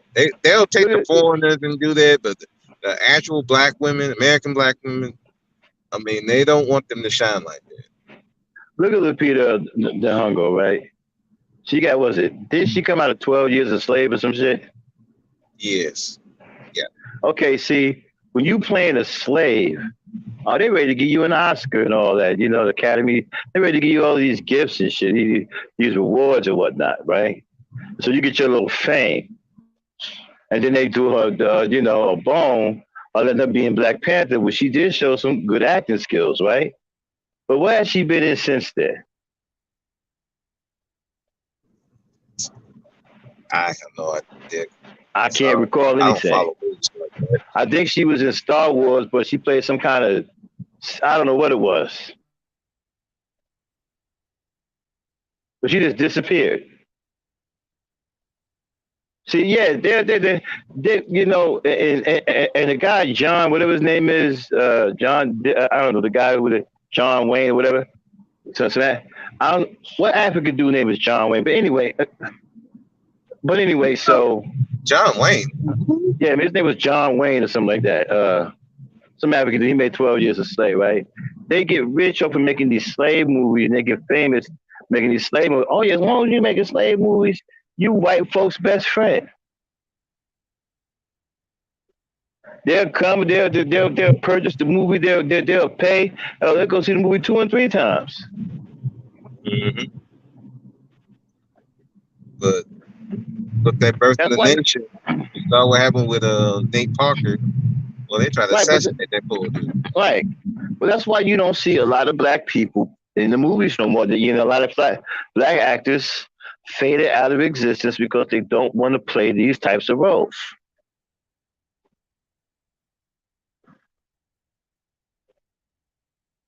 Don't want to play these type of roles. You know? Yeah. Yes. That's the Halle thing. Berry, the Oscar. That's why I got a lot of respect for Whoopi Goldberg, because she won an Oscar off of pure talent. Yeah. She had to sleep with nobody on TV, huh? Oh, I'm sorry. Yeah, they don't want to play those roles as they written them inaccurate, made up roles on like Harriet Tubman. Mm-hmm. Yeah, because they know the history and they wouldn't let that slide. That movie was straight bull. It was straight. And check this out. What pissed me off was in the beginning of the movie when they was in that town, they separated the light-skinned blacks from the dark-skinned blacks.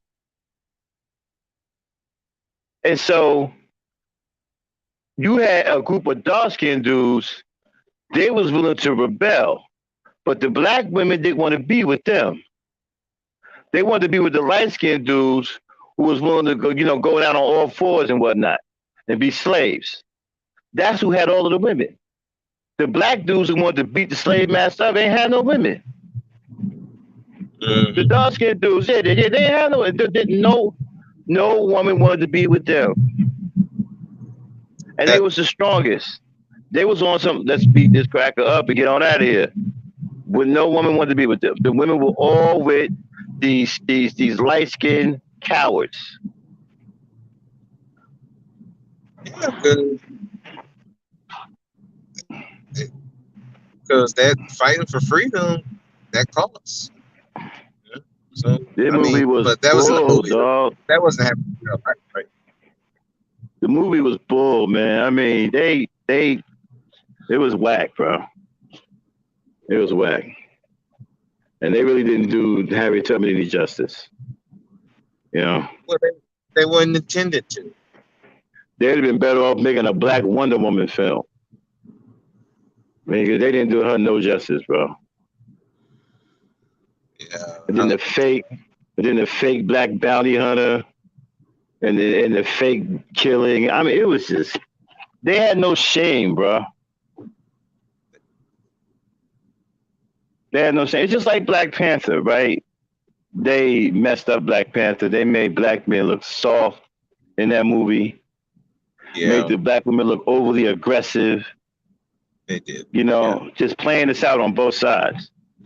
And the sad part is, I like the Black Panther. And honestly, I didn't really see that, what you were talking about, till T. Hassan Johnson pointed it out. And then when you start saying it, I said, "Oh, I see that now." Mm-hmm. And that, and there was a lot of, there's a lot of they things made black women look overly aggressive, made them look manly. I didn't appreciate that. I did not appreciate the Delage Moray with the big crew cuts and all. I wasn't feeling it, man. I thought it was disrespect to black women and disrespect to black men. The black men all the black men in there were passive, soft. Even the Black Panther, he was soft too. Yeah, they made him. They soft, mate. Punk. Yeah. And the only black man that was good was Killmonger, but the only problem with Killmonger wanted to destroy everything. Yeah, he was the bad guy. They had to make him out to be a monster because he made too much sense to the movie. See, they didn't make him out to be a monster. Everybody would have wanted him to be the Black Panther. Right. They had to make him out to be a monster, or else he would have stole the show. And he still stole the show anyway. Yeah, you're saying. So they had to make him crazy. Yeah, so they had to make him because the money was weak. Come on, man, dude was weak, yo. Was weak. And then when they saw him, they weren't even afraid of him. I mean, when they did that ops at night, okay, yeah, and they saw him up in the tree, the Black Panther, they weren't even afraid of him.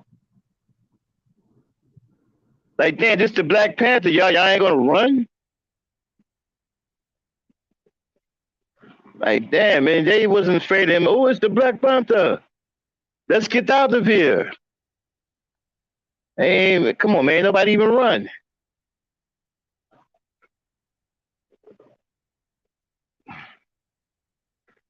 Yeah, we're gonna get me and Dan. We're gonna start doing movie reviews too. We working on to have private viewings, so that we can do a private showing, and then we have a couple people here watching it with us. Then we're gonna do a review on it after we're done, because you can't play it live or you'll get they hit you with a DOS.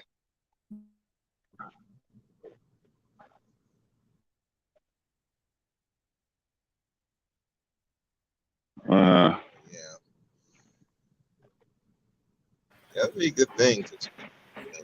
Yeah, man, I didn't like the way. Yeah, I thought the movie was disrespectful. I thought it was a black exploitation film. A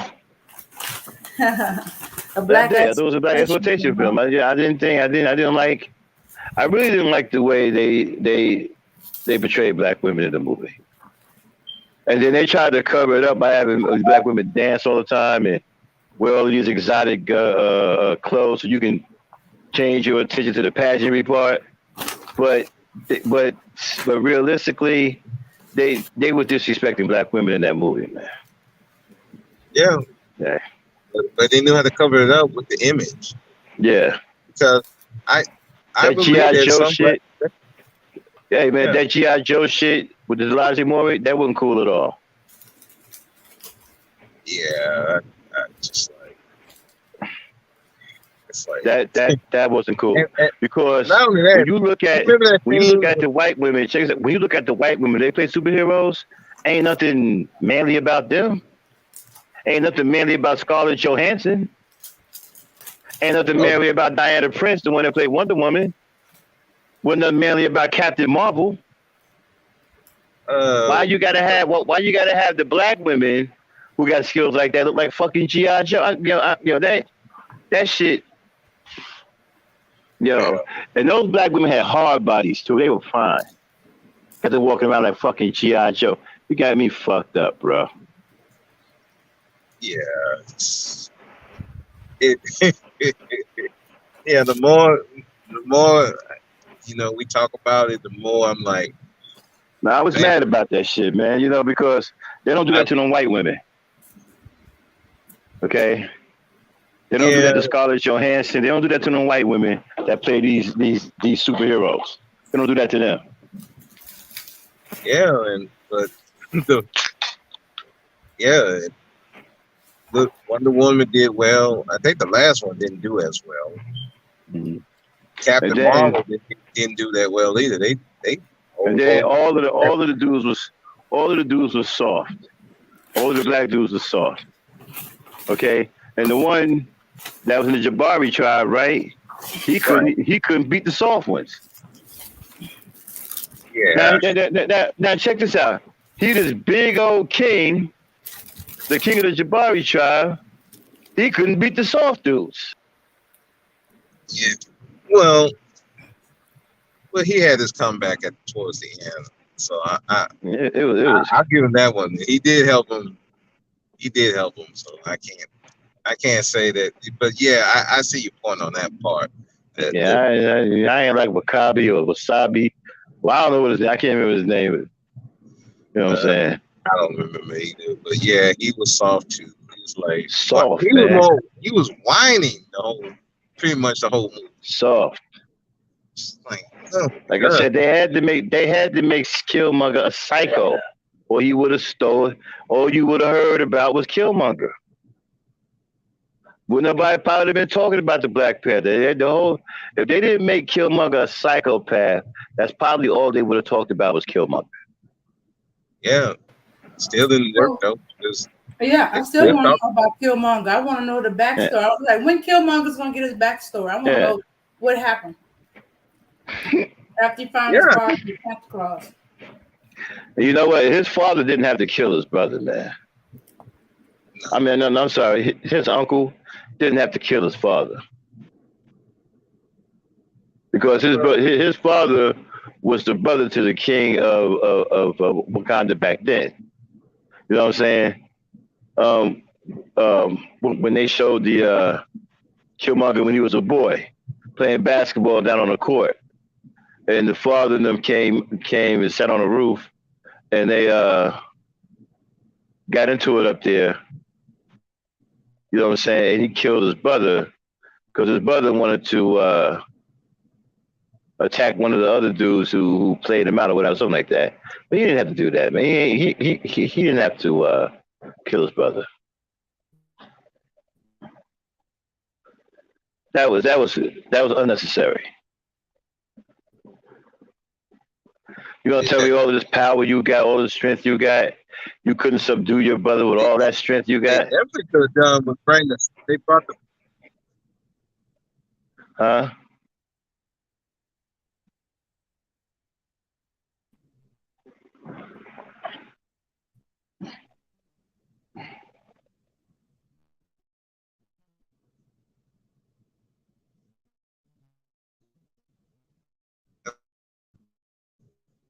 Hey, can you hear me?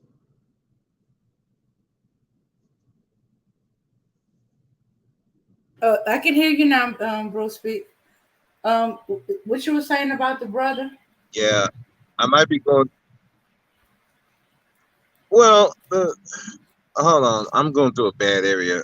I'll be right back. Okay. Hold on. Okay.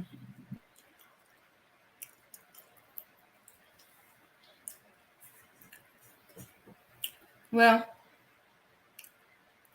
I guess they don't want to accept that black women being physically strong, she gotta look manly.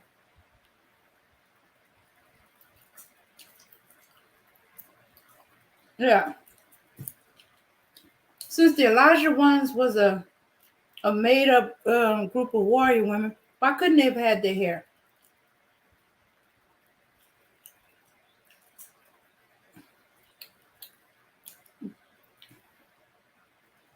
And then when they allowed them to look womanly, they made it look like there was a slight lesbian like relationship with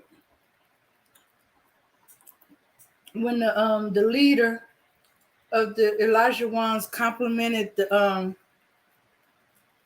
other one about the way she looked.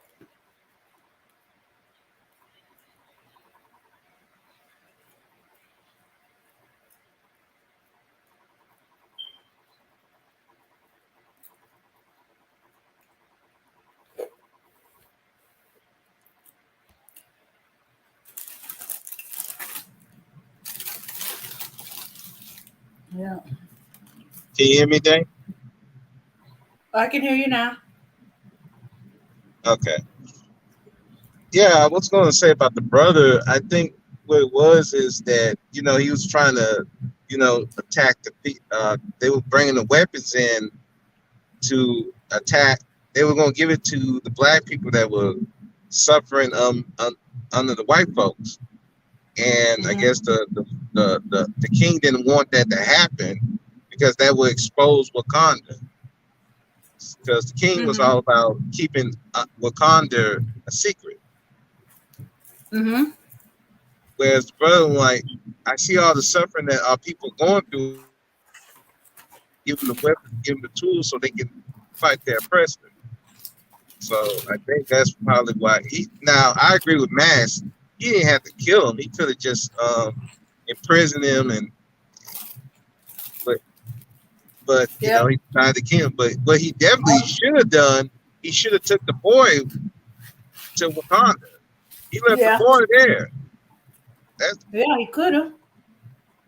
and that's what the Black Panther was saying. Why'd you leave him there? So now you made it. You because of your mistake. Now I got to deal with it. Mm-hmm. So but but yeah, that whole. But I see what Max was saying about how the women were, and um, they were looking manly and just not wanting to be with the men. Even they even treated the king, the Black Panther, like he was a child in a sense. And yeah, that was a bad look. But yeah, but they don't let the white women do that. But yeah, because the white women wouldn't allow that shit. Like they ain't gonna allow that. When they want their heroes to be womanly as well. I mean, they want them. They want them to be tough, but they want them to still keep their femininity in a sense. Like, Yeah, they wanted to see, yeah. right. Yeah. Well, that's never been an issue when it's with the white. They always um let their female superheroes um be feminine Yeah, looking. yeah, and Think about Wonder Woman's outfit, Batgirl's outfit, Catwoman's out. Well, she's technically a villain, or she's somewhere in between. she's Cat. in between. She's more in between now. She's not really. Yeah, she's in that gray area. Mm-hmm. Yeah. Um. Um. Even if they completely covered their outfits are form fitting, like it looks like that it's painted on them. That is so tight. Be like, how are they able to fight with something that's that tight? Yeah, because men make the movies though. Mm-hmm. It's still Yeah, men make even the when they movies, did so their TV shows, you have to kind of use your imagination because but if you think back in the original Wonder Woman TV show, did Linda was the actress named Linda? Did she look like she could beat up these dudes, these men, or fight it up? But then again, if you think about the old Batman, did Batman look like he could beat up anybody? nah, nah. He looked like some dude. He took Halloween way too seriously. Every day Halloween for him. Well, man, yeah, and from what I remember, Wonder Woman in the past, no, she couldn't beat up these dudes. Did she have any muscle tone whatsoever? In fact, I don't think she really fights. No, She just basically used her bracelets to block the bullets and use her her lasso, lasso. the lasso. Yeah, from what I remember, I didn't watch the show like that. I seen clips, but I didn't really watch it. I'm like, I just remember Yeah. Batman. The old Batman, yeah, that was my show. Oh man, but yeah, but yeah, they allowed to. It's kind of like it's kind of like a compromise because there are men still got to go to these movies, so they got to make sure the women still got to appeal to men, even though the LGBTQ is a part of it. They still got to appeal to men because you're talking about superhero movies. The majority of people gonna go see it is men because it's action. So they still got to appeal to men, but they got to compromise in that. But yeah, but with black women, it's a different story because it's like, well, we ain't got to worry about that. Like, Well, one, I think it's because in their mind, black women of today or whatever are the same as the black women that were slaves. Because we had to do, there's quite a few, the majority had to do just as much labor intensive work as the men.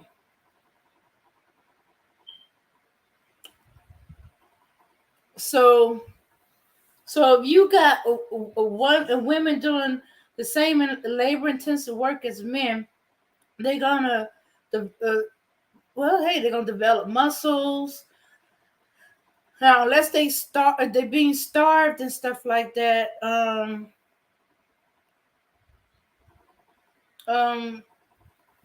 there's, they're gonna have, they're gonna be a muscular, um, type women. I guess you could say almost an athletic build. hey, can Depending you on which type of labor intensive work they're doing, like picking cotton, um, cutting cane, what I can't think of all the stuff that slaves did. But so so when they said a black woman was strong in the slavery days, she was physically strong because mm-hmm, she had to do the same type of work uh, right? um, as the majority, unless they were working in the house, and even then they still had uh, they were more muscular than white women who didn't have to. Yeah. Hey, Kate. So, Hey, Dame, can you pull mhm. out that comment by Mama Rain? So I kind of want Okay. to. Okay. This one, if black men are saying that black women are masculine, is it easier to show black women as masculine and get away with it? Well, they were doing that before this whole thing with this gender war thing, with black men were saying that. I mean, they were doing that way before that. So you didn't hear black men back in the past. I James Earl Jones notwithstanding, that was only one dude was saying that. You didn't hear this from black men in the 70s and the 80s and 90s. This is like like two 2000 and stuff. Like 2000, I would say the last what 5 years maybe. No, Because I no. wouldn't I wasn't hearing that they were masculine in the real world. So it's like so no, Okay. these white dudes were saying that way before Um, we just black men. these manosphere dudes are taking that white man talking point and using it now. Okay. Okay. Like say Serena Williams. Okay, if you think back, it was white men, white media uh that were saying that. Right. And people were getting offended by that and they would get mad and stuff like that. And then let me see, how long ago before she got married, when she was dating Common and somebody else and stuff like that, She dated we started hearing. Common. She Yeah, we start hearing about black men saying she's too masculine,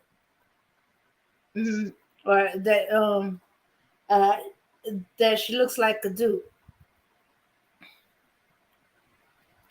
But before it was I, always a white man saying that, which is kind of yeah, because ironic. they were Hmm. yeah, 'cause a white man married her. what, what, Hmm. and they, you know what the funny thing is? Even Joe Rogan clowned him for doing that. That's the funny part. That's funny. Like, but yeah, I'm like, just Yeah, yeah. But you see, but when it first was happening, black men was taking offense. They were kind of calling out individual white men who were saying that. Um, but I don't know when the shift came. I know it was right around the time um, the black men she was dating before she married that white man. I think it was Common, and I'm trying to remember the other person. But when it didn't work out, instead of letting it didn't work out. They tried to excuse why the guy was stepping out on her, or leaving, or not making a commitment to her, or when she walked away because they weren't making a commitment. Then I started hearing stuff about, well, she looks like a man, she's masculine. That's when black men started doing it. They started doing that in defense of why these these black men weren't guys didn't making a commitment. marry her. And then she walks away because hey, she wants to be married and have a family. Or they broke up with her, or they cheated on her, or whatever the case may be. She might just broke up with them. What? I mean, Yeah, it, I think yeah, and that's it could be that she broke up with them. But as I said, they weren't because I know with making the commitment she was. Hmm? Yeah, because I got the impression that she I was walked away. with Conan, they Uh-oh, he dropped off. It's not true. That was not just happening now. This happened then too. Black men down her so bad, bully her worse than a white man would ever. Actually, it probably hurt it more. It's not a matter of the amount, the quantity of them doing it. It's that they were doing it. okay, white men calling you masculine and all that, that doesn't, it bothers you, but don't hurt you as much as when you're on doing it. Hmm. So yeah, because okay, that's fine. You think I'm masculine? I'm not sure. You're not my people. But when your own people are doing it to you, nah, that's a different feeling. That's a more hurtful feeling. But married I women that don't calling see it her, that way. You do. I grew up back then, and I know what I saw. Mm. I yeah. know. But what I'm saying is, Yeah, but no, I know there was individual. Okay, there'd be like individual women that were called out for being either they were they were athletic, or they were they were unusually tall, um um or something. But th- this is, to me, is newer, that when they sweep the whole of black women of being masculine. I mean, as a as a whole group, that we as black women as a group are masculine. Is when it used to be like an individual. So yes, I've heard um some men say this woman is masculine looking, or this woman is mannish and stuff like that. But it always been individual, individual, individual. Now they doing all of us, every last one of us. They don't say this particular. They are now black women are masculine. right, Hmm. That's the right, that's the difference. yeah, That's the difference I see. right. Or I'm okay, seeing let me that give you. now. Or Like okay, I think when I first started hearing it's when the WNBA came about. When the WNBA it came about, I remember hearing it that the women in the WNBA are masculine, and I'm like, what the hell are they talking about? And then there was a bunch of dudes that was like, no, mm-mm. But for the most part, there's been, when the WNBA first was coming out as a professional, beyond collegiate. Yes, I do remember hearing that. But it's still happening to young girls. We have to stop saying what happened did not happen. Okay, I'm not saying it did not happen. Okay, well, maybe I am. Or maybe I should correct myself. I started noticing, let me rephrase that. I started noticing, like when I use, for example, Serena Williams, uh, when she was dating and it broke up with Carmen and somebody else, black men. I've noticed when the WNBA came about, I noticed I was hearing more and more black men, or black men in front of the camera saying that. Um, let's see. Um, yes, and yes, uh, are growing up. There was some girls that were called mannish, either because they played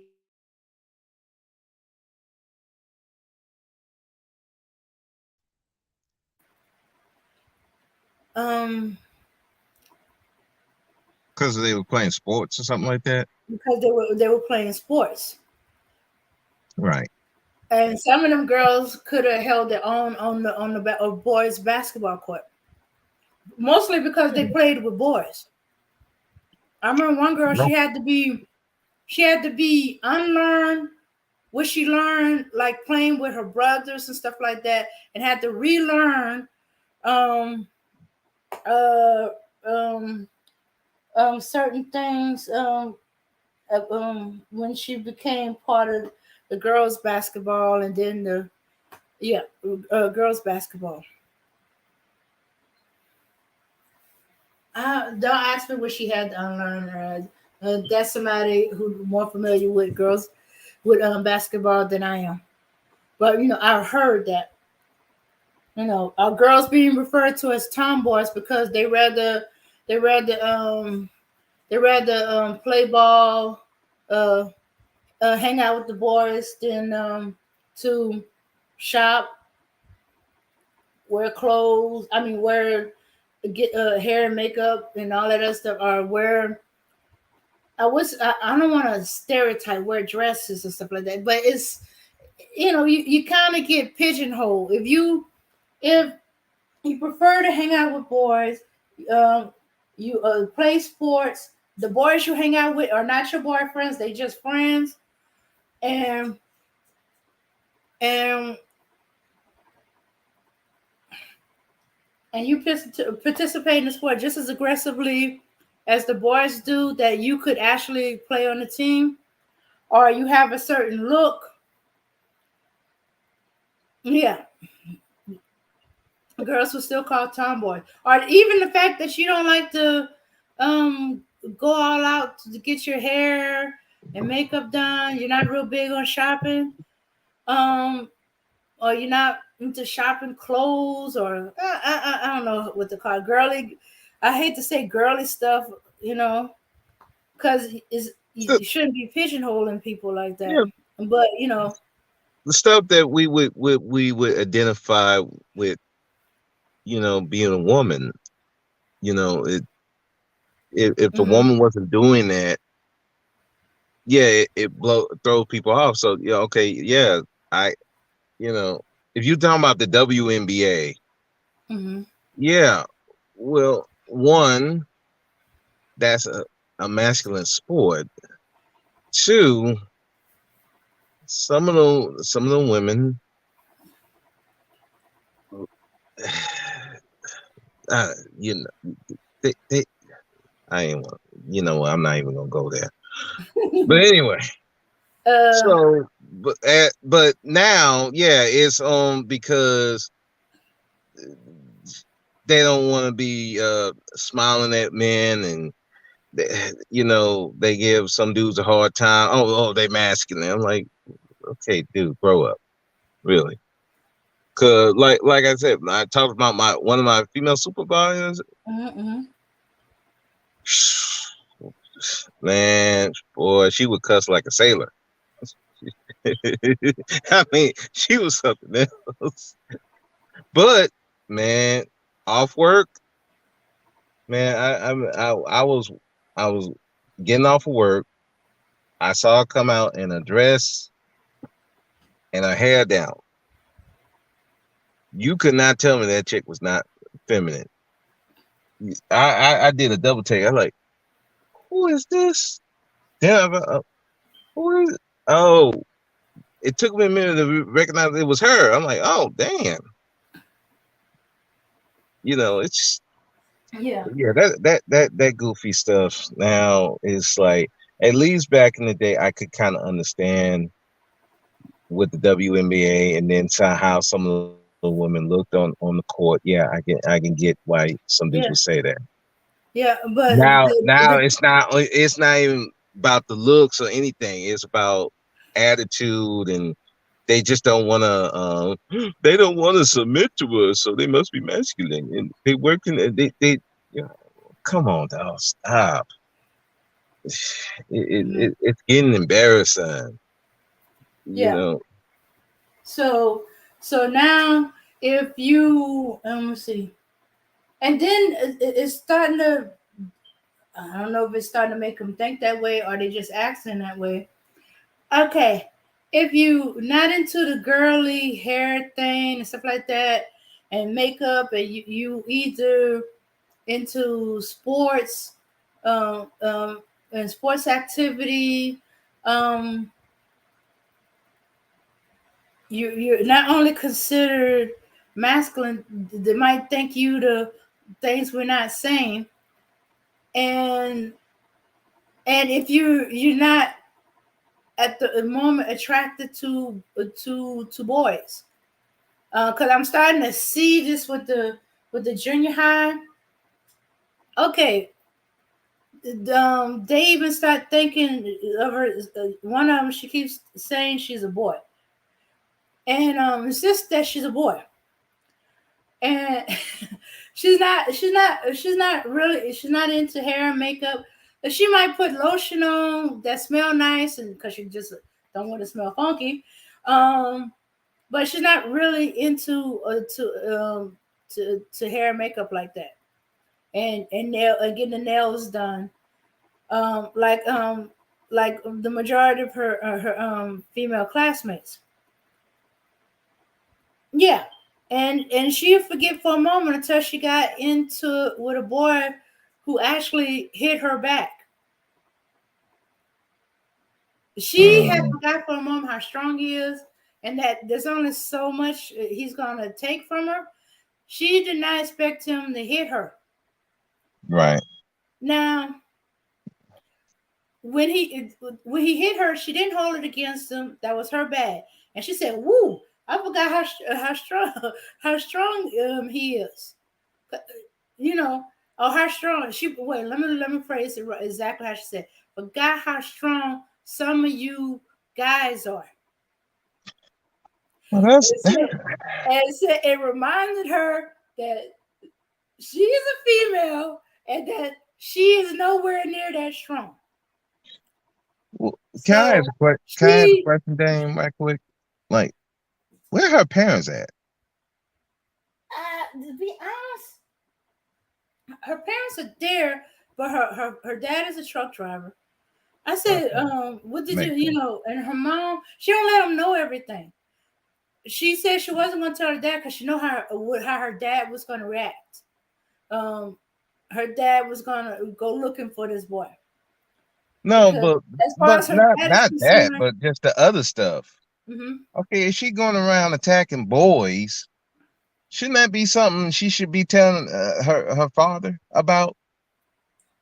Okay, she was she was what she was saying was she was roughhousing with him. He told her leave him alone. He don't want to play with her like that. He said no, I'm not in the mood. I don't want you touching me. Leave me alone. And she's not listening to him, and she goes, "What is your?" And she punched him in the shoulder, Okay, and so he punched right back. what she deserve?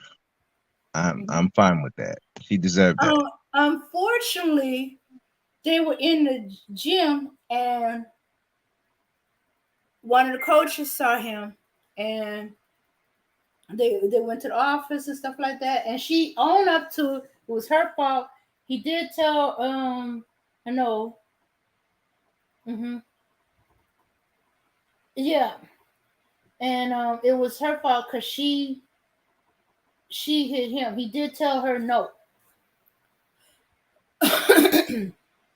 Yeah. but um, But what I'm asking, okay, if mhm, she's doing all this, uh-huh. why is the mother not telling the father this?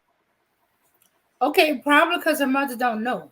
A lot of some stuff kids do at school, Oh, they don't do at home, Lord. or they don't let nobody know.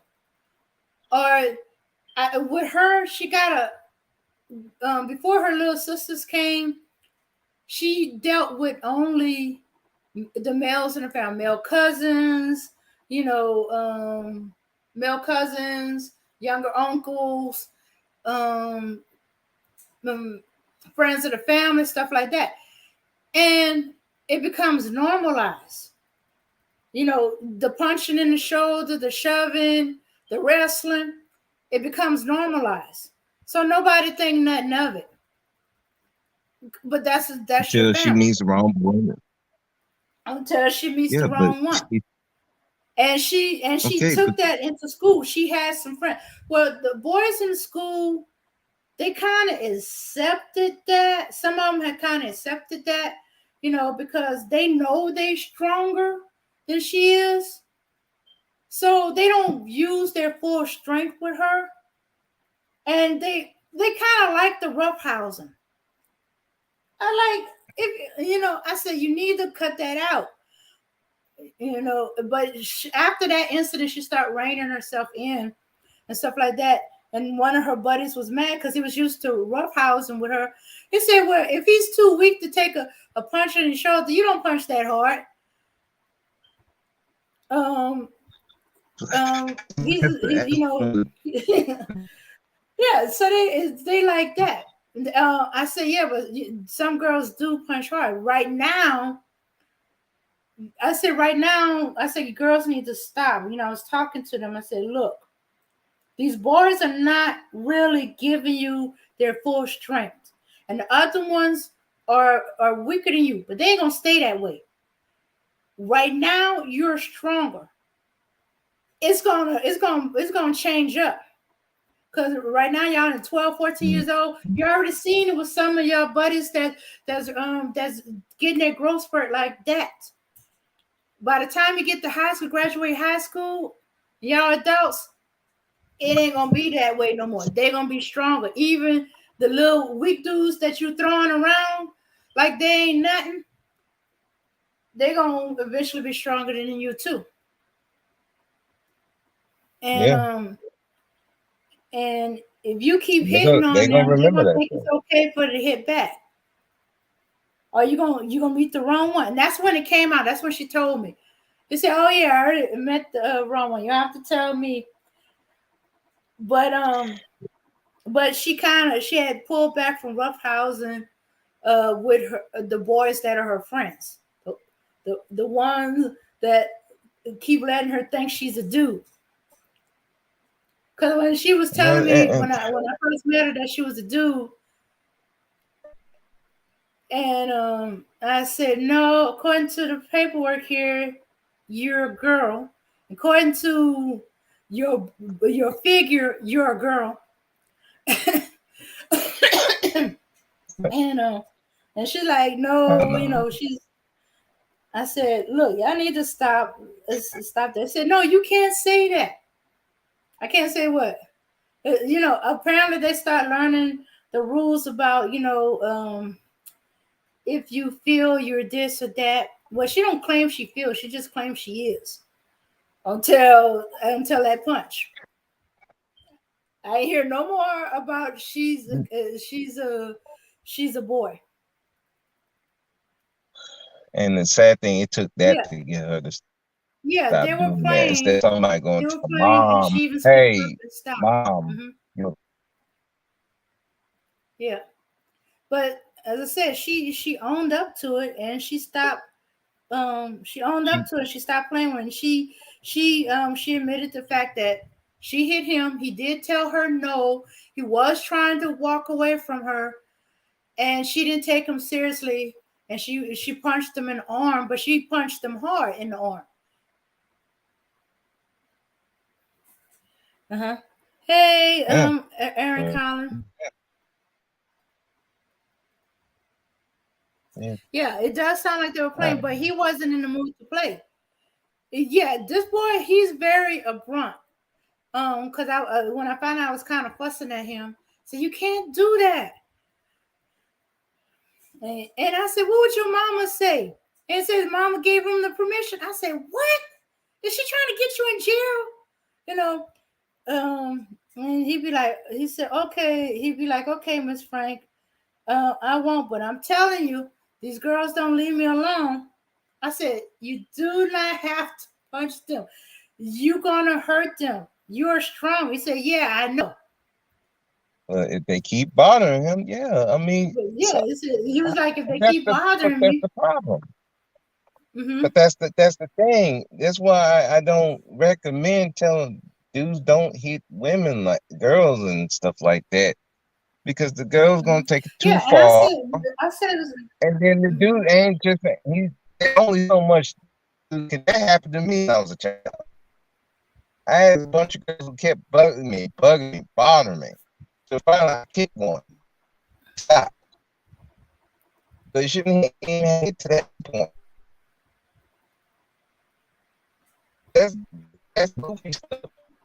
And then the boys for doing that, you don't stop the girls from doing this crazy stuff. If this girl's going around roughhousing, messing with these boys, hitting on these boys, and Nobody went said, "Hey, mom, look, your daughter's thinking she's a boy. She's up there hitting on these boys. You might want to talk to her." Nobody thought to say that. Nobody, or I just guess nobody not. gave it. Well, Either they didn't take her seriously or they didn't pay it no mind. Because sometimes she'd be like, oh, I'm just joking. yeah, I don't know, man. Sometimes Yeah. we see stuff like that, man. You gotta rein that stuff in because, um, yeah, that can cause problems, and you're not putting that stuff in check. They have to understand, hey, you're weaker than them, especially when you get older. You can't be doing that to these men out here. These men out here now, they're not playing with you. They got a short temper, and probably because they've been going through that stuff with girls just hitting them and everybody just laughing at it like it's a joke. Yeah. And In then fact, I gotta be careful myself because even though I don't punch or something like that, I do kind of shove. I do shove. But I do notice I do it for certain ones, certain family members. Be like, hey, you just kidding.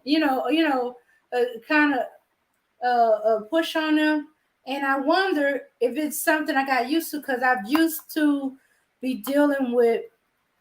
I'm an only child, so I dealt with a lot of. Okay, I have uncles, family friends, male cousins.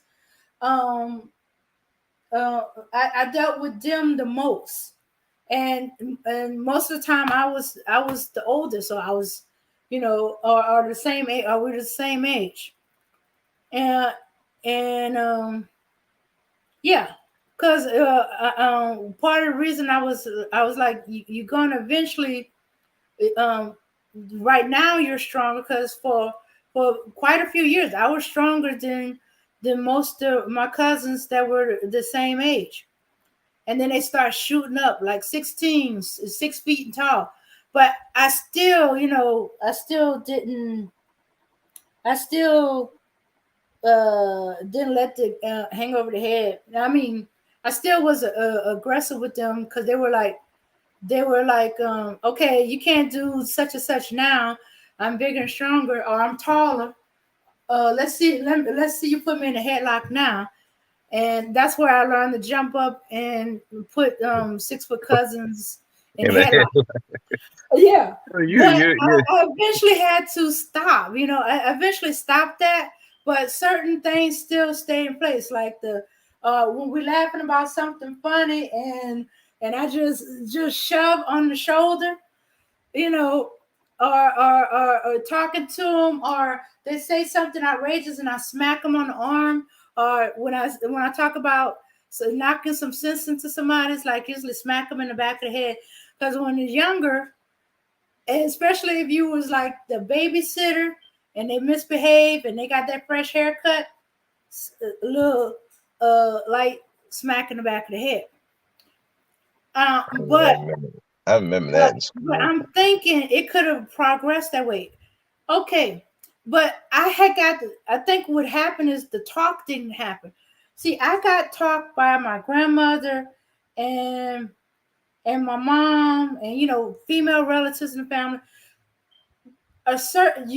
Certain ways you're not supposed to play aggressively with boys. Certain things you did not do, certain places you did not hit. When they're angry, do not play with them. When they're angry, back off and stuff like that. And also the talk of you're their protection from white women, because see, somebody had TikTok or YouTube, I think it was a TikTok where this white woman, I guess it was in a bar or something, and this black guy came in, and this white woman just came and grabbed all on him and was pawing him, and was saying how much she loved him. Now he's trying to get away from her, pry her hands off of him. Even her boyfriend is trying to do that. The security is trying to do that, and she's just all up on him.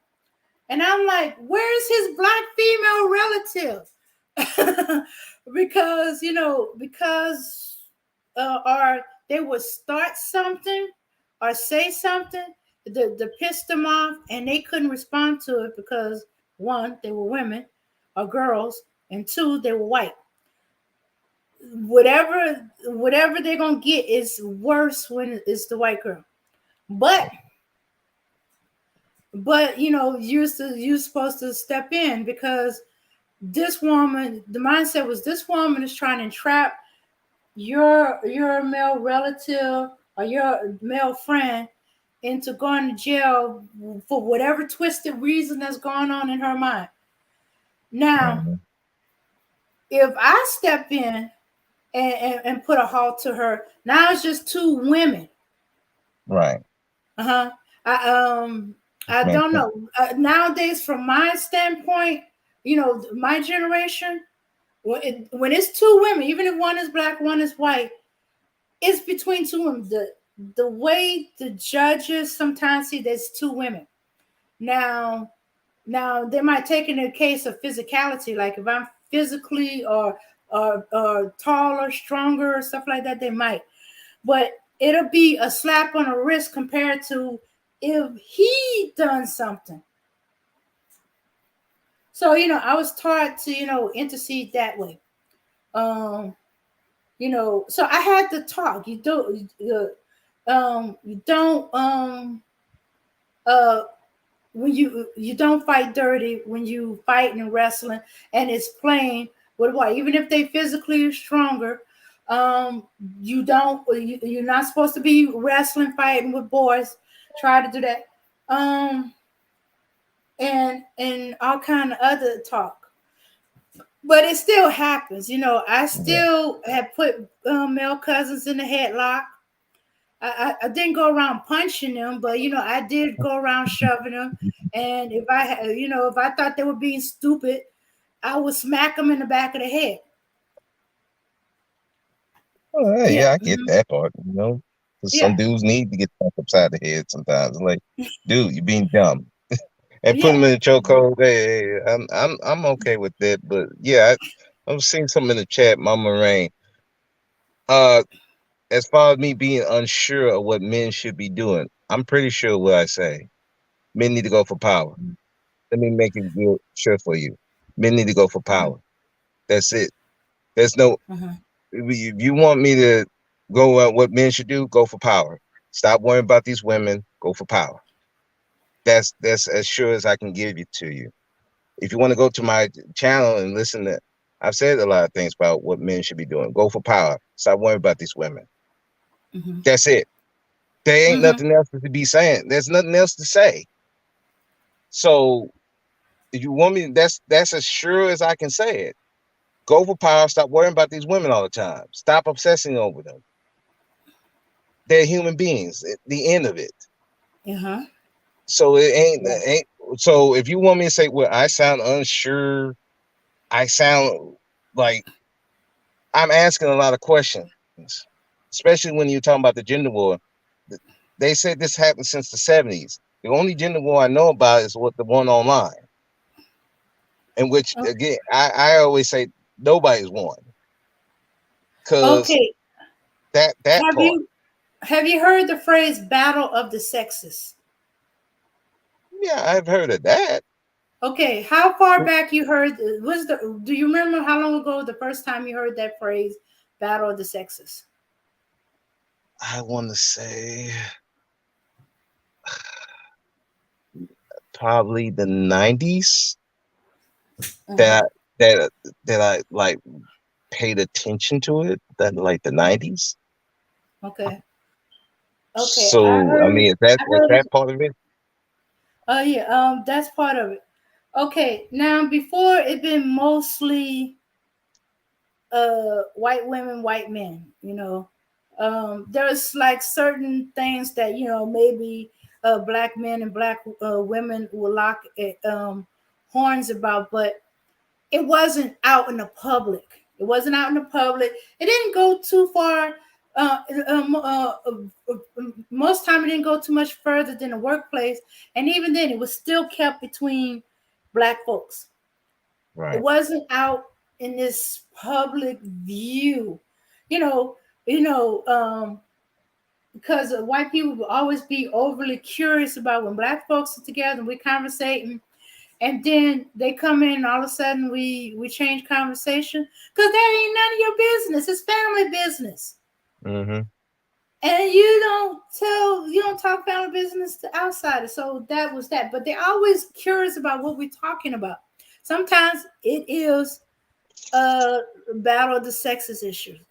Sometimes, but it's like workplace related, like um, um, you and the man doing the same job, you're both working equal. It's something both of them could do, same physicality and everything. It's not labor intense, but he's getting paid more. Y'all have the same amount of experience, and in some cases, you trained him. You as the female trained him, but yet he's getting paid more than you. That kind of issues. Or let me see. Or there's elements of sexual harassment going on.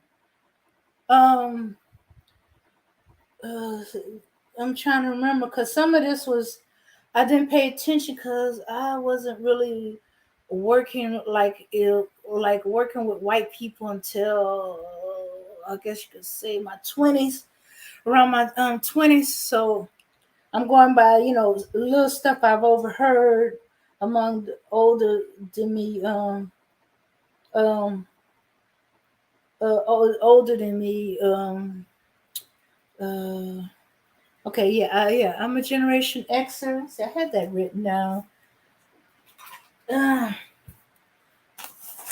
okay, don't tell me I lost it. Yeah, I believe I'm Generation X. Yeah, because I was born in 71. uh yeah, so it was the older aspect of the Generation X that I go. Or when you knew and you're working and your black folks used to say, okay, be careful of this, be careful of that. Do your job. Don't get caught up in these white people's uh, drama and stuff like that. And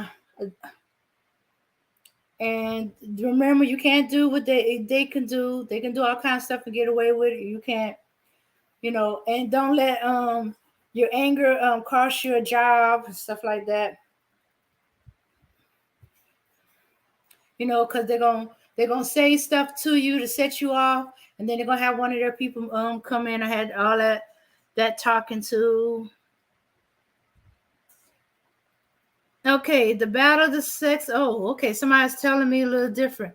The battle of sexes were black men making black women look like crap, and black women making black women and girls look wonderful. Oh, okay. Oh, okay. The only time I've heard about battle of the sexes was between white men and white women, really, until like very, very recently, because that shit was going on. As far as like black men, because the black men that I know, yeah, some of them say some of these women were crazy, and some of And the they live black out women the would say fact they that they crazy. making her crazy. Oh well, yeah, they crazy.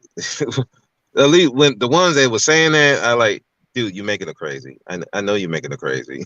I'm seeing you do it. So it's like, who are you trying to fool here? But other than that, like, I didn't really see really like this battle of the sexes like really to the 90s, and with the songs and stuff, and some of the movies, and you know and I really didn't really kind of like appreciate it, well, kind of understand it until I got 18, 19, and then kind of get it from there. But like in actual real life, like I really didn't see like this whole gender war type of thing like in the public, like really until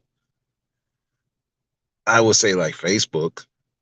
I was seeing that there, you know, seeing stuff like that, and then on YouTube, oh, it's just like, what the hell did I miss? Oh, god damn gone. Uh, so Battle of Sexes with black men making black women look like crap. I'm trying to think, like, what was that in there? I don't know. I ain't seen none of that until like really Facebook was sort of like that, but definitely YouTube. Yeah, they were going there, and that's not really till I got to the Black Manosphere. That's when I really started seeing that shit. Like, okay, you're trying to make these women look like idiots. Um, although there's some women who be online do act like idiots, but they're just idiots in general. But the men making them look like idiots, I don't know. It's a little different. Okay, can you hear me? Yeah, I can hear you. Okay, I'm gonna have to close it out. I am so sorry, but my internet just went through maintenance, and right now I'm on my phone. So, and hey, there's only so long it's gonna go. No So, problem. No problem, Dame. Yeah. Okay, Yep. now who's calling now? Okay, okay. Hold on. Hello?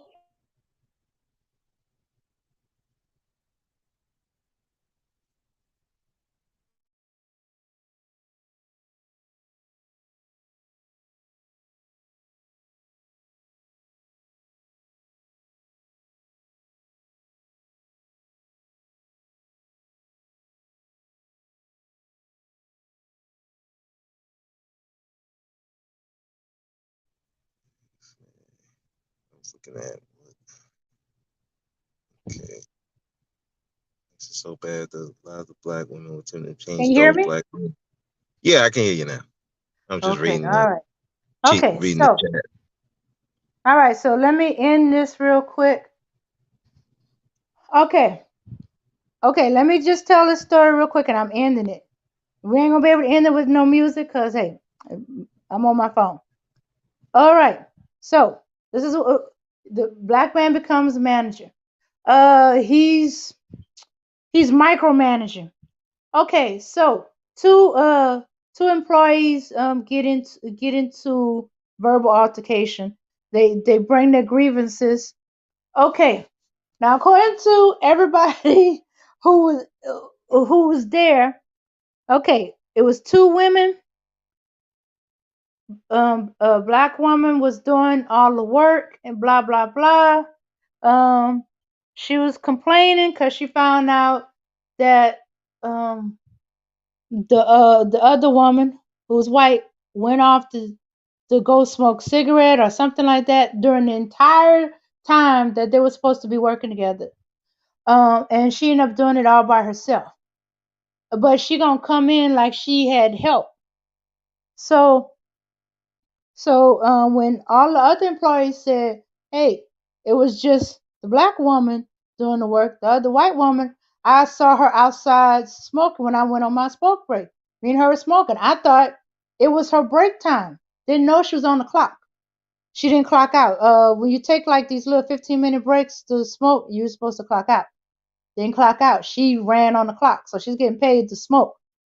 All right. Okay. So from what I was told, from what I was overhearing, told the black woman, stop worrying about what that other woman do. Just go do your work. You know, um, you're not the manager. I am. You know. Okay.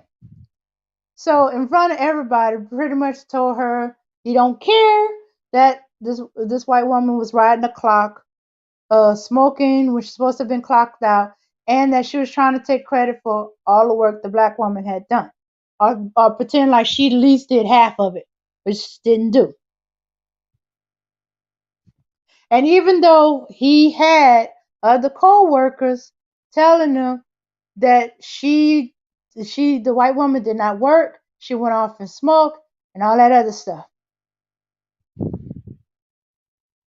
So there became an issue.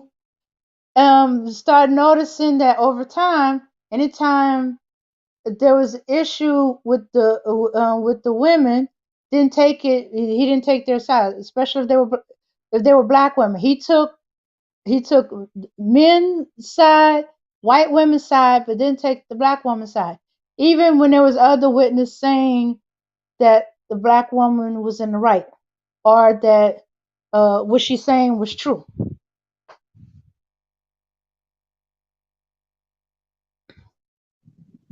Sound like he had an issue with black women, right?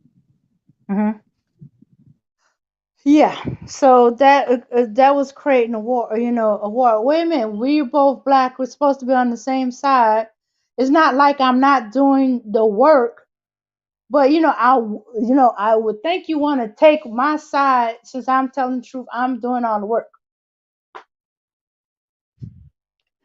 Okay.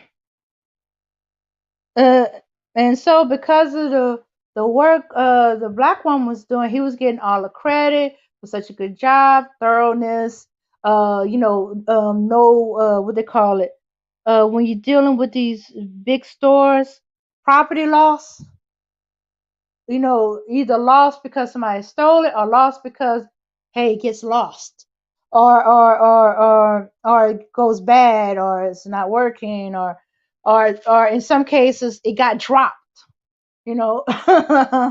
Yeah, loss prevented. So she got fed up, and especially when he was recommending everybody else to get a raise but her. They would have their annually or quarterly or whatever, recommending everybody but her. So she eventually quit. But she had to stay there till she can find her another job. She had to put up with his bull crap. And then back then companies used to check with other companies and stuff like that, and they could say good or bad, which good and bad. He was always trying to say how bad of a worker she was and all this and that, and that she was a troublemaker. And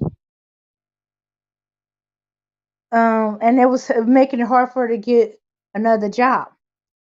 But apparently she did, because eventually one of the places where she went to get a job, the person that was doing the hiring over there knew her from a previous job he had. So they didn't believe what was being told to them. So they went ahead and hired her. And so she was able to quit.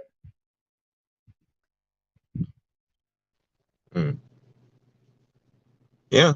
In the meantime, he's bad mouthing her, talking about her, and creating a problem for her, trying to ruin her reputation as a worker. Yeah. Sound like he was a piece of shit. Sound like he was a piece of shit, and he hated black. Yeah. He hated black women. Yeah, that's what I was thinking. But after a few times, sometimes you run into it over and over again. In fact, it's a little ironic.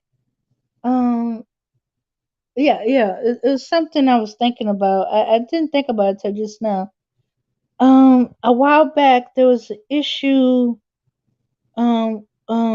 where there was something about I guess it was going around in the manosphere, red pill, that they hated when a black woman's doing hiring for the company because they ain't gonna get a job because they're not trying to help no brother out and stuff like that.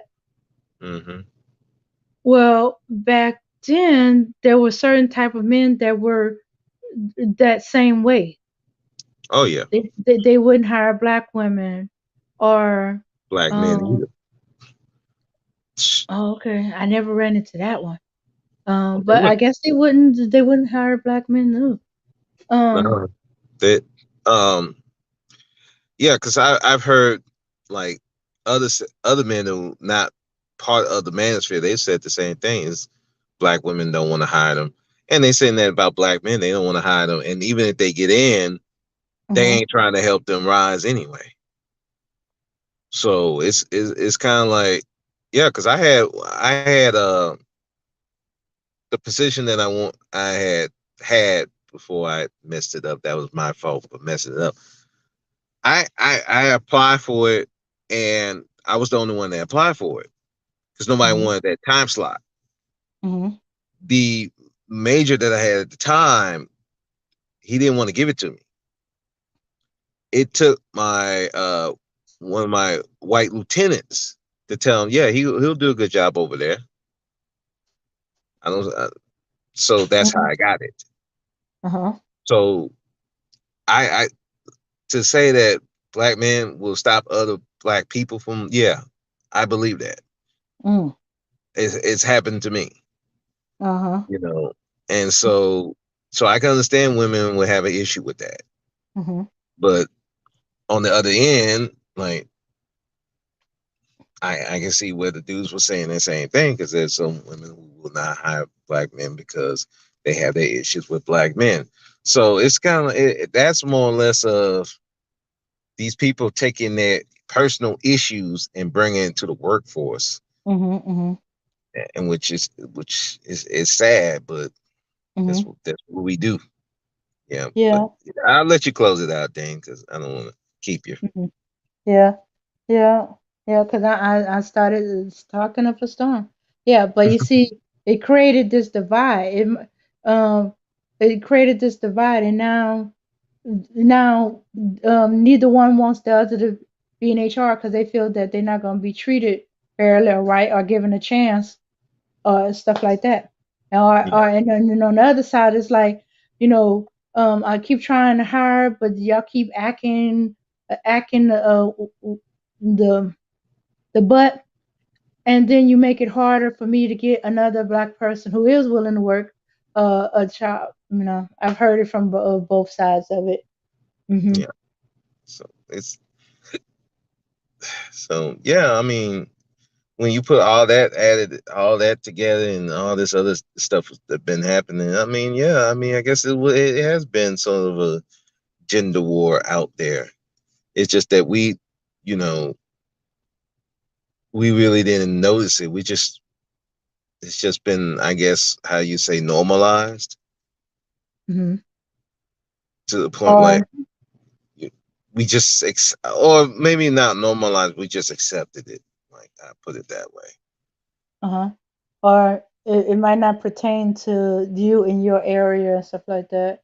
Like I Yeah, saw Mama Rain said she wasn't told that thing about the white woman, but in my area that we were because hey, we knew white women would do stuff to try um to hurt black people. That's why the like the Emmett Till thing, but it didn't go away.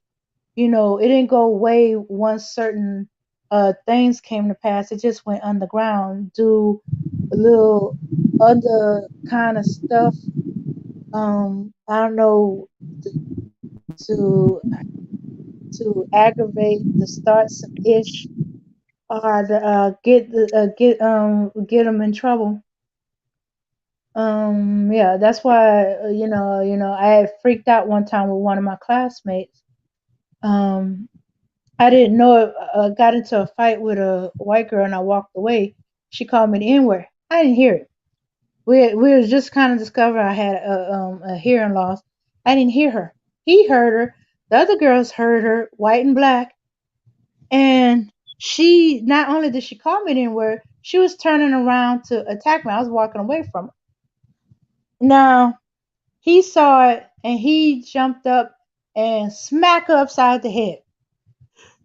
And I was like, oh. I was like, because all of us was like, those of us that was black was like, oh no, he did. Oh, you did crazy. It's like, and was coming up and was talking to him, was talking to her, and had to go to the principal. We all was trying to defend him, and the white girls had to admit she did say the N word. She was turned around to attack me.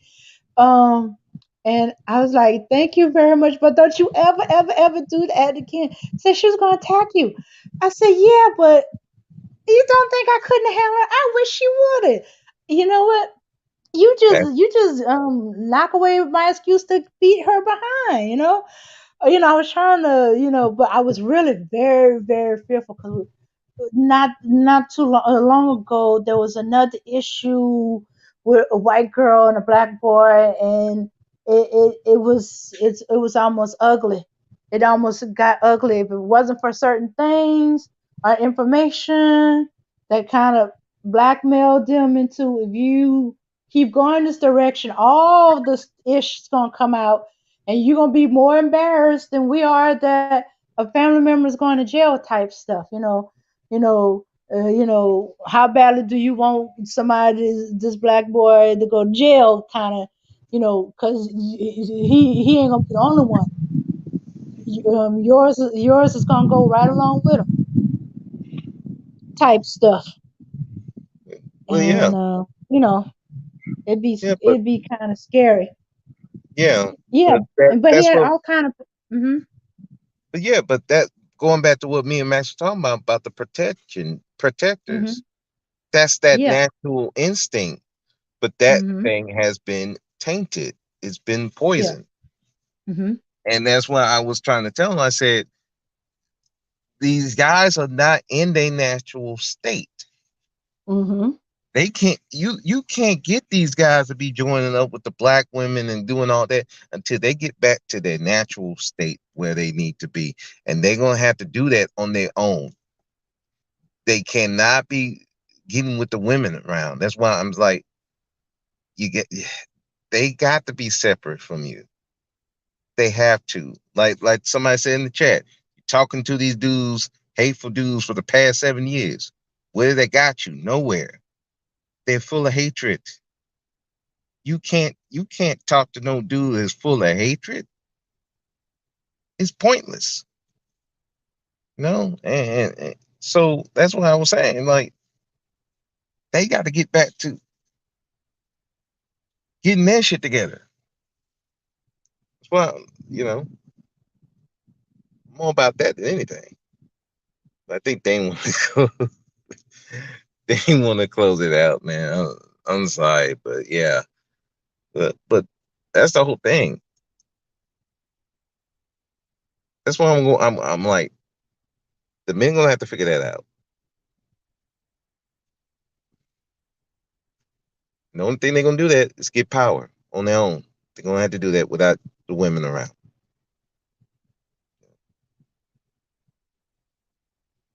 So I think I wait till Dame come back if she want to close it out. Um, let's see. But just on things on Front Street doesn't mean it did not happen back then. Yeah, that's what I'm saying. Like it wasn't on Jump Street like it All social right. media Can you? just exposed it. All right. Can you hear me? Yeah, Okay. All right. This is the last thing I said. Yeah, that is true. But my issue at the time wasn't him. I love that he wanted to protect me. I was used to, that. But what I was fearful for was he was protecting me from a white woman, and I was afraid of what her people could do to him because he had plans, he had goals that could be killed, by them trying to put him in jail for laying hands on their daughter, even though right. she was about to attack me. But their thing was, you know how they could twist all kind of things in a way that be like, no, no, she may have said that, but um she didn't lay hands on the girl, so he had no reason to be attacking her. Blah blah blah. Anyway, so yeah, so it was, so I was like, thank you. I love that you defended me and stuff like that, but this is a different. This is different. I said, he said, you would rather attack. I said, you don't think I couldn't have handled her? Look at me. I said, I wish. He said, in fact, I need to bop you in the back of the head because now you just eliminate my excuse to beat her behind. You know. Yeah, Um. I hear you, but Yeah. that's just Yeah. instinct. It's Yeah, that was just his instinct, and I was grateful that we was able to pull everything out, and he didn't end up going to jail. He was able to go and join the military like he wanted, get out of this little small town that had nothing for him. He had no, so he was able to get out of the town, out of state, broaden his horizons and do what he was meant to do. Uh-huh. yeah, But at the time, we it's our senior year. We was running into all kind of issues, and they're already trying to mess us up to graduate and all that other stuff. And then I know he had his own cousin was like, 'cause she's like his sister more than like his cousin. She was like, "Are you crazy? What are you trying to do? You trying to get yourself stuck up in here? You trying to get yourself put in jail and stuff like that?" And I was like, and then she was also like, "Don't you think we wouldn't have jumped on her if she had even laid a hand on her? We would just wish she would so we could get her." yeah, I know. and because he jumped in, they was about to get her just for saying the N word. And then she was turned around and was about to try to punch me with my back turned. They would have just jumped her, but he was faster. He was faster than the rest of us, so his reaction time was quicker. Of course. Oh. Mhm. Yeah, Yeah, but yeah. yeah, but that's when the men are in their natural state, they're gonna do Mhm. that. Yeah, You know. yeah. Yeah, I gotten so used to it. I still used to it. If I get a flat tire right now, even though I might take out the tire, the spare tire and the jack, I am praying for some guy to show up. I have my flashers, police, a guy, cause I can't change a tire. It just takes me forever, and I hate to do it because it takes me forever. I mean, literally. One time it took me a whole hour to change a tire. Yeah. I've seen guys do it in 5 minutes and less. I wish And, I could do that in 5 minutes. I can't do it in no 5. Now it ain't yeah, gonna take me forever, but it's not gonna be 5 minutes.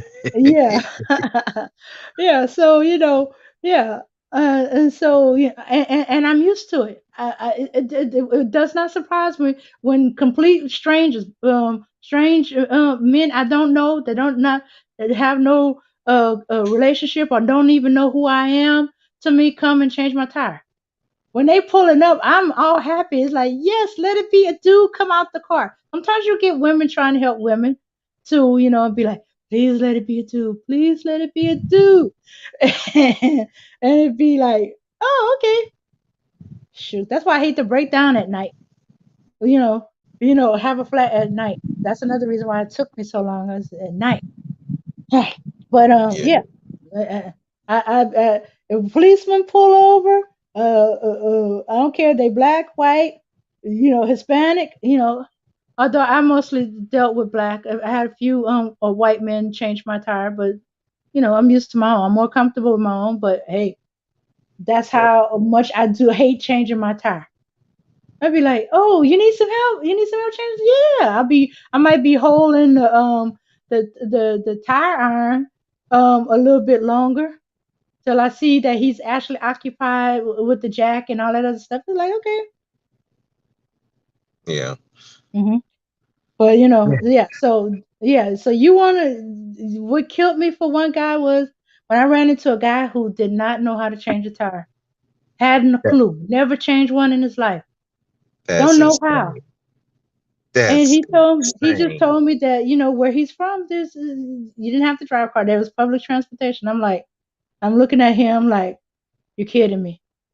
The don't having a car is not an excuse because, as I said, there are derelicts in my community never drove a car, but they can change a tire.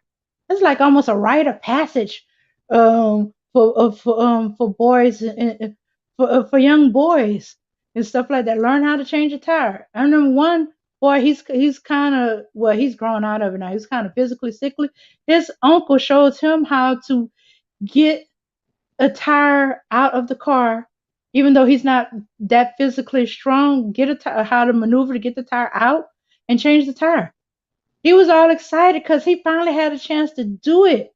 It was just him and his mom caught a flat tire, and she was about to call AAA or whatever it was they had, because she don't know how to change a tire. She never had to. She had her brothers, her father, uncles, cousins, the men in the community Yeah, to some man was change coming her through. tire. Right. Some man was coming through. So Right. so her son was like, I got it, mom. Uncle so and so taught me how to do it. And she's like, for real? Said, yeah. He said, I got it. So she was offering, she was trying to go, she went to pop the trunk and said, hold on, I'm gonna get the tire and check out, because as I say, at the time he was a little sickly physically. The uncle taught me. Shoot, by the time she came from popping the trunk, and going back to the trunk, he had already got the tire out and he was rolling it towards the flat tire. And so she got out the jack and she watched him as he did it. Couldn't believe it. And he did it. So they had a big celebration. It was a big party. I'm like, what's going on here? When I saw him the next time, he was all excited, telling me all about it. And they celebrated. And his mom fixed his favorite foods. His sister fixed his favorite dessert. He didn't have to do any cleaning up. They were celebrating. It was like he had a rite of passage. He changed the tire, and he did it well. In fact, he had his uncle double check, to make sure he did everything right. He did everything right. He tightened the bolts tight enough and stuff like that. And so he was all proud. He became the man in that moment. So his mama never had to worry about having to change a tire because they were always gone. Because at the time he was seeing the doctors a lot and stuff like that. Right. Yeah. So Yeah. so this is what go on in my town. So if a little 7-year old who at that time was physically weak and men who never drove know how to change a tire, What's that guy's this excuse? dude that dude died. That dude died in my mind. I was like, okay, all right, no problem. I can Shit. do it. Shit. He would die in my mind. I'm like, wait a second. You don't know how to change a tire? I can understand you don't know how to change your oil. That's a little, that takes some work. You have to learn Hmm. about that stuff. But change a tire, that's easy work. Yeah, yeah, Yeah, man. No, bro. yeah. No, no, And then come what on. made it worse, he didn't take the tire out the trunk. He didn't take the jack out. Those are like the two heaviest things, the jack and the tire. He didn't take that out. I'm glad he didn't go sitting in the car while I was doing that. At least he had the presence of mind not to be sitting in the car, but he was absolutely no help.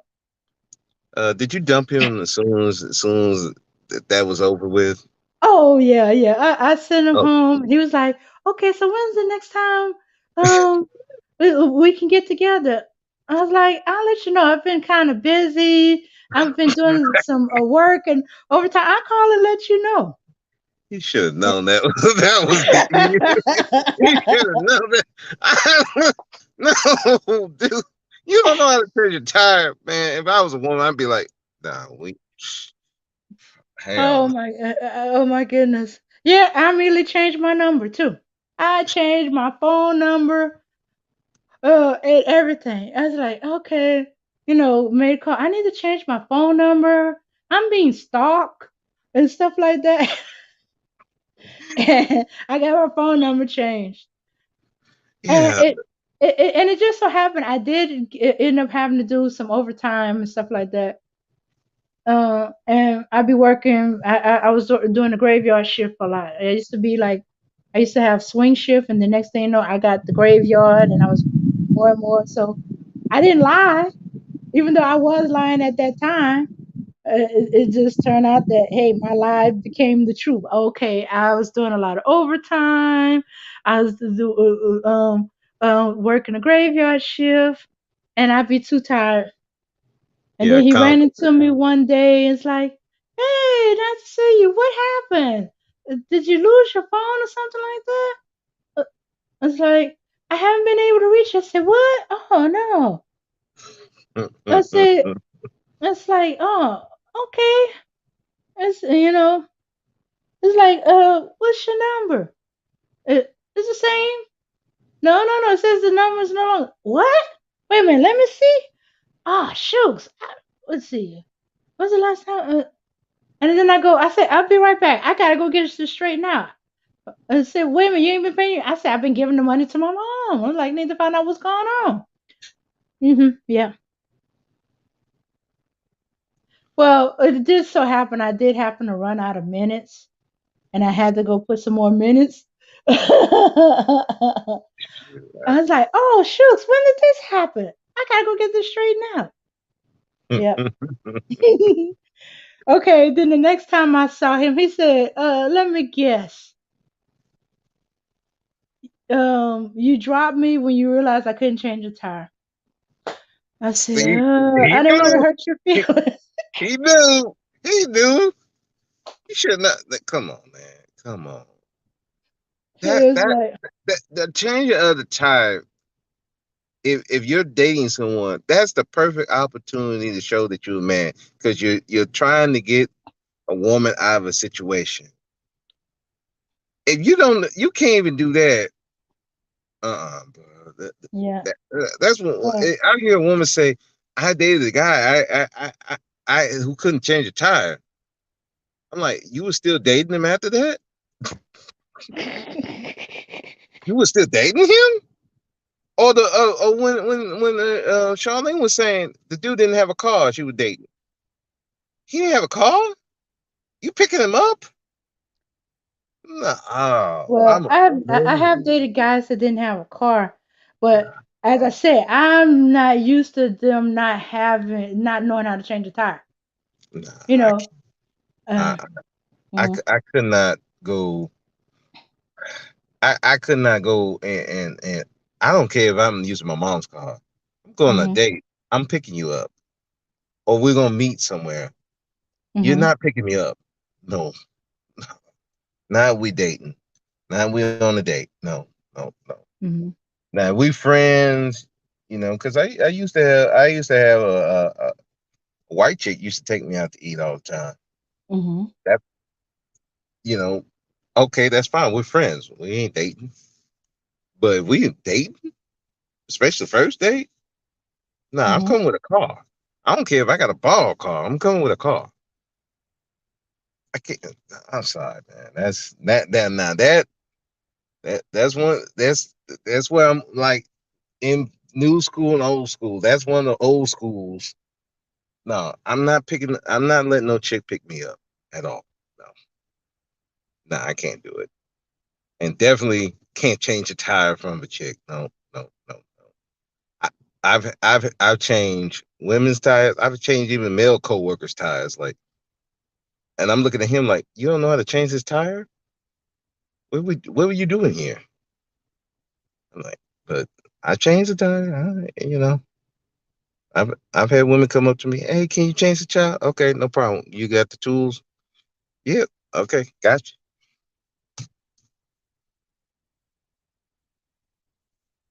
Still, I still have some uh chivalrous in me that has not died. This gender war cannot kill my me being chivalrous to a point. I'm just very guarded on how, who, and why. So yeah, still the tire thing. Nah, I can't. Tires. How you not know how to change tires, man?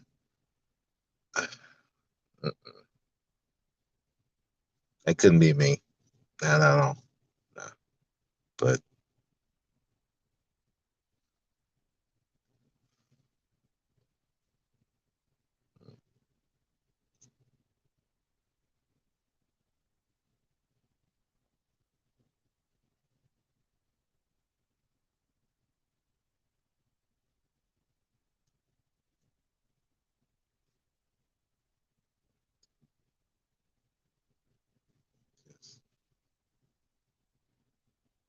let's see something. Change that view. We just moved on nowadays. We just cordial. Let's see.